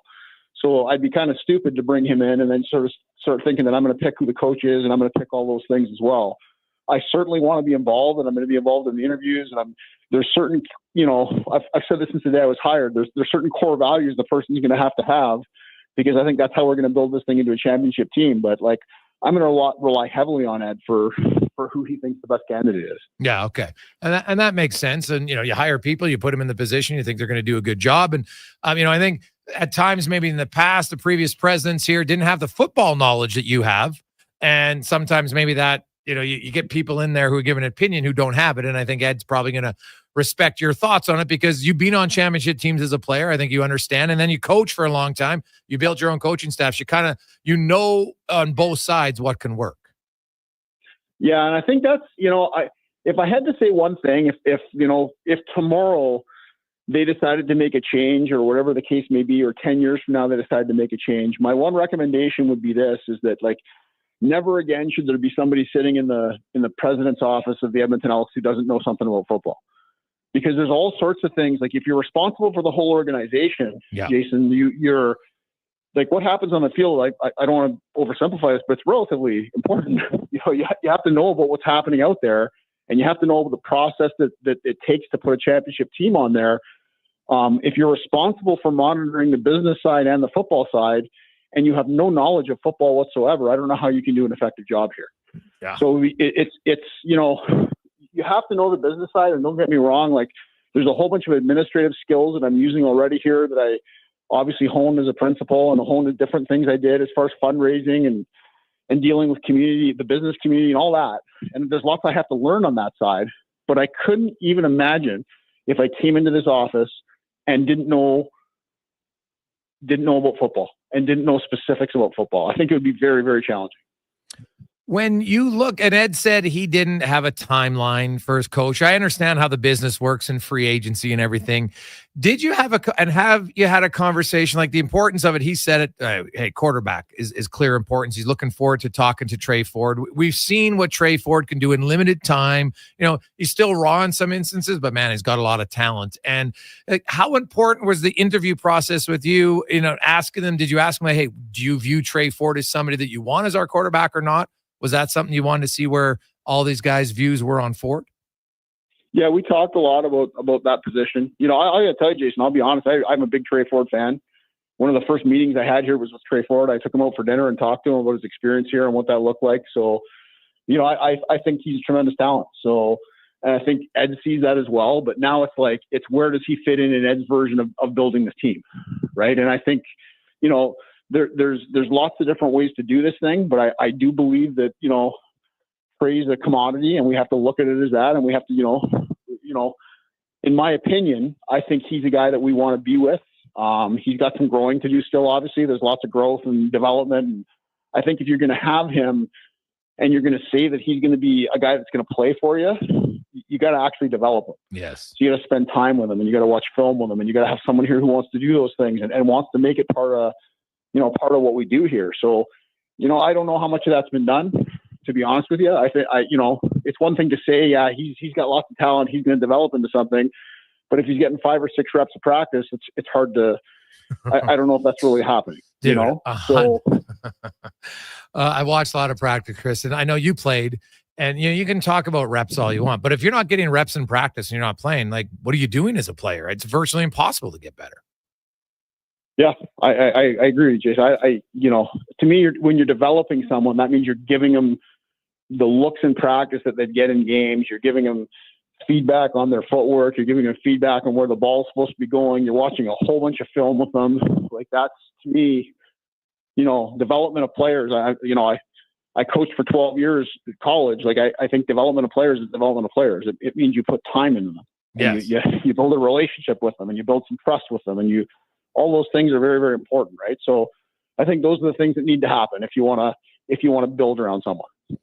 Chris, as always, man, great to catch up with you. I love doing it. We'll have to have you in for Who Isn't Wednesday before we have a longer segment in the future. I know you're super busy, but we'll get down to that maybe the next few months. Thanks as always for your time. Thank you, man. Talk to you soon. There you go. That's Chris Morris. I'm telling you. I love that response, man. Hey, when I'm gone, I don't care. And he's totally true. How can you be the president and not know anything about football? And it just, right? Unless you're going to have somebody who's your president of business, and then you have a president of football. But ideally, you have one who can have a knowledge of both, and then hire good people. It's positive you're a Trey Ford fan. Listening to that comment there from Chris Morris. I've said it for months. To me, I know there's lots of people out there. Oh, go get this quarterback, go get that quarterback. I'm putting some time in developing Trey Ford. I don't think people knew how little development happened under Jones and Jarius Jackson. And it was odd. They tried to sue him at every turn. It made no sense. And I can tell you, I don't expect that to happen under Morris and Herbie for sure. Coming up, the pregame show. Andrew Walker, Donovan Paulson, maybe Connor Halley. It's going to be a great game. 97 versus 97. Get all the insight. Let's get to a Sports 1440 update brought to you by Legacy Heating and Cooling. Home with no payments, no interest for 1 full year on your furnace. Stay warm all winter. LegacyHeating.ca. Good night.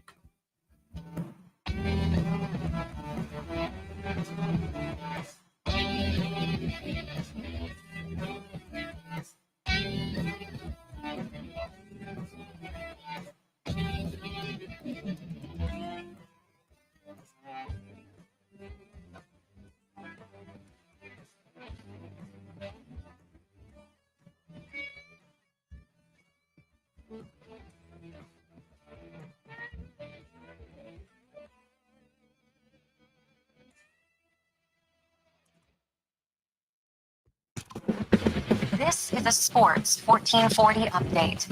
It is game day. The Oilers set to take on the Minnesota Wild about an hour and 10 minutes away from puck drop down at the Ice District. We've got pre-game coverage with Andrew Walker, potentially Donovan Paulson, and potentially myself Coming up next here on Sports 1440, the Oilers will be without Zach Hyman and Victor Arvidsson. Arvidsson was placed on the IR earlier this afternoon. Bunch of games underway right now after 20 minutes. Scoreless between the Bruins and the Utah Hockey Club. The Golden Knights lead the Sens 1-0. Jack Eichel with the 6th of the season. Islanders up on the Red Wings 1-0. Devils and Hurricanes tied at 1. The Caps lead the Avs 1-0. And the Lightning, great start. They lead the Blue Jackets 3-1. Still to come tonight. Blues hosting the Sharks. The Panthers taking on the Blackhawks, and the Flames host the Rangers. Week 12 in the NFL kicks off as the Browns take on the Steelers. That gets going at 6:15 from Cleveland. And in the association right now, Timberwolves lead the Raptors 13-11. That is in the first quarter. Also, you got the Hornets on top of the Pistons 46-43 later tonight. Jazz take on the Spurs, and the Lakers hosting the Magic. The Edmonton Elks requested and have been granted permission from the BC Lions to speak to Rick Campbell about their vacant head coach position. And as the MLB awards continue to trickle out, Aaron Judge unanimous AL MVP, while Shohei Ohtani unanimous on the NL side. Coming up next, we've got pregame coverage with Andrew Walker and Donovan Paulson. I'm Connor Halley. This has been a Sports 1440 update. Sports 1440, a Stingray radio station broadcasting on Treaty 6 territory. Download